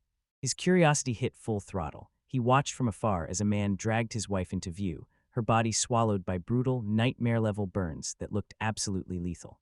David's stomach turned. He couldn't believe they were rushing her to some performer instead of an emergency room, and it felt like her life was getting tossed away on nothing but blind faith. Then the impossible hit. She shot her hand out from the bench, and a blinding, pure light wrapped the injured woman in an instant. David's face mirrored the couple's shock as he watched the miracle unfold in the distance. In that one heartbeat, David stared as the husband dropped to his knees in raw, unfiltered gratitude, and it blew up his whole world. Everything in him shattered. It wasn't some cheap trick. This was the real eye-opener, the kind that hits like a revelation. His cynical brain instantly scrambled for excuses, some fancy potion maybe, until he realized she was doing it for free. Then he spotted her father, oozing the kind of confidence you only see in straight-up swindlers. And just like that, David pounced on the opening, sliding right up to him with a bold business pitch. People spun a legend around her, crafting a tight story that linked her to France's patron saints and turned her into a shining beacon for the sick and and the ones who had no strength left. The whole story was so insanely good it lured in powerful politicians and the global elite, all staring in awe at the girl who kept pulling off those tiny, undeniable miracles. Her ethereal beauty didn't just help, it practically lit the whole room on fire. Meanwhile, deep in the Yogi dungeon, Senpai and Miyoshi huddle in a tense talk about the cult right there. Miyoshi can't wrap his head around it. How is a crew with real, dungeon-born powers not famous everywhere? Senpai, like the ultimate analyst, swears it's all a chess play, using a religious group as a cover so they stay invisible, while the influential people they've healed quietly shield them, turning it into a brilliant system that feeds itself.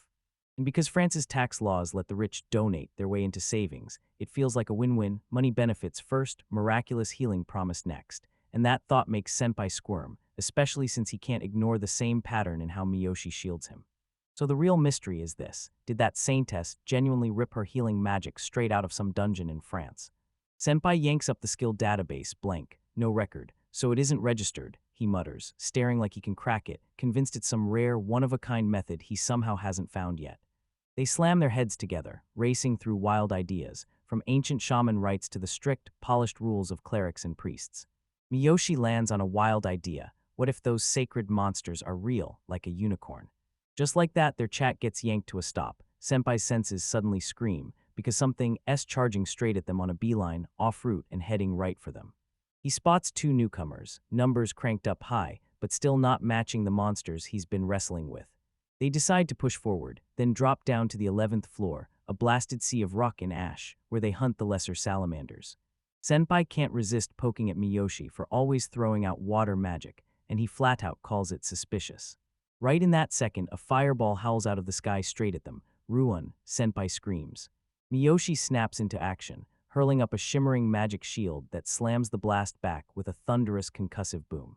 The killer's finally outed. Alwyn, one of their own hellhounds, grins like he totally nailed it, and it turns out it was friendly fire. A blazing fireball crashes into its mark, just as the creature, flawlessly disguised as a rock, gets ripped apart.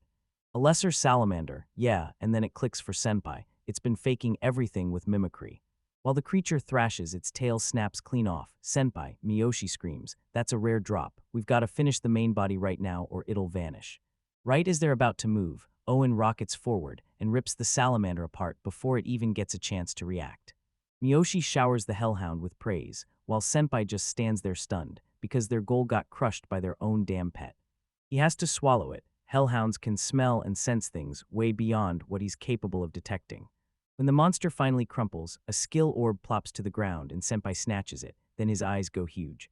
Inside, a whole roster of brutal skills: fire magic, self-amputation, self-regeneration, and one more slot that's marked as a single-use magic worth an insane, astronomical fortune.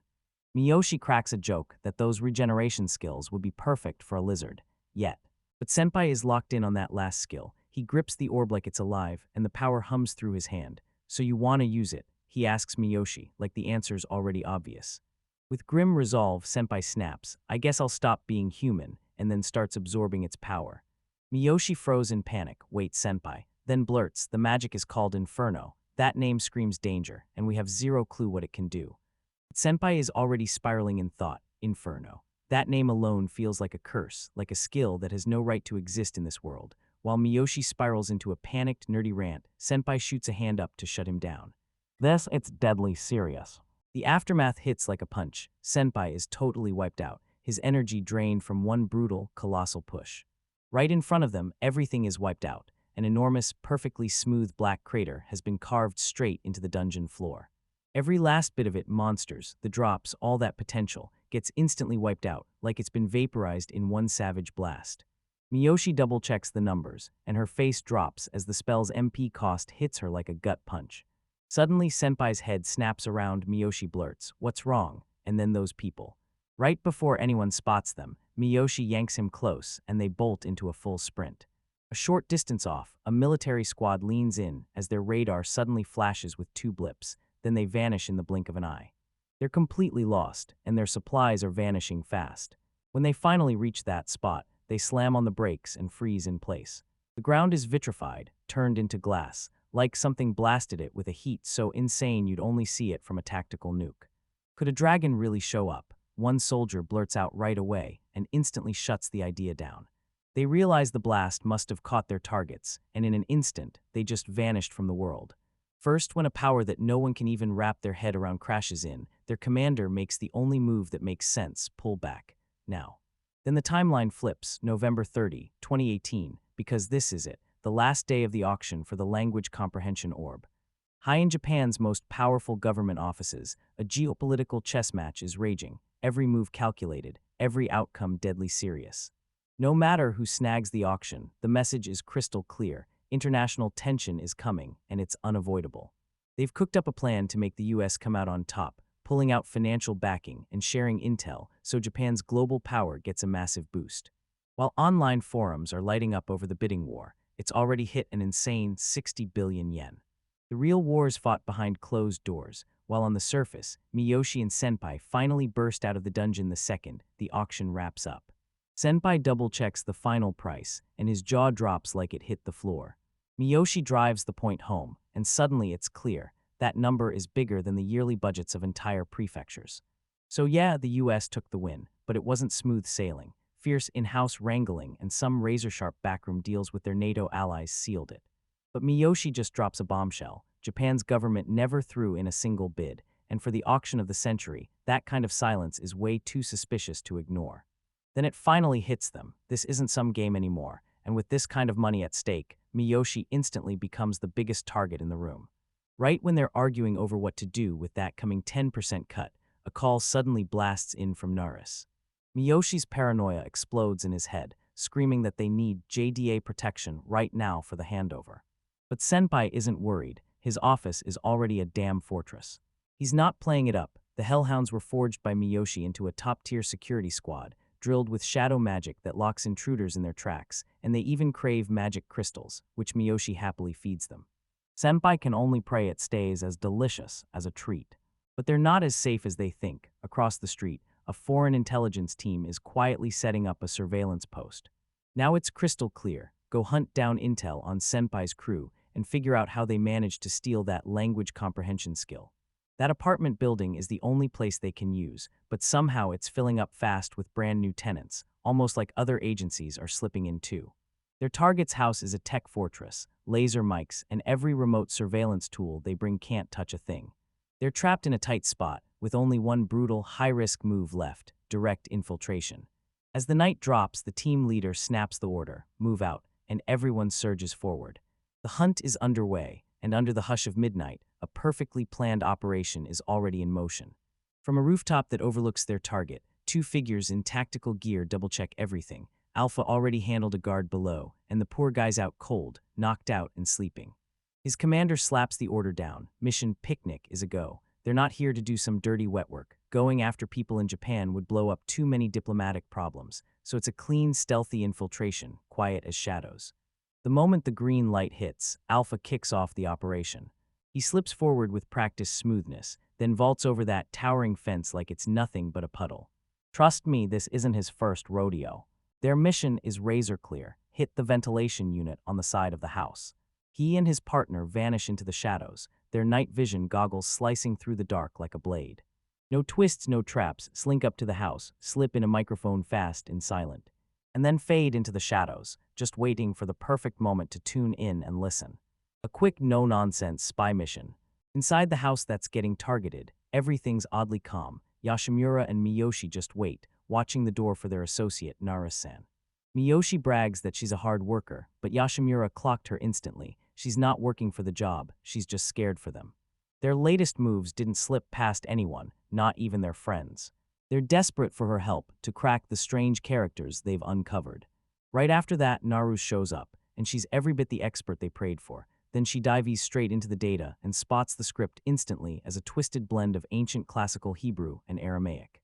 These texts line up so closely, both born from the same Phoenician script, that you can practically mash them together into one.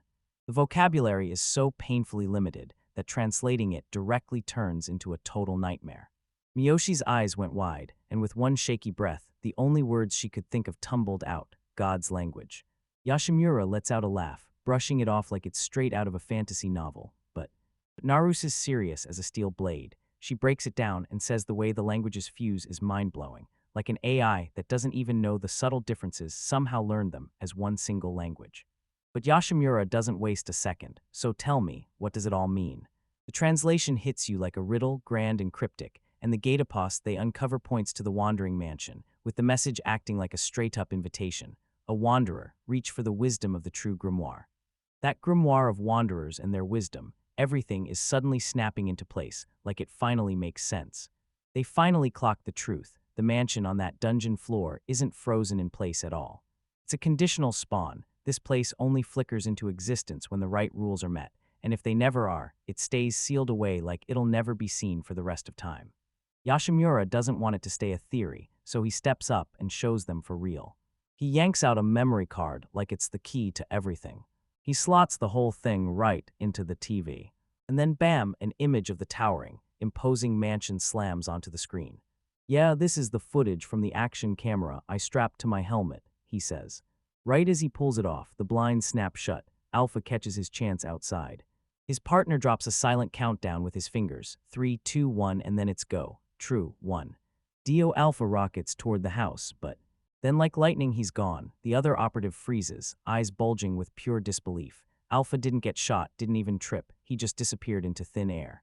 Panic detonates across the comms base as they scramble to reach Alpha. Then the line goes dead with zero reply. Static crackles, and that ice-cold professional comm is instantly shattered. At the U.S. team's command station in Japan, the analysts stare at the live feed. Horror hits them like a punch. They watched him zip into motion, and then, just like that, he was gone. The operative vanished from the screen in the blink of an eye. The second guy disappears in the blink of an eye. They frantically scrub the footage, but it gives them nothing, so they start chasing ghosts. Does full optical camouflage really exist, like for real? One of them blurts it out, clinging to any shred of hope. They go frame by frame. 1 second he's right there, the next he's gone like the universe blinked, and it's not a glitch. It's straight up impossible. Their multi-million-dollar surveillance gear is utterly useless, so the team leader, realizing they've walked straight into a nightmare way bigger than their grasp, rips up the first report in pure frustration. Totally oblivious to the disaster bursting outside their window, the trio kicks back and casually replays the mansion footage. Yoshimura bluntly tells them the dungeon's shadow pits are nothing but roach traps, perfect little traps for anyone who isn't paying attention. Naru's looks shaken to the core by what she's seeing. She fully understands just how huge this discovery is, more than the rest of them. When Yoshimura starts joking about the gruesome stuff on screen, she shuts it down like it's nothing. Then she presses, "How far are you planning to report this?" with worry weighing every word. Yoshimura beamed. "Of course, I can report all of this to the higher-ups," but the moment the words left her mouth, you could practically see her anxiety spike. He tells her his supervisor duties are wrapped up, then snaps the conversation to a new direction and pulls out a tiny, ornate chest. "Would you like to try this?" he asked, smiling like he already knew you were going to say yes. Her eyes flare wide, and she realizes with perfect clarity, this is exactly what she thinks it is. It's the kind of case made to hold a skill orb. With trembling hands, she rips it open, and a glowing orb erupts to life, while a hologram flickers overhead, interdimensional language comprehension. It's the perfect, almost unreal, answer to their problem, and she blurts out a gasp before Miyoshi rushes in to shush her. Yoshimura pushes her to take it and use it. "Why me?" she blurts, sounding like she refuses to be chosen. Yoshimura's face drops into full seriousness. He lays out his reasoning, because she holds a powerful role in the JDA, and she's sitting on intel they don't even know exists. If this power landed in the wrong hands, or got locked up by one government, those dungeon secrets could get twisted or buried for good, so they need an independent translator. Then he drops his wild, fearless scheme, Project Heaven Leaks, an anonymous website that hunts down every dungeon inscription they can find and translates it on the spot for everyone to read. It'd become a global watchdog, and with only a couple countries holding that power right now, the whole world is basically in their hands. This is the one place where their claims can be checked in public, so they can't bury the truth just to line their own pockets. He's not just strolling through a dungeon, he's playing tug-of-war with the world's biggest superpowers, and yeah, please accept that, he says. Naru sucked in a deep breath, her mind made up, and pressed her hand against the orb. A blinding light wraps around her, and right then, the world's second otherworldly translator is born. Next morning feels totally different, lighter, almost breathable, and Narus even crashes there for the night, so now it's official, they're a real team. But outside, the world won't wait. People are scrambling for depowers, and now a whole new breed of desperate orb hunters is crawling in, with no rules keeping them in check. Now their home is a name people know, and Archelaus and his pack have them covered with security. They're basically living under a microscope, until Yoshimura slides her the real prize, a scrap of grimoire he dug up from the wandering mansion, plus a key document that could flip everything upside down. Right then, everything gets yanked to a stop, visitors crash in. Tanaka, that mysterious government guy, and no joke, Simon Gershwin, one of the world's top explorers. Simon's in town on his boss's orders, and yeah, his boss just landed a bid tied to that property. Tanaka, just like always, looms over everything with that vague, impossible-to-read presence. Simon leans in and tells Yoshimura the truth. Tanaka's a government official hunting them, but even as he says it, dread keeps crawling up his spine. With a wink, he volunteers to be Yoshimura's bodyguard, and then he grabs him, just to drive home how huge the power gap is between them. Right after Simon leaves, Tanaka slips in behind Yoshimura without a word. Then bam, Yoshimura snaps around, startled out of his skin. He gets right to the heart of it. So tell me, how did you snag the captive? He already knows about the operative, and Yoshimura just shrugs it off like me. I couldn't predict it, blaming it on the wild, untamable chaos of being out there as an explorer. Tanaka shoots a skeptical look, but for now, he doesn't push it any further. As Yoshimura and Miyoshi watch Naris and him disappear, dread crashes in, because they're boxed in by intelligence agents from every direction. The stakes are sky-high now. Everyone huddles up to warn each other about the terrifying magic inside their crystals, while the world mislabels it as some kind of brand new plutonium. One tiny mistake in the math could trigger a catastrophic explosion in an instant. And nobody even realizes this world-bending energy source is secretly just a reward they get for feeding their pets. When the day of the orb auction finally hits, the whole city is buzzing with excitement, totally blind to the secret battles raging in the shadows. We didn't start in any cozy dungeon in Japan. We kicked things off in wild, far-off Russia, right at Domo de Dovo Airport. A hard-eyed military man steps up to his contact, like the air itself tightens, because everything's already been arranged at the embassy, and he's not just anyone. He's Vimpel's elite special forces, Russia's finest, and it looks like they're gearing up for something brutally serious. Back in the Yogi dungeon, our hero and Miyoshi sprint downward into the 9th layer. He lays out the plan for the day and makes it clear they're not just grinding, there's a specific target. He pushes Miyoshi to finally face the colonial worms, a one-of-a-kind monster lurking on this floor. Miyoshi, sharp as a blade, cuts in and calls him out. This isn't just about the experience. That revenge is real, isn't it? Payback for the non-stop surveillance they've been stuck under. He smirks and says that if they can hunt down these worm monsters while everyone else turns away, they might score one of the rarest item drops out there. Miyoshi grins and playfully points out that her smirk just makes her the perfect accomplice to his ruthless scheme. He snaps into full focus, scanning their pursuers like a hawk, because he's certain these are military elites, not some clueless exploration team that get wiped out on this floor. He's clocked a sudden spike in undercover civilian explorers, but he wastes no time. This isn't a foreign military squad. He pinpoints something way darker, a covert group that can vanish, deploy agents fast, and strike before anyone even figures out what's happening. With a plan blazing in their minds, they surge ahead, dropping past the 8th layer at a jaw-dropping speed. Their armed pursuers, an all-out squad of heavily loaded soldiers, finally close the distance and spring the trap. They've finally dropped onto the 8th layer, the one packed with blood bears and hellhounds, so thick it feels like a nightmare field test, and it's the first true gauntlet any serious explorer has to survive. They roll out in tight formation, executing every move like it's been planned down to the second. Our hero's instincts flare right away. 6 hostile figures are sprinting in fast, and it looks like one of those groups has finally snapped and decided to stop waiting. Miyoshi stares at him like he's the only hope for a plan. Then, right before he can even speak, everything cuts off. Brand new terror snaps into existence. Then a pack of hellhounds, lured by all that chaos, comes charging in from the opposite direction. Right after that, the whole problem crashes down on them, every last soldier sprawled across the forest floor, totally unconscious. He clocks them instantly. Yep, it's that same crew that's been tailing them. They're still alive, but right now they're out cold and it's going to last for a long while. He snaps his head toward his own hellhound, Ars, who's been watching the entire scene. Then Ars huffs out that the soldier's gear is way too heavy for him to move. Then the negotiation kicks off. He offers 6 magic crystals, enough to stash the men and all their stuff inside the vault, 1 crystal per person.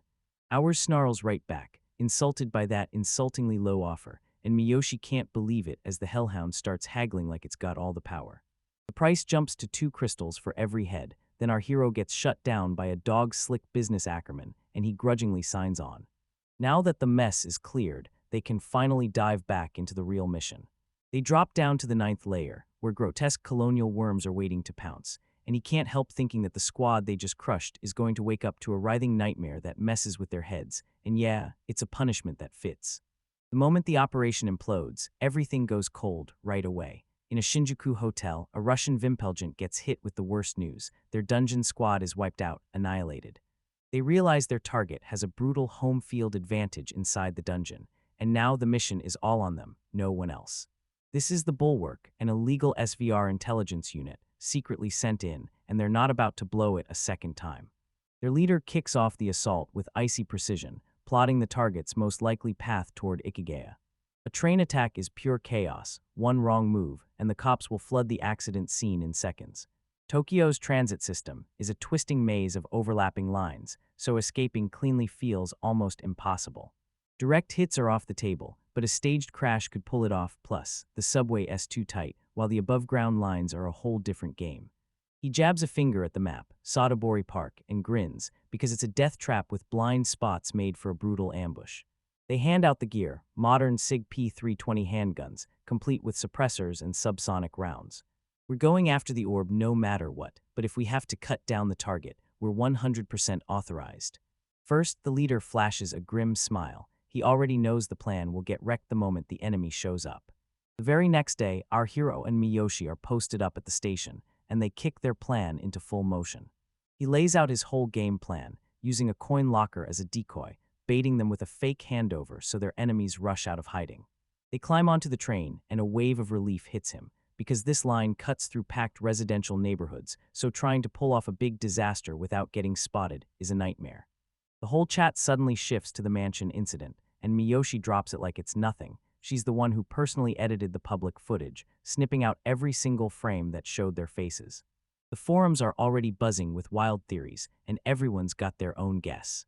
He's on edge, flat out refusing the JDA's security detail because he knows their presence would only trip him up. He's waiting for an attack, either from his father or the Tanaka crew, and he needs to stay completely unchained and ready to move.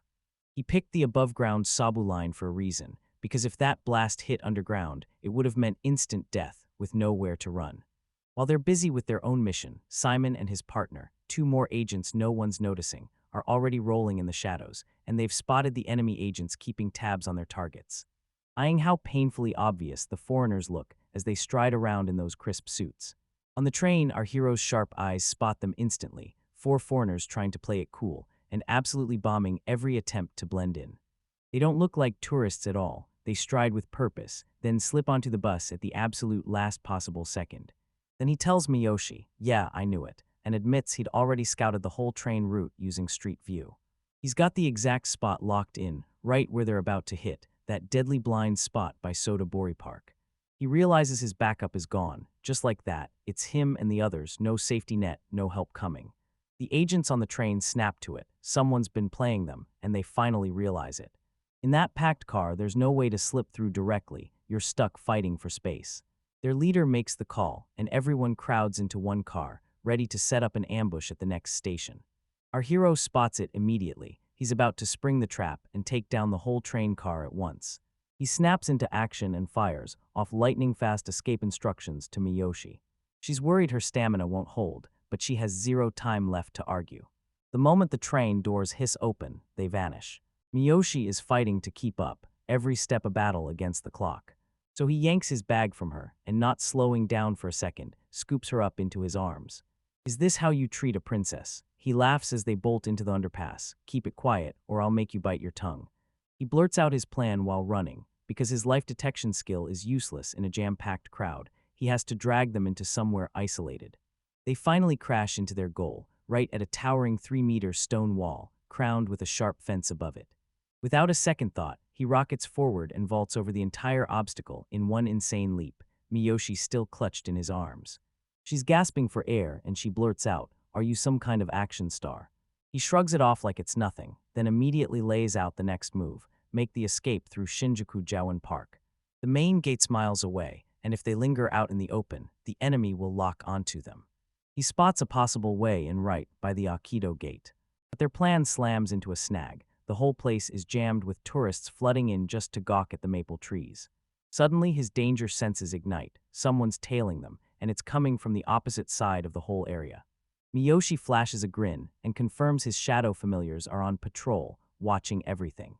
He smirks like he already knows how this ends. Those shadows are unshakable, and when the bullets start flying, they pull out an ace no one sees coming. Right then, Miyoshi's own detection skill suddenly pings. A thunderous gunshot rips through the park, and a sharp crack echoes right after it. But firing into a packed crowd like this is straight-up madness. Get them out right now. But the exit was slammed shut too, stuffed with a crowd, all packed in for an orchid exhibition. His instincts scream that the shooter's waiting outside the garden, so they have no choice but to smash through the gate. Miyoshi pulls off her magic, sweet-talking the gate guard with a tale about losing their tickets. Then, just like that, they slip right out. Minutes later, the Russian agents finally tear into the station platform, only to find it completely empty. They tore out into the open, stunned, because their targets were already gone. They pulled up the briefing map in their heads and nailed it. Their targets had bolted south of Geoan Park. They trailed the same road as our hero, then slammed to a stop at the wall he leaped over. The leader sizes up that 3-meter jump with total calm, certain his team will nail it. These aren't some random thugs, nah, they're elite operatives with serious training. With a running start, they launched themselves over that massive fence like it was nothing. They drop straight into a trap. Simon's team is already waiting, guns yanked and ready. A silent order slices through the room, don't you dare kill the leader. Before anyone can even blink, the fight's already done. Simon and his partner streak forward as blurs, slicing through the whole Russian squad, disarming them, and wiping them out with cold, brutal precision. The female agent checks her weapons, and then her fakes, figuring those props are about to spark a full-on disturbance. They got absolutely demolished, outplayed at every turn. And they finally snap it into place. This whole team was just bait, a decoy, while another crew was hunting the real targets. Josh, the leader, is totally stunned, because the target doesn't even flinch after the gunshot, and for a second Josh can't help wondering if they've been hunting a total nobody this whole time. After dodging every single pursuer, our hero and Miyoshi finally burst out onto the street, free for the first time. He's still on edge, pushing them to hail a taxi mid-block instead of grabbing one from the stand, because he doesn't trust a thing, and he's afraid it's a setup. Once they pile into the cab and speed toward JDA headquarters, Miyoshi finally exhales hard, like a weight just lifted off his chest. For now, they're safe. The whole thing kicks off with deadly composure, and from inside their ride, 2 agents lock in on their targets as they watch every move. The guy on comms snaps open the new update. Team 1 just made contact, and when he spots the young man and woman sliding into a taxi, he decides he doesn't need them involved directly. But suddenly everything crumbles. The agent bursts out of the car and snarls orders at his partner, Roger. You tail the target. I'm heading for the garden to see what's really happening. He barely manages a step when he and his colleague Natalie yank themselves back just in time, dodging a speeding car that tries to flatten them on the spot. The city streets snapped into total chaos in the blink of an eye. And all the agent can do is curse as the chaos keeps getting worse. The message bleeding through the earpiece is downright chilling. What? The man in the command vehicle snaps the question out, his voice tight with pure disbelief. The field reports are brutal. Team 1 has been wiped out. They captured him and knocked him out so fast, it never even gave him a chance to pull the suicide switch. This is unheard of. Somebody just wiped out a super-trained team without killing a single one, in broad daylight. The commander's head spins as he scrambles to process the new variables. The targets are already moving, and his best team is suddenly compromised. The field agent lays out their choices, and they're ice cold. No rescue is coming for a lone operative, so it all boils down to one thing: elimination. With a steady voice, he asks for the go-ahead to wipe the situation clean and stop their captured teammates from spilling any information. The commander doesn't blink. Secrecy matters more than anything. If there's even a chance, do it, he orders, and he hands you the timing. Far off in the shadows, the man tugging every string gets the message and stares hard at his targets, because if even one slips away, the mysterious orb could be doomed. With his main team crumbling, he slams out a call and fires up his last, most dependable weapon. Meanwhile, inside the taxi, Miyoshi is freaking out, on the edge of snapping. His companion instantly clocks the tension in him, then asks, is something wrong? But he can't shake the awful feeling that they're being herded like prey. Even if they manage to shake their pursuers, he's certain the enemy is already lying in wait for them at their destination, the Ministry of Defense. His premonition lands like a punch, deadly accurate and painfully so. Trapped in a deadlocked traffic jam, Miyoshi's eyes blow wide with pure terror. There's a massive truck charging straight at them, and it refuses to slow down or stop. He screams out her name, Miyoshi, just a heartbeat before the impact. The world erupts, metal shrieks, glass detonates, and the truck slams into their ride in a brutal T-bone. He launched it and it smashed, tumbling wildly across the pavement. The car is a mangled wreck careening out of control, spinning like it's doomed for good. The driver was slammed with full-body terror, frozen on the spot in panic. Miyoshi's mind is razor-sharp. Don't you dare slow down, he yells as he pushes forward. Yeah, he calls up his familiar, Durton, like he's commanding a legend. Seconds later, a massive, ethereal wolf paw rips into existence over the driver's foot and slams the gas pedal flat to the floor. The driver can only shriek as the wrecked car surges ahead on raw, supernatural power.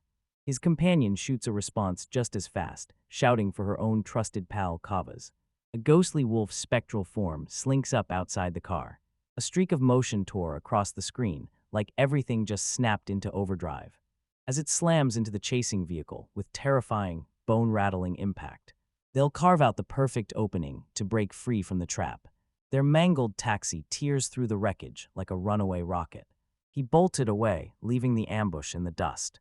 Shaken to the core but still breathing, they lock eyes across the backseat. Did we make it? Then the driver's stammering, and yeah, they did. Miyoshi fires up her crew with praise for their quick thinking, then, calm as ever, tells them they've got to hunt down a magic crystal to refill the energy their familiars just burned through.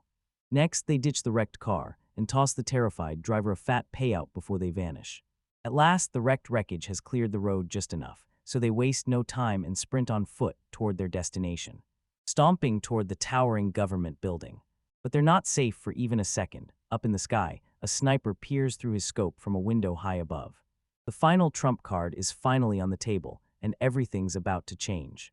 As they move, it all snaps into place. The crash, the pursuers, every thread tied together, and Miyoshi's grim face says, if the formation got leaked, of course, they'd try to wipe out one of us to keep it buried. It's terrifying as hell, and somehow it all makes perfect sense. That trailer showing up on this road wasn't luck, it was a message. The sniper locks the crosshairs on Miyoshi's companion, aiming like a heartbeat that won't miss. He squeezes the trigger, a faint grin twitching across his face as the rifle bucks in his hands. But the shot never lands. Something totally impossible strikes first. A tiny black vortex of energy rips open out of nowhere, eats the bullet alive in midair, then disappears like it was never there. Miyoshi and his friends spun around in panic, snapping their heads back at the wild distortion warping the air.